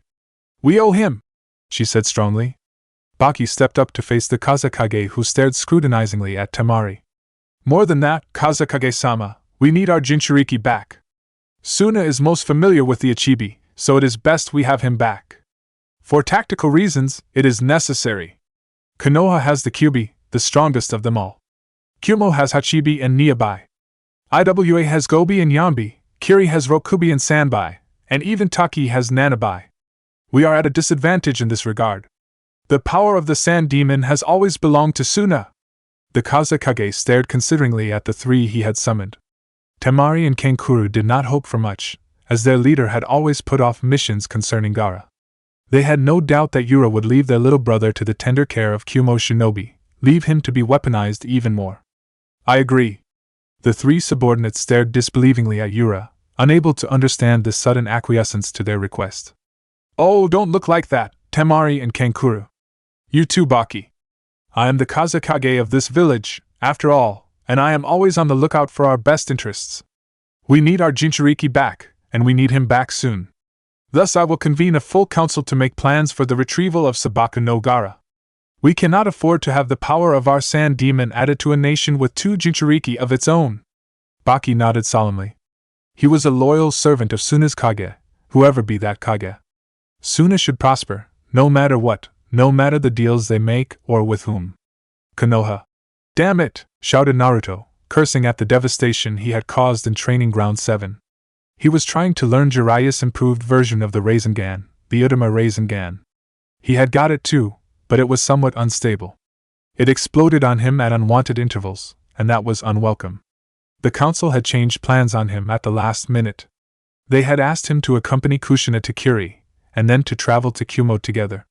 When he thought about it, it made sense. Traveling alone in these times was dangerous no matter how powerful you were. Konoha was surrounded everywhere by hostile nations. It was a prelude to war. Would you teach my son properly, Jiraiya-sensei? Telling him to pump more chakra into his Rasengan, And staring discreetly at my body the remaining time does not qualify as teaching, now does it? Asked Kushina in a dangerous voice. She was here with Naruto to watch him train, and help him if he needed it. Hey, I taught him all right. Watch him go at it, will you? He learnt one of my more powerful techniques in about half a day. I am the greatest teacher, after all, finished Jiraiya smugly. Kushina shot him a disgusted look, and watched as Naruto gathered chakra in his palm. Her son had a really unhealthy determination, electing to learn techniques no matter day or night. He said that the newer generation was always meant to surpass the older. Kushina could hardly believe him. How could anyone surpass the Shodai Hokage in strength? She could not conceive of anyone so powerful. The only one who came to mind was Uchiha Madara, and that Uchiha never surpassed the Shodai. Naruto had sensed her disbelief, and countered with an answer that had her thinking. Brute strength is not the only power in this world, Ka-san. It may seem that way, but it truly isn't. No one has even come close to matching the Rikida Sannin in all the generations after him. But there have been great men, great humans since him. Even when assaulted by darkness in every front, they chose not to lose their light. Uchiha Kagami, Itachi and many others come to mind. Here he paused, shaking his head regretfully. It is these people who embody the spirit of humanity who are the strongest, Ka-san. The Sixth Path Sage was such a man, and there have been many since. Some names are lost in the tides of history, but their effect will be felt forever. You too are such a man, Naruto. You brought peace to the nations, you brought light to our village. Do not discount yourself from their ranks, she had exclaimed, surprised at the self-reproach in his voice. It was as if he wanted to be like those men he had just spoken of. Did he not realize he already was? I am not like them, Ka-san. People may think me great, but I consider myself short-sighted and selfish. Kushina just stared at her son. She never knew what he thought of himself. No, yes. That is why this time I will not bind myself with my own preconceptions. I won't waste my second chance. That conversation had reminded her how much she did not know about her son. He had uncharted depths to him, hidden by the mists of history. The sadness in his face as he spoke of himself was heartbreaking to see. It was the look of a man who held himself in contempt. She sighed as he saw Naruto implode another huge Rasengan in his palm. Naruto had stopped cursing, and was staring blankly at his palm. Jiraiya appeared next to him, and put a hand on his shoulder. I expected that to happen, you know. Your chakra is a little too potent to compress so much. You will have to find a different way to stabilize the improved Rasengan, Naruto. I know, sighed Naruto. It was too much to hope for, really. His chakra was too strong. Way too strong for something like this. He turned to his mother as she put a hand upon his shoulder. Don't be sad, Naruto. The Kyuubi's chakra is not something that you can isolate from your body. It is a part of you, something that will strengthen you even more. You will find a different way to enhance your father's jutsu. I have faith in you, she said firmly. Naruto smiled up at her. It is an advantage, Ka-san. My body is the confluence of Senju and Uzumaki, after all, he said happily. Then he turned to Kushina with a serious look on his face. If I cannot learn the Urama Rasengan the normal way, then so be it. I will improvise as it suits me. But Ka-san, I have always wanted to learn Father's Hiraishin no Jutsu. Do you by any chance have the seal blueprints? I really want to learn a space-time ninjutsu, he said eagerly. But Kushina shook her head. It is not at our home, I checked. I wonder where it has gone. There is no point in anyone stealing it, really. Why would they?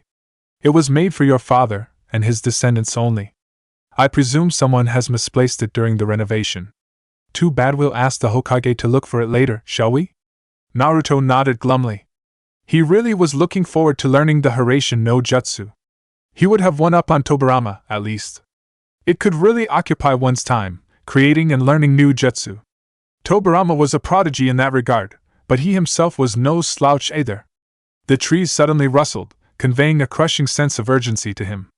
Something was wrong, very wrong indeed. He stood up abruptly. Enormous amounts of foreign chakra, exclaimed Jiraiya. Kushina snarled. He ignored them, however, and concentrated fully on Konoha. He could sense nothing. It was as if his senses were being blinded. He concentrated even more, silver chakra rising from his body. Kushina and Jiraiya looked alarmed as Naruto shut himself off from them, and seemed to be exclusively focusing upon his sensing. Kurama, help me. Someone knows the weakness of my sensory techniques, and they are actively shrouding the entirety of Konoha. It's Akatsuki. Naruto's body began leaking red chakra, causing Jiraiya and Kushina to get even more alarmed. They had no news. Naruto was using Kyuubi's chakra, and that frightened them. They could hear faint noises of the shinobi being roused and being whipped into a frantic state. Something was going on. Something big. Jiraiya closed his eyes, and an orange ring appeared around his eyes. The characteristic gray chakra of the Uzumaki rolled off Kushina, as she too prepared for imminent battle. Konoha was being attacked over and over again, despite proving its superiority. Akatsuki were persistent. Will you please stop drowning the entire area with chakra? Asked Naruto in an annoyed voice, letting go of his chakra. Kushina and Jiraiya looked at him in surprise. What do you mean? Asked Kushina. Naruto sighed, trying to erase his trepidation. He felt someone familiar nearing him. A second later Kakashi stood in front of Naruto, for once not reading that damned book of his. Sasuke is gone! No trace of him at all. We need to find him. We need to find him now, said Kakashi grimly. Kushina's eyes widened, as did Jiraiya's. However, Naruto scowled. There was no lie in Sasuke's mind as he promised us, I sensed it. He cannot deceive me. So we must assume that he has been taken by force. You are our strongest sensor, Hashirama. Find him. The shinobi are running around like headless chicken, they won't help, said Mito, appearing beside Naruto with barely a whisper. Naruto looked at all of them. His family was being threatened again. Not losing his calm, he addressed them. Let us go somewhere we can discuss without interruption, shall we? This place is frequented by genin, after all. So saying, he disappeared with Shunshin, followed closely by the others. They stood atop the hill that housed the Hokage carvings. Jiraiya, Kushina, Kakashi and Mito stood silent as Naruto tried his best to sense Sasuke's location. They could still feel the enormous power of the unknown chakra shrouding the village. It felt disgusting. The feel of it was malicious. The person who was exuding it was clearly dangerous. Naruto opened his eyes, slashing his palm through the air in his frustration. Someone is actively overloading my sensory perception. That is what that huge chakra is doing everywhere. The foreign chakra is very heavy. I can disperse it, but do it then, exclaimed Kushina, frantic at losing Sasuke. If Naruto could sense his location, they could concentrate their forces to that location instead of spreading them thin everywhere. Kakashi was looking over Konoha with his Mangekyo. Jiraiya was busily using the extraordinary sensing of his sage mode to pinpoint Sasuke. Let us reason this out first, said Kakashi. Kushina looked at him angrily, but one look from Mito made her lose her anger. They turned to Kakashi as he began to speak. We need Sasuke's location. The enemy has created a chakra shroud, the only weakness of the sensory ninja. It is also a weakness of the Sharingan, as we can see only that thick chakra. It is like mist, except the mist here is chakra. They have enormous resources to do this, so we can assume it is one of the Akatsuki allied nations. This is not something a single ninja can do. Minato-sensei and I faced this in the Third War. What do you mean, Kakashi? What is this technique? Asked Jiraiya. He usually took a different sector from Minato during the war. Good shinobi were rare during those times. Kakashi shook his head. All I know is that they confused Minato-sensei. He could not feel them at all. He said they were inducing oscillations in the surrounding chakra, said he did not have the power to calm down the chakra miles in every direction. Naruto walked to the end of the cliff, his long blonde hair flying as the wind buffeted them. Everyone get back. I will take care of the chakra shroud. Mito, place yourself and them in a barrier, he said with determination. Akatsuki was becoming a major player, and their audacity intrigued him. They dared to antagonize him after seeing his power? He appeared upon the carving of Senju Hashirama's face, and he could see the entirety of Konoha laid out before him. The chakra shroud was as strong as ever, blotting out his perception. Sasuke, I can just barely sense through the shroud, and I can give you the location of those creating it. 2 miles east of Konoha. A group of 50 shinobi. Can you take care of them, Ka-san? Asked Naruto. Kushina disappeared with an unhesitating nod. He closed his eyes once more, immersing himself in the ocean of chakra that pervaded Konoha. Kushina's blood boiled as she raced towards the division that maintained the shroud. Sasuke was taken from them, and that made her almost insane with rage. She still remembered how sweet Sasuke was as a baby. Naruto was sweeter, of course. But Sasuke was adorable, and he held a special place in her heart. The boys had suffered too much, and they were suffering still. She could see the group of 50 ninjas seated in a large circle, all of them holding up the half-rammed seal, just as her son had said. Her bloodlust heightened as she observed each and every one of them. They were well hidden. The forest of the god was very dense indeed, allowing for them to hide themselves in a raised clearing. But not well enough to hide from her. She was sensor enough to peer through the Maisugekure no Jutsu. She could see them, feel their chakras pouring out uncontrollably. She ghosted even closer, moving soundlessly through the treetops. The ninja were all sweating uncontrollably, moaning in pain. She could sense the overload of chakras in their bodies. They were forced to do this. No chakra is that malicious by nature. This chakra is filtered through seals to produce that darkness. These ninja were captured and their chakras are being used to just shroud Naruto's perception. Inhumane. Akatsuki are inhumane. Seeing that the 50 ninja were in no position to defend themselves, Kushina appeared in the midst of their circle. The only way to stop their chakra emission was to kill them all. Katan Hano Dai Kozui! A torrent of white-hot flames exploded from her mouth, igniting everything around her. The unaware ninja were reduced to ashes as the flames consumed them all. Kushina watched as her deluge of flames technique incinerated the poor ninja who were being used as a power source for the chakra shroud. She could feel the malice lifting from the air, and felt Naruto expelling the last of the chakra shroud.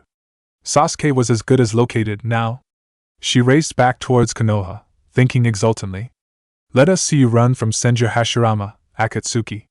Let us see you run from the full might of Konoha directed against you. The chakra shroud was completely destroyed. It seemed Kushina had found its source and dealt with it. Kakashi and Jiraiya watched with utter amazement as markings began to appear on Naruto's face. A thick ring of red covered each of his eyes, and 2 arcs of red adorned each cheek along with 2 concentric circles of red on the center of his forehead. Is that Sage mode? Questioned Jiraiya in utter astonishment. The nature chakra pouring off Naruto was like nothing he had ever felt. It was pure and strong beyond anything possible. Mito turned to them. You are seeing something lost to history, Jiraiya and Kakashi. That is the Sage mode he used to defeat Uchiha Madara at the Valley of End. He must want to sense Sasuke as fast as possible. Hashirama's Sage mode amplifies his strength many times. He only had to scratch the surface of its power to defeat Madara. Jiraiya and Kakashi watched with their hair standing on end as the entire hill began to shine silver. They could barely see as Naruto's chakra saturated the entire village. Naruto himself was surrounded by a huge nimbus of pure white chakra as he stared at the horizon. He then slammed his palms together. Senpu, the nimbus surrounding Naruto blasted outward rapidly, causing the entire village to be drenched in white light. Mito watched her husband proudly. She knew he could sense about half of Fire Country with this technique down to the last sapling. Nothing could escape this technique. Mokuton. The village was fully obscured by brightness by now. Everyone in Konoha was guarding themselves from the massive white light. Naruto's golden hair was flying as he stood upon the carving of his former face, ecstatic at the rush of his full power, as he felt everything in Konoha. Jiraiya had sunk down to his knees as he felt drunk on the unbelievable chakra Naruto was throwing off. This was the true power of Senjutsu.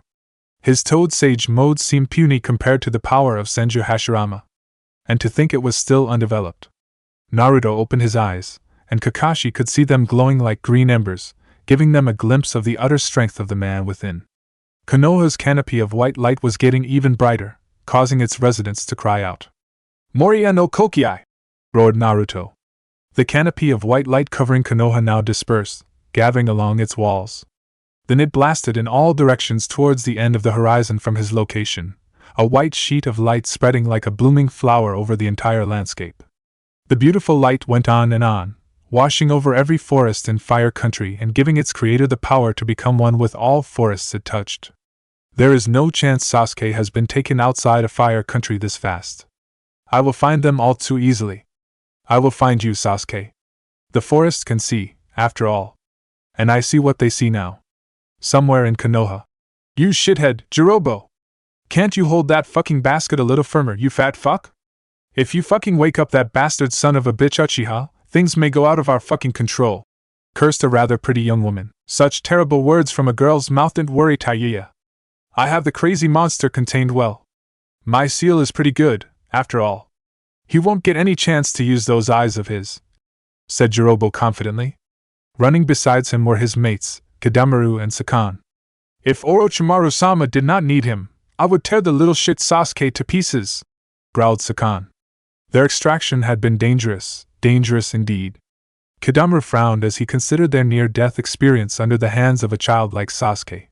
Orochimaru-sama never said he was that strong. It took all of us at Curse Seal Level 1 to overcome that little shit. Curse Seal Level 2 did not save Yukon from that black fire. Sakan is now alone, something he feared from the beginning. Uchiha Sasuke is too strong for his age. Nothing compared to the mokuton user, but still noteworthy. Orochimaru-sama said the extraction point was somewhere around here.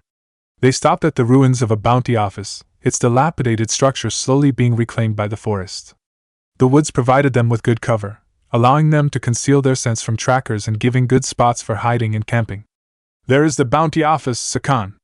Orochimaru-sama said someone would come to take Sasuke from us around here. We should wait. The sooner we are rid of this little monster, the better. He should be Orochimaru-sama's problem, said Jirobo. They stood among the dense woods, making camp discreetly. It appeared as if the one who would relieve them of their burden would arrive late. Might as well recuperate by the time he arrived. I found him, said Naruto calmly. How? Questioned Jiraiya, still unable to believe what he witnessed. Below them, Konoha was stirring frantically after Naruto's jutsu. I become one with the forests, Ero-sennin. Mito-chan, listen carefully. Meet Tsunade and explain to her my actions. Tell her to send a team about 30 miles southwest of Konoha. I sense Sasuke and someone else near a lake. There are a few enemies. Ask them to be ready for it. I will assist where I can, said Naruto. Mito nodded and disappeared with a shunshin. What's going on? Came Kushina's voice from behind them.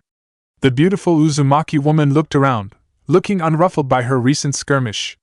I found Sasuke, Ka-san, said Naruto with resolve lacing his tone. Kushina smiled a bright smile at this. Her son would never fail, ever. It was in his blood to triumph. And I will bring him back. It was well over 3 hours after they set up camp. Thank Kami, their barrier was holding up. Sasuke was still out cold. They had their luck to thank for that. Yukon had used a suicide technique as he was turned to ashes by Sasuke's black fire. The explosion had knocked out Sasuke. He was a little too close to it. Even in death, you helped me, Yukon.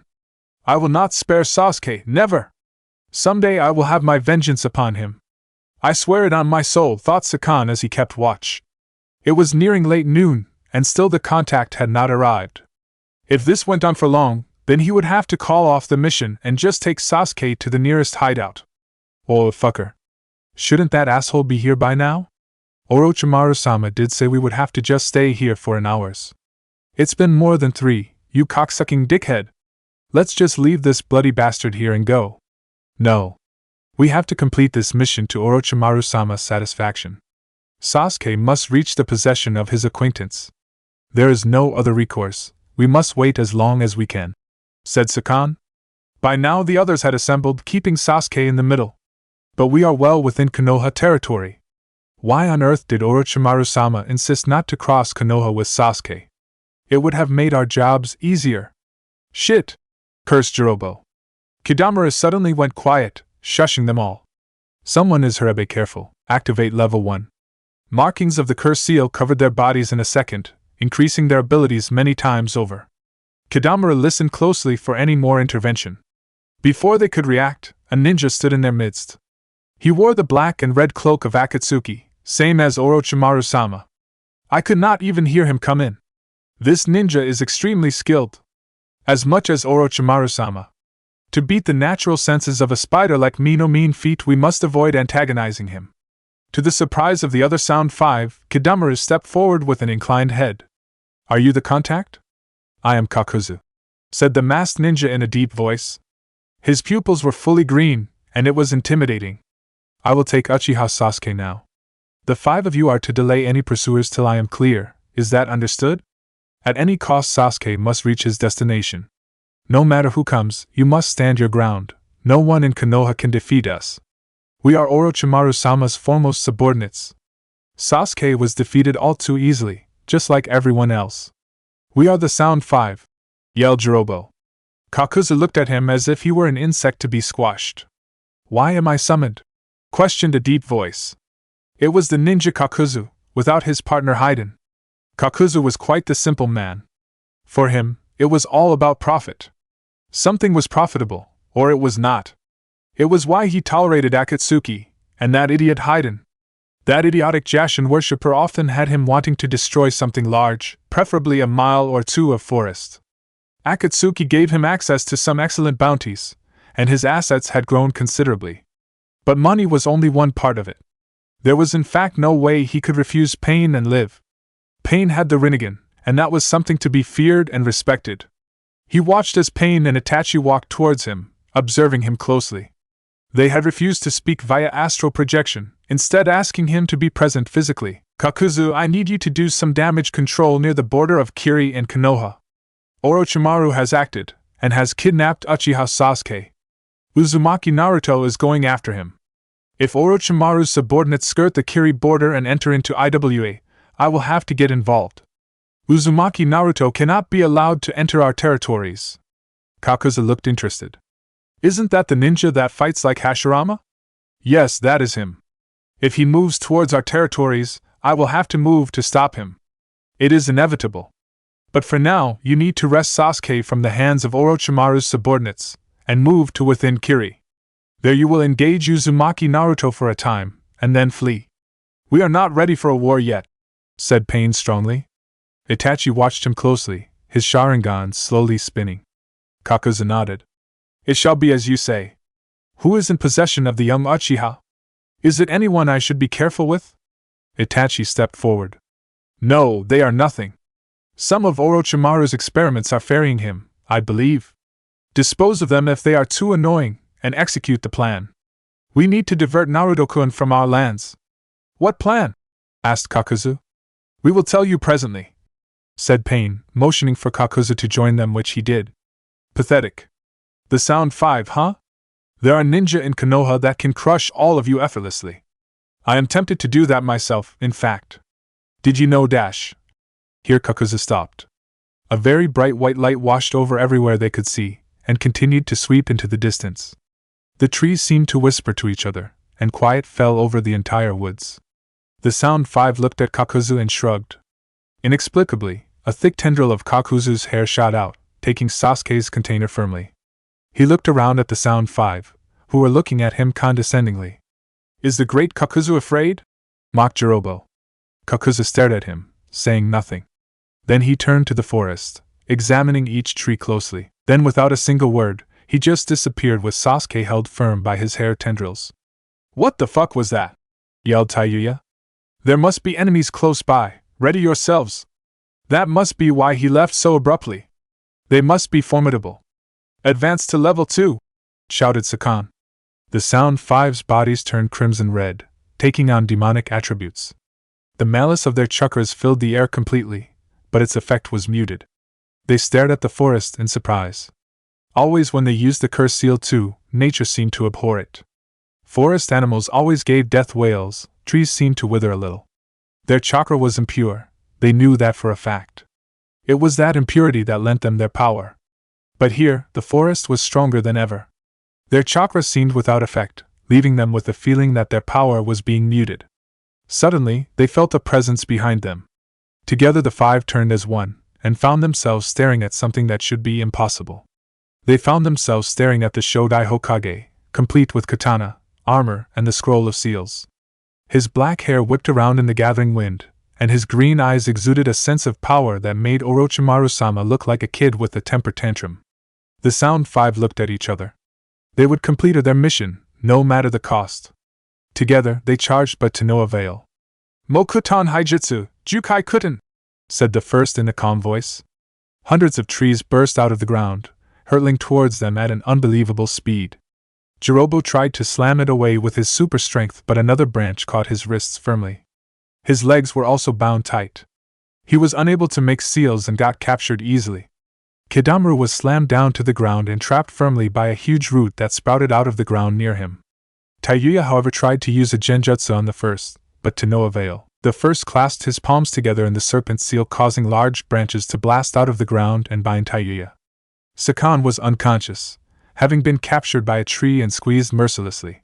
Taiyuya felt the branches bear down on her, probably trying to incapacitate her. She dimly saw the same happen to the others. How futile all this preparation for nothing. The last thing she saw was the Shodai Hokage smiling faintly as he shook his head and faded to become one with the tree behind him. Would Bunshin? I don't know how this is possible, but we were forced to fight the Shodai Hokage. I am sorry, Orochimaru-sama, we are powerless before him. He defeated us all with a single technique. Are so sorry, Orochimaru-sama. Her world became black as she fell into unconsciousness, her chakra drained by the tree that imprisoned her. Naruto smiled as he captured Orochimaru's subordinates easily. They were too weak, despite having those curse seals Orochimaru seemed to be fond of.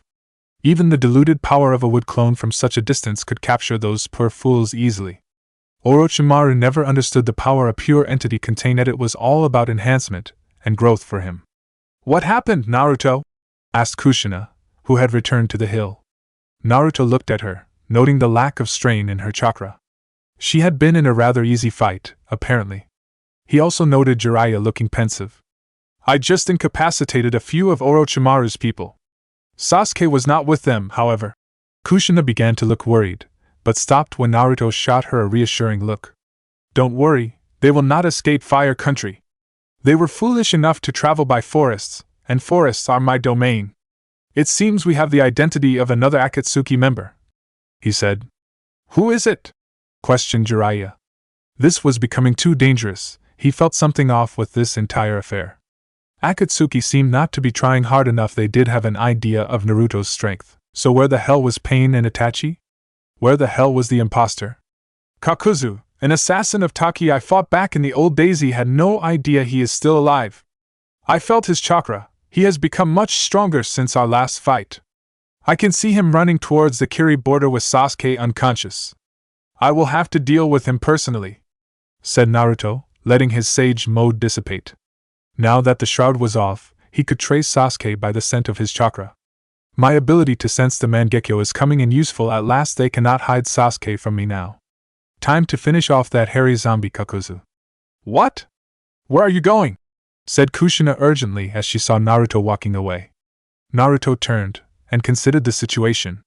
They were to leave soon for a mission to Kiri anyways. There was no point in having to double back and collect his mother. Ka-san, Sasuke is being taken towards Kiri. We have our mission there anyway, so do you want to come along? We'll take Sasuke back on the way, invited Naruto. Kushina nodded enthusiastically. This was just perfect. It seems you have the situation well in hand, Naruto. I should get back to my research and keeping tabs on Akatsuki. I need to find out how they were able to slip past Konoha's barrier technique, said Jiraiya. These breaches in security were alarming. Naruto nodded. Get Nito to help you, she designed that barrier after all. Kakashi, follow my trail with an ANBU team as fast as possible, with Tsunade's authorization of course. I and Ka-san are leaving right now. Kakashi and Jiraiya disappeared. Kushina looked at her son. Let's go, Naruto. Let's finish this fast. Naruto nodded, and they both disappeared with their fastest shunshin, blurs covering a mile per jump. There was no way Akatsuki could hide from them now, not when he had felt their chakra. Kakuzu, you are the only one who has fought Hashirama in Akatsuki. You are the one who remembers his power, said Pain. I see, you want me to fight Uzumaki Naruto, I assume, said Kakuzu with certainty. Itachi nodded at this. Naruto-kun is an unknown quantity still. We cannot make an informed guess about him till we have intel about his true strength. You can gauge his strength for us, Kakuzu. He has the Kyuubi within him, after all, and he is pivotal to our plans when the time arrives. Pain needs to find out how strong Naruto is compared to Hashirama. Since you have fought Hashirama before, you can give us a fair assessment, said Itachi. Kakuzu snorted at this. The only one who could make Hashirama bring out his full strength was Madara. No one really knew his full strength. No, hear me out. It is true I can compare this Naruto kid to Hashirama and can give you intel on his strength, but I barely escaped alive the one time I faced Hashirama. If this kid even has a fraction of his strength, are you saying you will lose to some kid? questioned Itachi stoically. Kakuzu looked at him, and snorted once more. He had always held Itachi in respect, even more so these days. Something in the young Uchiha had changed, had a feeling Itachi could even take on pain if necessary. Believe what you wish, Itachi. You do not know how strong the Senju are. Your clan was no match for them, after all. But I will fight him. As you say, only I can provide you with a good assessment of his strength. And I may land a bounty that may make me sinfully rich if I kill him, said Kakuzu. Kakuzu shook himself out of his memories as he deposited Sasuke on the ground. They were just within Kiri, having crossed the Konoha border minutes before. Kakuzu had taken out the paltry shinobi guarding the border with ease, making sure that the upcoming fight would be uninterrupted. Sasuke was bait, simple as that. If he had to fight a mokuton user, it had to be on his own terms. Pain had created such a situation. If the Akatsuki were to face a true mokuton user in the future, it would be best to gather info on his strength. The smell of a large bounty was very attractive to Kakuzu. He opened his bingo book to check on the latest updates on Uzumaki Naruto. Mei Terumi, Uchiha Itachi, Uzumaki Kushina, Senju Tsunade. There. Name, Uzumaki Naruto. Age, 14. Height, 5 feet 11 inches. Class, beyond S class. True strength unknown, possibly still increasing. Konoha's god of shinobi. Very powerful Suiton user. Very powerful Doton user. Annihilated an IWA army with Mokuton. Extremely skilled Shunshin user. Skilled Kenjutsu. Skilled Taijutsu. Bounties, IWA, twice weight in gold, Suna, weight in gold, flee on sight. This alone was enough to erase Kakuzu's misgivings as he stood there, waiting for Uzumaki Naruto to appear. Sasuke was just a useless lump, lying in his container. But then again, those Sound 5 had used a powerful barrier seal to confine him. Kakuzu waited impatiently, sure that Naruto would be here in a couple hours. Here I will even help him find me. Kakuzu unleashed his chakra, making sure it was felt for a large distance in every direction. If Uzumaki Naruto could not find him now, then he was not worth fighting. Naruto and Kushina were rushing through the land, using all their considerable expertise at body flicker. It was 2 hours since they left Konoha, and they had covered quite a long distance. Naruto's sensory field was at full awareness. He was able to pick up the smallest fluctuations in chakra in a 4-kilometer radius. He was following Sasuke's chakra trail rapidly. Naruto, stop, said Kushina, pausing to find 4 Orochimaru followers, unconscious and trapped in a wood-release technique. Naruto appeared in the midst of the unaware miscreants, and the trees binding them automatically receded into the ground. The 4 were arranged neatly on the ground, looking worse for wear. Naruto, this was the same chakra that was shrouding the village. Orochimaru used the curse seal upon those 50 shinobi, and forced them to emit chakra incessantly. That snake, if I find him, snarled Kushina. Naruto watched as she drew her blade, and moved to kill the Sound 5. He did not stop her. Within a second, their throats were slit. They had died a painless death. He smiled grimly. Orochimaru had lost some of his more important lieutenants. Before Naruto was done, he would lose a lot more. His grin slipped as he felt Kakuzu emitting his chakra in pulses, as if to challenge him. He could feel his old enemy's eagerness and focus. The past always leaves its remnants, huh? Well, time to end Kakuzu. Annoying assassin, be careful, Kao-san. I sense Kakuzu ahead. He obviously wants to fight. You take Sasuke, and I will take care of that zombie. Kushina nodded, and they disappeared rapidly through the forest. Naruto concentrated, tracing Sasuke's and Kakuzu's chakra periodically, wanting to make sure that they were at the same place. It was barely half an hour later that Naruto and his mother found themselves at a gorge, interestingly devoid of trees. Naruto spied Kakuzu on the water with a container that undoubtedly held Sasuke. He could feel the young Uchiha's dormant chakra. He appeared in front of Kakuzu, Kushina behind him. Kakuzu turned around to face him. Naruto grinned, feeling a strange merging of consciousnesses in Kakuzu. It appeared as if he had gotten himself more hearts. You are here at last, Uzumaki Naruto. I was wondering if our plan would work. It did, said Kakuzu. Kushina disappeared, only to appear at the top of the gorge with Sasuke's container. Kakuzu made no move to stop her. He was staring at Naruto too intently. You can have Sasuke, if you want. Is of no concern to me. Perhaps if his bounty were higher, but I digress. Your bounty will make me rich for a long, long time. Show me what you can do with the mokuton. Show me if you really can match Hashirama, said Kakuzu in a tone of bored challenge. Naruto frowned at him. I am Hashirama, you fool. It seems those hearts of yours have dulled your instinct.